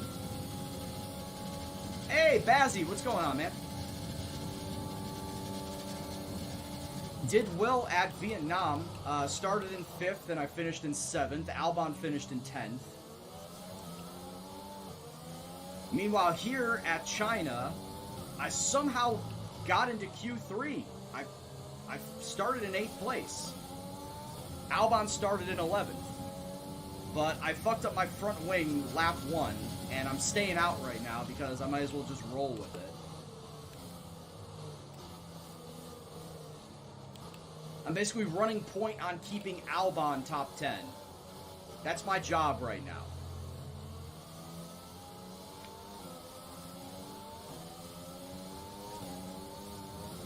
He's got a 4.5 second gap on me. Correa, yeah, as you can see, is a second behind. But yeah, that is currently my job in this race, is to keep Albon top 10. So he can at least get our team some points.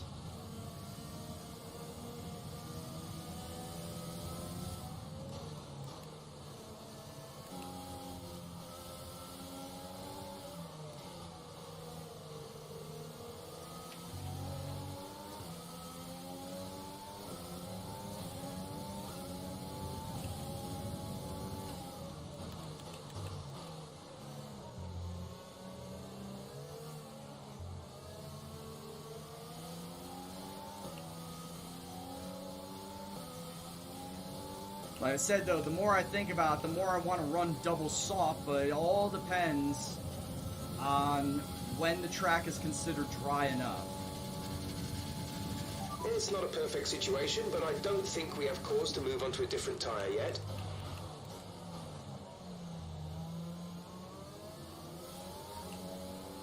I think anywhere between 14 and 18 laps left to go in the race is when I'd think about doing double soft. Anything between 14 and 10, I'll just do a one more stop on the medium. And then anything 10 and in is one stop on soft. But like I said, if they're talking about rain ending in probably another lap's time, track then going to dry up probably in another 2 to 3 laps time, we're looking at 14 laps left to go in the race. So it's at that point in time, do I want to risk the one more stop medium tire, or do I go double soft? That is my dilemma right now. Oh, and also, like I said, I fucked up my front wing. Do I change out my front wing? Or do I just leave it as is and just kind of make the best of this situation? Knowing that I'm going to have a hard time turning right. Let's use that overtake button more.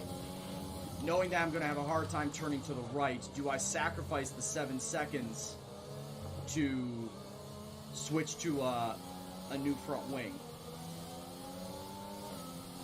Alright, the rain has officially been cleared up. We're looking at 18 laps to go. Double soft would be the play if I did go into play. Double soft would be the way to go.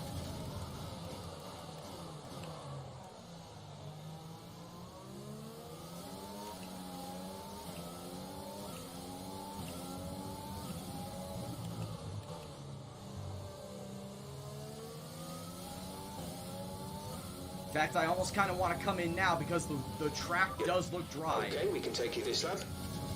The track does look kind of dry. And I am starting to slip a little on these inters.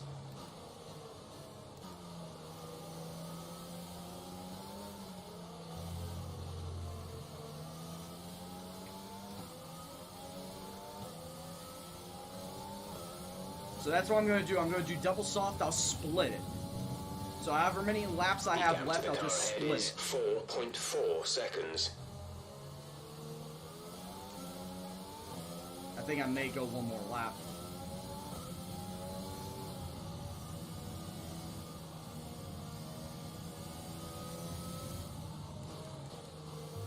I say I may go one more lap, but it really is looking like I should be coming in now.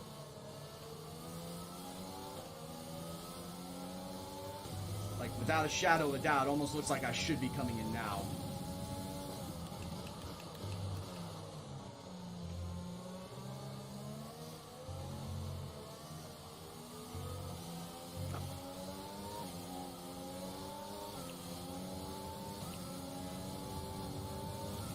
Haven't heard Jeff say anything. Weather. Radar is clear. Weather is looking good for now. Not sure whether dries or inters are faster. We're right on the crossover. Alright, I'll stay out one more lap.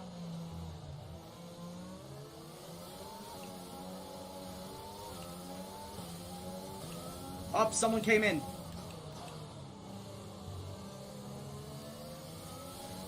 I saw someone come into the pit. I don't know who, but I thought I saw someone come into the pit. Okay, I was mistaken. Just from the distance away, it looked like someone was going into the pit.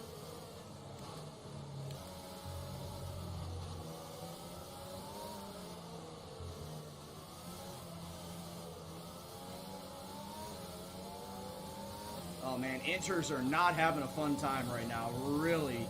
I really think going onto the slicks is probably the best move right now. And then with, we got 16 laps left to go. Yeah, I'll go 8 on the softs. I'll split them up, go 8 each on soft tires. A new strategy is available There on the it is. MFD. There it is.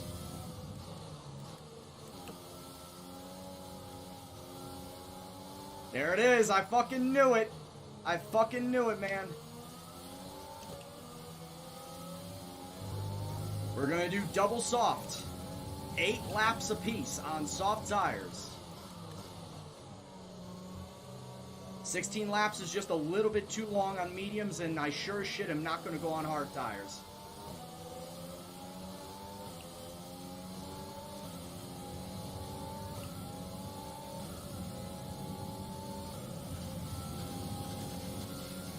Albon should be in and out of that pit stop. He's 5 seconds ahead of me. He should be in and out of that pit stop. No fucking time. Oh, shit. And everybody behind me should be coming into pit too. So, honestly, I should be in and out in 11th. Oh my god. Okay, the stewards have now enabled DR. No, no, no, no, no. I'm sorry, man. That ain't happening. Check your MFD for a new strategy option.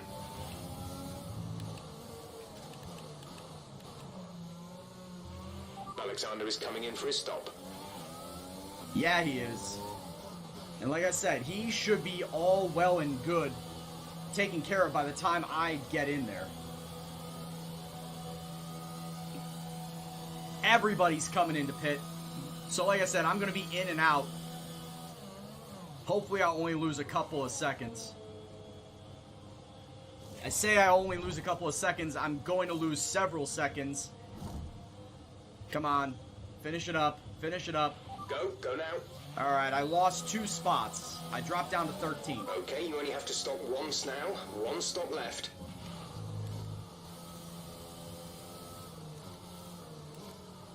But I needed to come in for that new front wing.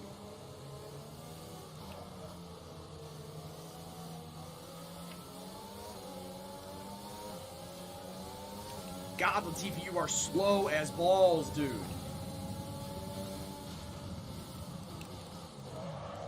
I almost fucked up my front wing. Yeah, that makes sense. As soon as I got it, I almost fucked it up. Young Stunner, thank you very much for the follow, dude. Hope you're doing well. Hope you enjoy the stream. Albon is out of the session. What? Coffin, please, for my teammate. He's out of the session. How did that happen? No! Albon, my guy! Okay, clear. You were the chosen one! Yeah, that makes sense. Thank you very much for the follow as well, Marcus.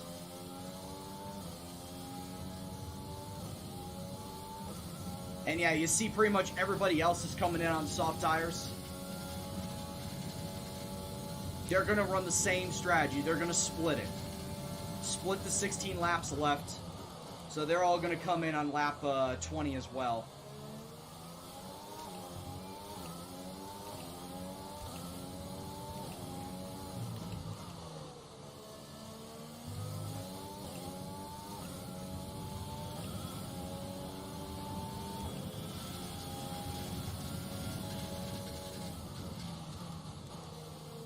Man, that's no bueno, dude. That is no bueno.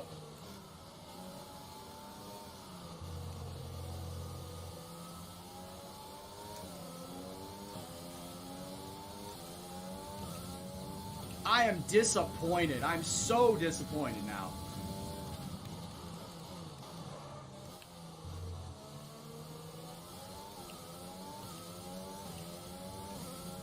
Because now I need to fucking push the last half of this race to get any sort of points. Otherwise, I'm just going to be stuck down here in 11th. And let's be honest, I probably will finish 11th then.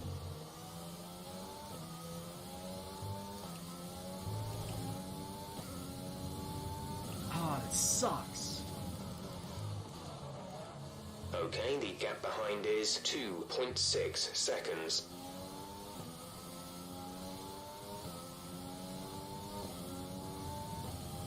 Don't really care all that much, Jeff, but thank you.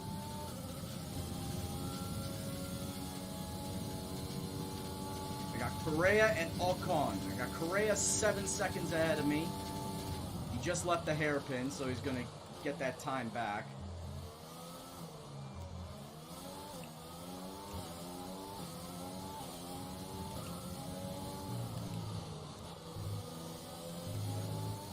And today has not been a good day for the Gendo Our gap racing to the team. car in front is 7.4 seconds.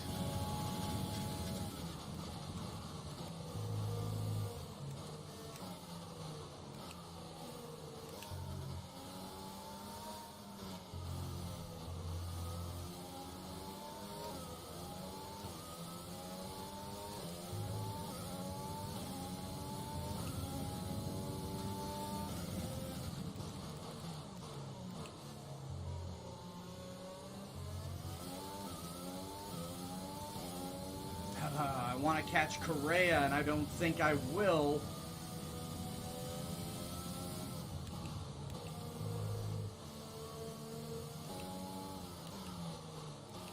Plenty of time, yes, but I don't know if I can. Meanwhile, Kvyat behind me is taking better and better lines.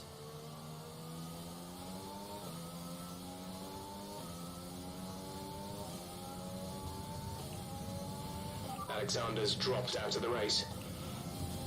Thanks, Jeff. I saw that a couple laps ago. But no, legitimately, Kvyat is driving like a man possessed right now to catch up to me.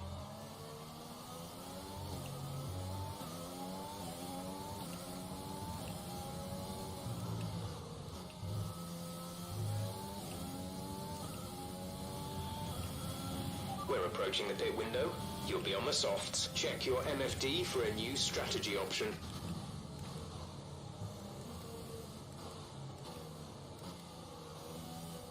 I was going to say, what's the new strategy? I mean, I've got my strategy set.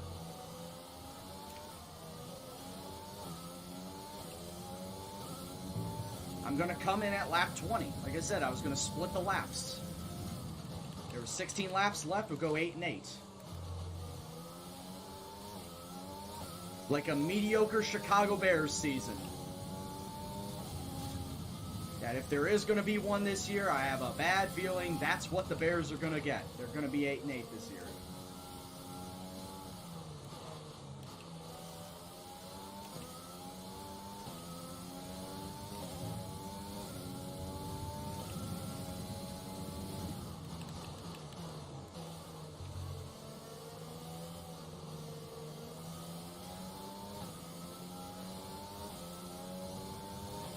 7 seconds is all that separates you and the car ahead. All that separates? You know how big of a gap 7 seconds is, bud?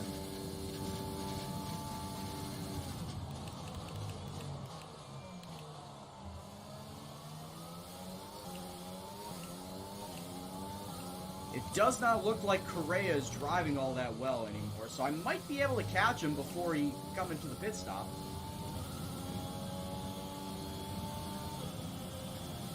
Keyword might.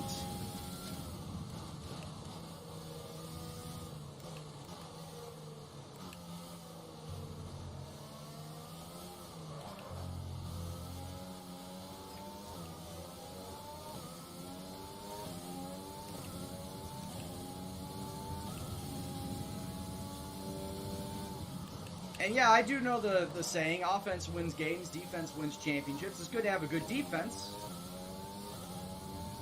Got to have an offense to back that up, too.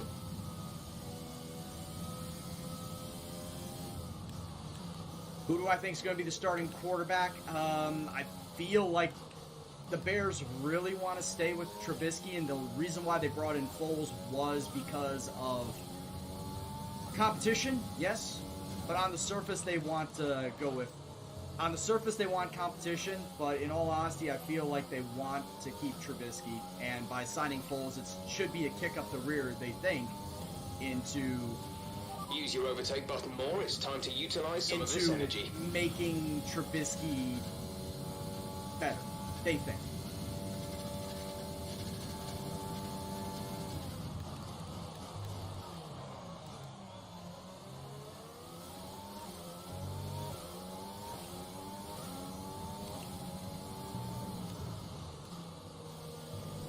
Oh yeah, right now this offense is not built to score 30 points. We're going to box this lap. Push hard on the in-lap. That is for damn sure, Marcus. This offense is not built for 30 points. You pretty much have to rely on... This is almost like a 2006 situation. Where they had the best defense in the NFL. And a very, very mediocre offense. With Rex Grossman at the helm. Yeah, the Bears defensed their way into a fucking Super Bowl. That's really what it was back in 06. They just relied heavily on their defense, knowing full well that Rex Grossman was just a bang average quarterback. Not terrible per se, but he was bang average. Okay, gap ahead is 7.1 seconds.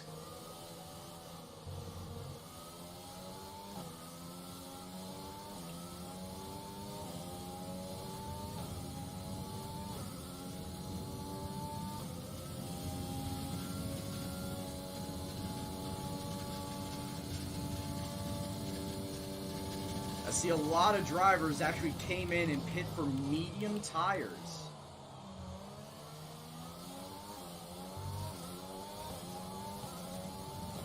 I am not going to fall for that trap. I am going to pit on lap 20 for the softs.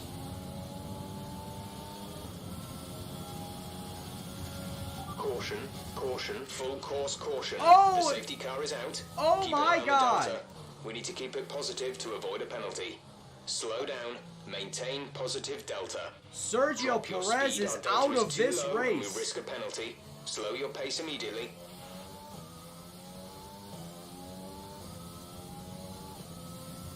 Amazing! We've got a full course caution with 9 laps to go. I will be coming in to pit for soft tires. A new strategy is available on the MFD. Oh yeah, I'm coming in to pit right now, Jeff. That is for damn sure.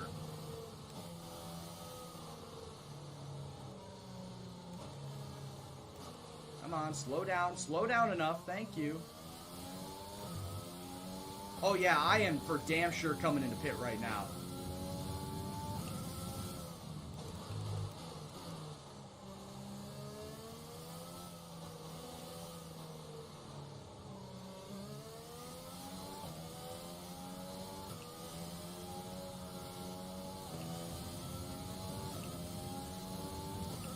I'm trying to think, could I have gotten away with a top 10 here?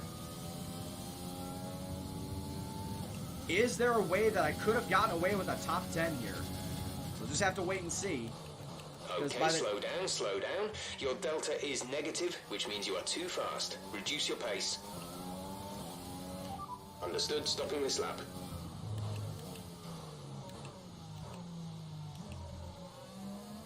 Alright, free soft tires. Pitting for softs. Because when we go back green, we should have 7 laps left to go, and that is perfectly fine for those soft tires that I've got. And of course, everyone's coming around on the mediums. Exit now. Gasly is going to pass me. Yes, I may have dropped now down to 11th, but let's be honest here. I am going to go full bore these last 7 laps, 6, 7 laps whenever we go green.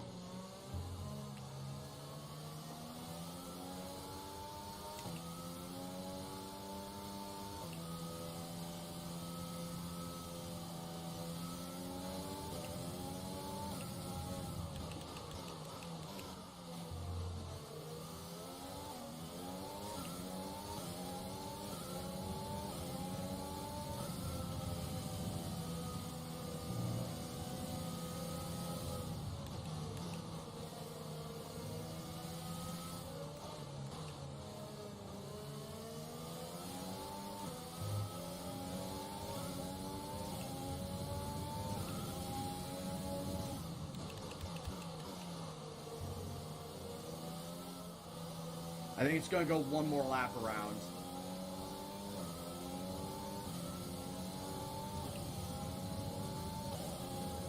I was going to say, where even is the safety car queue?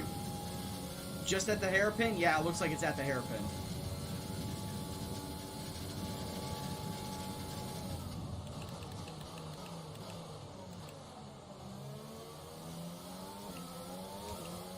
So yeah, it's going to go one more lap around, which means that there will be 7 laps left to go in this race when we go green. Amazing.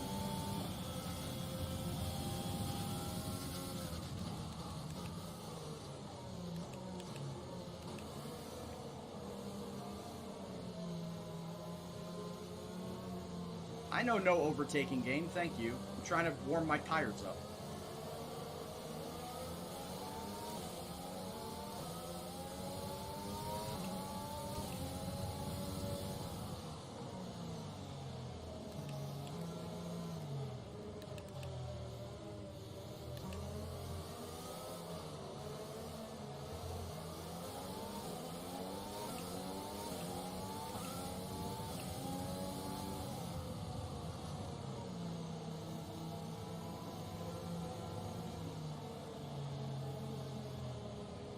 Scrub those tires, boy. Scrub those tires.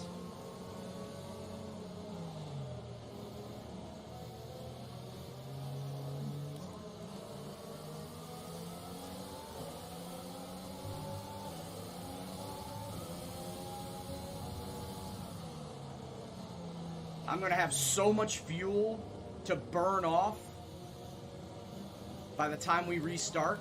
It's going to be insane.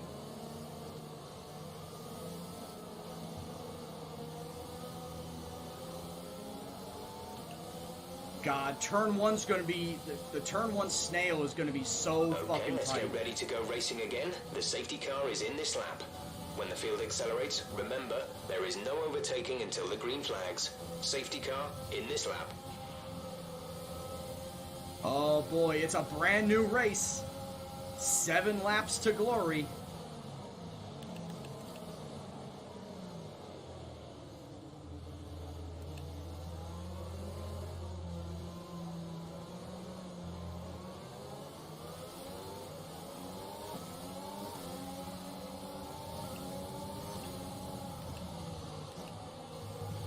The track is clear. Green flag. Man, Kvyat, you can go die in a You'll be on fire. the softs.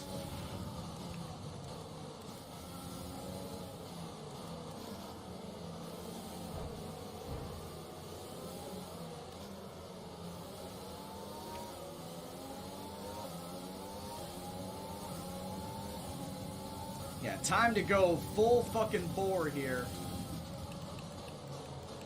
Unfortunately, DRS does not start until lap 3 after a restart. So I can't use it on the back straight right away.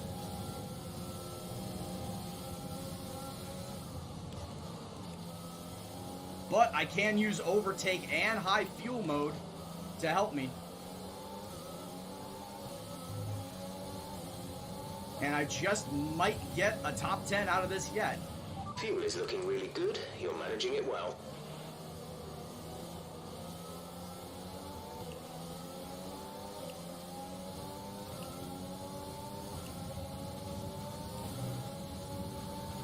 Come on, give me that. Give me that air, Gasly. Yes, I do full qualify. 3. Yeah, the triple qualifying. 18, 15, 12.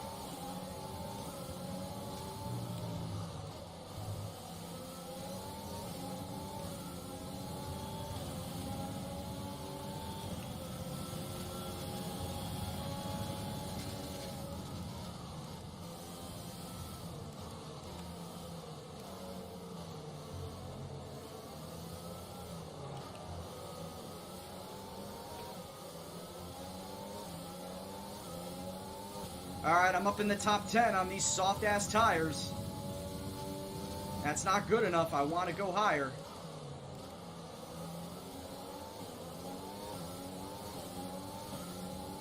And of course, I forgot to mention for everybody that is new, my streaming schedule is Monday, Tuesday, Thursday, and Saturday for F1. On Thursdays as well as Fridays, I do iRacing. iRacing is another simulation game where on that simulator, I do oval racing, oval leagues. On Thursday, I have a 1987 car Legacy League. While on Fridays, I'm part of TORA, the online racing association, driving the Xfinity cars in that league. Ah, you should be fine, Circle.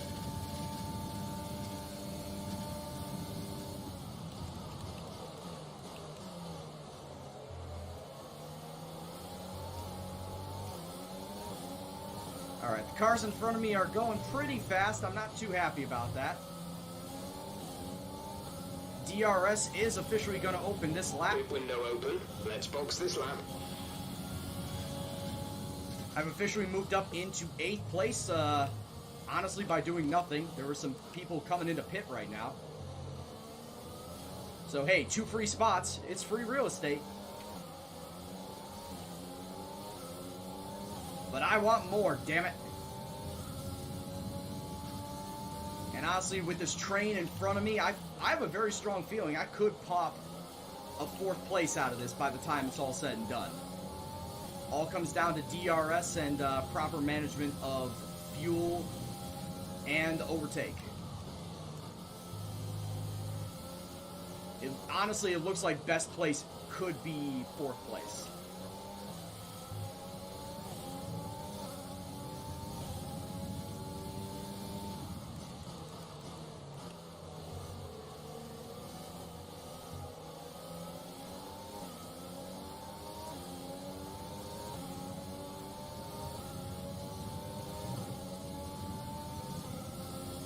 Give me that sweet, sweet DRS. Fuck, Correa got it too. We have 5 laps of fuel remaining. Going up the inside. Oh, not yet. Not yet.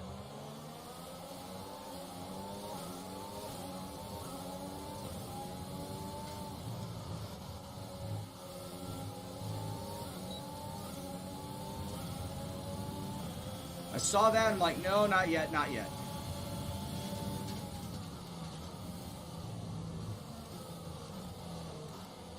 Signs Ricardo Ocon. That is a train if there ever was one. Some information on Kvyat. They're slowing down. It seems like there's some kind of problem with their car. It's good for me.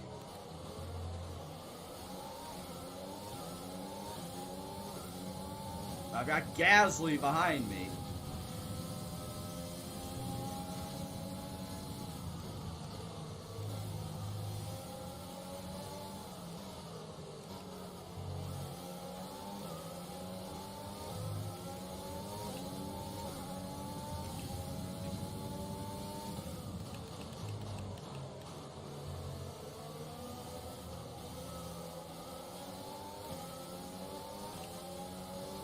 Hey, Ted K, what's going on, man? Vietnam was actually pretty good. I started 5th and ended 7th. Albon finished top 10. Correa trying to push me inside.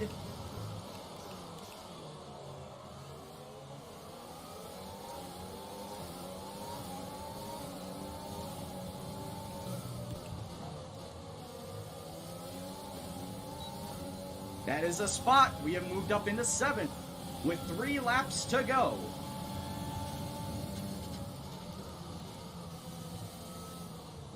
Unfortunately, Albon got knocked out of this race. I did not do it this time. He did it his own damn self.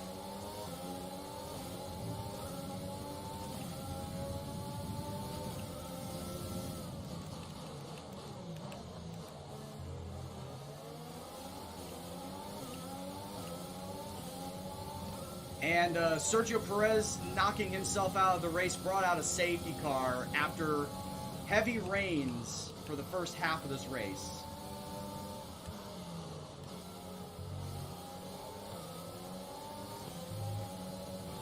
There's 3 laps of fuel remaining.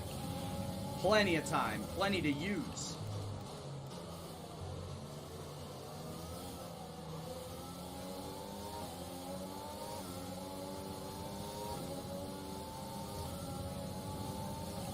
Can't let Ocon get out of my sights. Stay in his draft. Can I pass him now? It doesn't look it. No, not now. 2 more laps. Ocon and Ricciardo sitting ahead of me.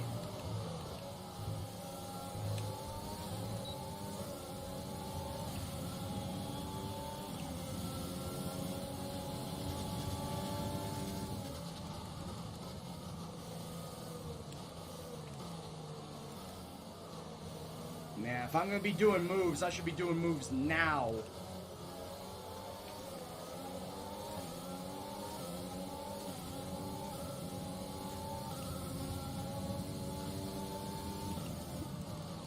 I should be undercutting him on the snail. I should be going through the hairpin, undercutting him on the hairpin too. Ricardo's got no DRS help ahead of him. Supposedly. He ain't got no DRS help ahead of him, so he could be a free spot.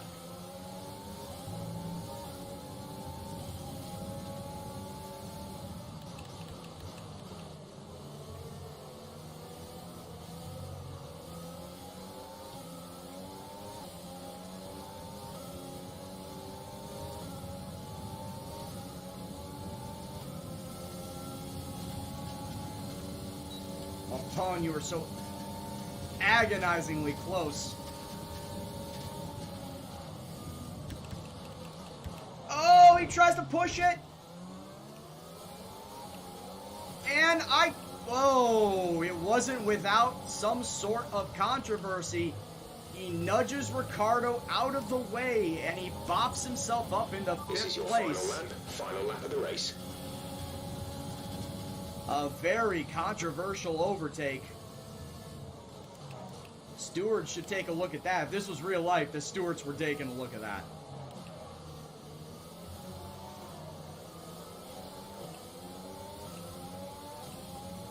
I was not wanting to hit them both at the same time. If I'm going to be honest with you, I wanted to just get Ocon. 3.8 seconds. I was looking to just pass Ocon and then potentially get Ricciardo the last lap. I did not mean to overshoot it that badly.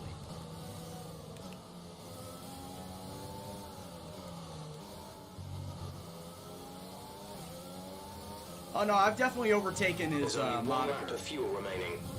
I've definitely overtaken Kvyat's torpedo moniker. Actually, it's not a torpedo, it's a bomb. Gendo bomb. Bombing from 7th to 5th. We pretty much burned off our excess fuel. We'll be back on target soon. Shut up, Don't Jeff. wait too long to turn the engine down. Shut up, Jeff. I've got 4 tenths of fuel left, and I am damn sure going to use every single last drop to to stay in 5th place at the end of this race.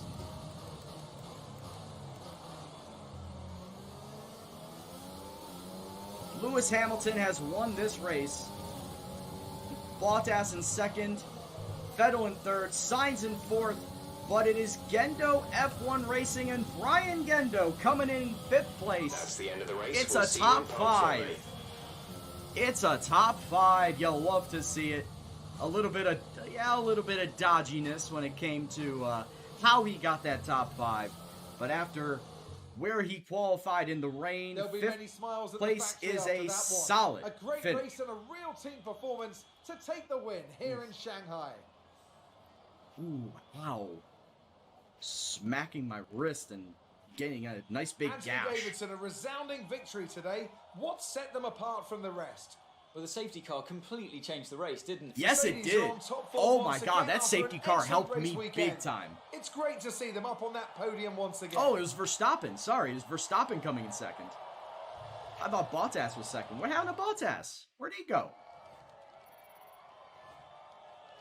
And after this round Where of did the World Bottas finish? Championship, Bottas here's how wasn't things even look top in 10. the drivers' table. With that brilliant result, Wow, Sebastian he dropped Vettel all the way to secures top 16th. spot in the drivers' championship. Let's focus on the driver of the day, Anthony Davidson. But Who hey, do you I'll take pick? that Well, top for me, 5. it's got to be Lewis Hamilton. Can't go Multiple wrong with the world top champion 5. May be the boring choice at this point, but you can't argue that We he's a currently driver have deserving 34 of his constructors reputation. points. We It's time dropped to to see how 6th, things are shaping unfortunately. up in the Constructors' Championship. The current championship leaders still hold top spot. But Solid. that gap is getting 5 smaller. points behind Meanwhile, Racing a Point. strong weekend from Red Bull Albon this and time I, out, and they improved 9th their and position 10th. in the championship. In the driver's equal standings, parts yeah, we're exhausted still and way off elated the with top, this but at the weekend very of least, we are Formula currently One. top Be 10 sure in the to join driver's us standings. for the next one. We are top 10 in the driver's standings. Love it. Great work out there today. Let's have your thoughts. Yes, Claire. Hold on. You really looked in control of your car out there. Your team must be thrilled. Yeah, I'm absolutely thrilled with my team. And I'm thrilled with their sport during the race. This was for the fans. I always put on, this was for the fans. Team's gonna hate me for that one. I'm thrilled with their support. There we go. It was more like dodge on some Oh, Formula. fuck off, Claire. I'm not answering that question. Sounds like there's some work to do back at the factory. Oh, that's a new one. That's a new one. Sounds like there's work to do back at the factory. That's a new one. All right. Currently leading my rivalry with Lando Norris. My claim goes up. Albon's does not go up. In fact, I think it went down a little because he crashed out of this race. Albon, what is wrong with you, mate? What happened? $1.6 million of cash coming on in. And Albon and myself damaging the car. We only get $65,000 out of that.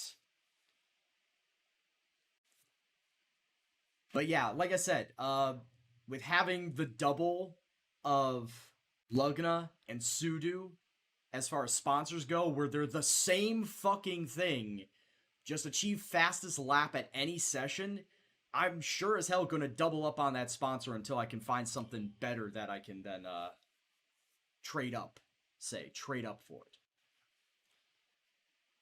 I would think maybe having what's that? Finish top 12, finish top 10. We'll have to wait and see. We'll wait until the sponsorships go up for that, but I might do that instead. We'll wait and see. But before we get to that, let's take a look at some of the activities. We got 4 and 4. What can I do? So there are 2 sets of 2. There's 2 sets of 4. What do we got here? Simulator training is experience for the next race. That's not bad. Attend an esports event, 200 points as far as driver claim goes. Power team building, nah. Aerodynamics equipment upgrade, plus 10 morale for aerodynamics and 60 extra resource points. Hey, you can never go wrong with extra resource points. Marketing strategy conference. Marketing strategy conference adds 200 team acclaim. I don't know how much a bar of acclaim actually is. Vehicle PR filming, adding team and cash. It's very minimal cash. It adds a lot of team acclaim, though, but the morale, the team just does not like it. So we'll forget about that. So we'll go simulator training for Albon, marketing strategy conference to add to the team, and then we'll go attend an esports event for driver acclaim. We'll do that.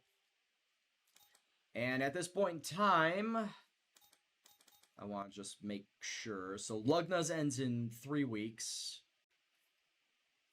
Yeah, like I said, Lugna and Sudo. I love that I can double up on this and get like an automatic 780 something, $780,000. So I love doubling up on that. But if there's a way that I could get, if I can get that top 10 one and double that up with the top 12, we'll see what the goal, the weekly and the goal is for that, and compare it to Lugna. And I might make my decision based off that. As far as contracts go, Albon's is up in 77 days. Plenty of time to work on him. Don't need to worry about the driver market. Finances are fine. Don't worry about it. It's Gendonomics. It'll all make sense in the end. It's Gendonomics. Don't worry. My vehicle, yeah, that's practice component. Gonna have to go with that. What's my gearbox looking like? 40% after 4 races? Oh, man, that's worn out a lot faster than it did last time. It definitely is worn out a lot faster than last season. I'm not too happy about that. Okay, I guess we just gotta deal with it right now. Yeah, we're just gonna have to deal with it. What about my R&D? What can I do anything with my R&D right now, or am I just kind of stuck? Alright, I am just kind of stuck right now with my R&D. I can't touch anything at this point in time. My progress should be done the day of the Dutch Grand Prix. If that drag reduction actually gets done, it will get done on the day of the Dutch Grand Prix. Facilities, like I said, I'm just holding on to my money at this point in time. Just holding on in preparation to give a new contract to Alexander Albon. And as I said before, his market value might be 7 million. His contract might be 7 million right now, but by the time his contract comes up, I'm expecting it to be up around 8 million. Somewhere around there.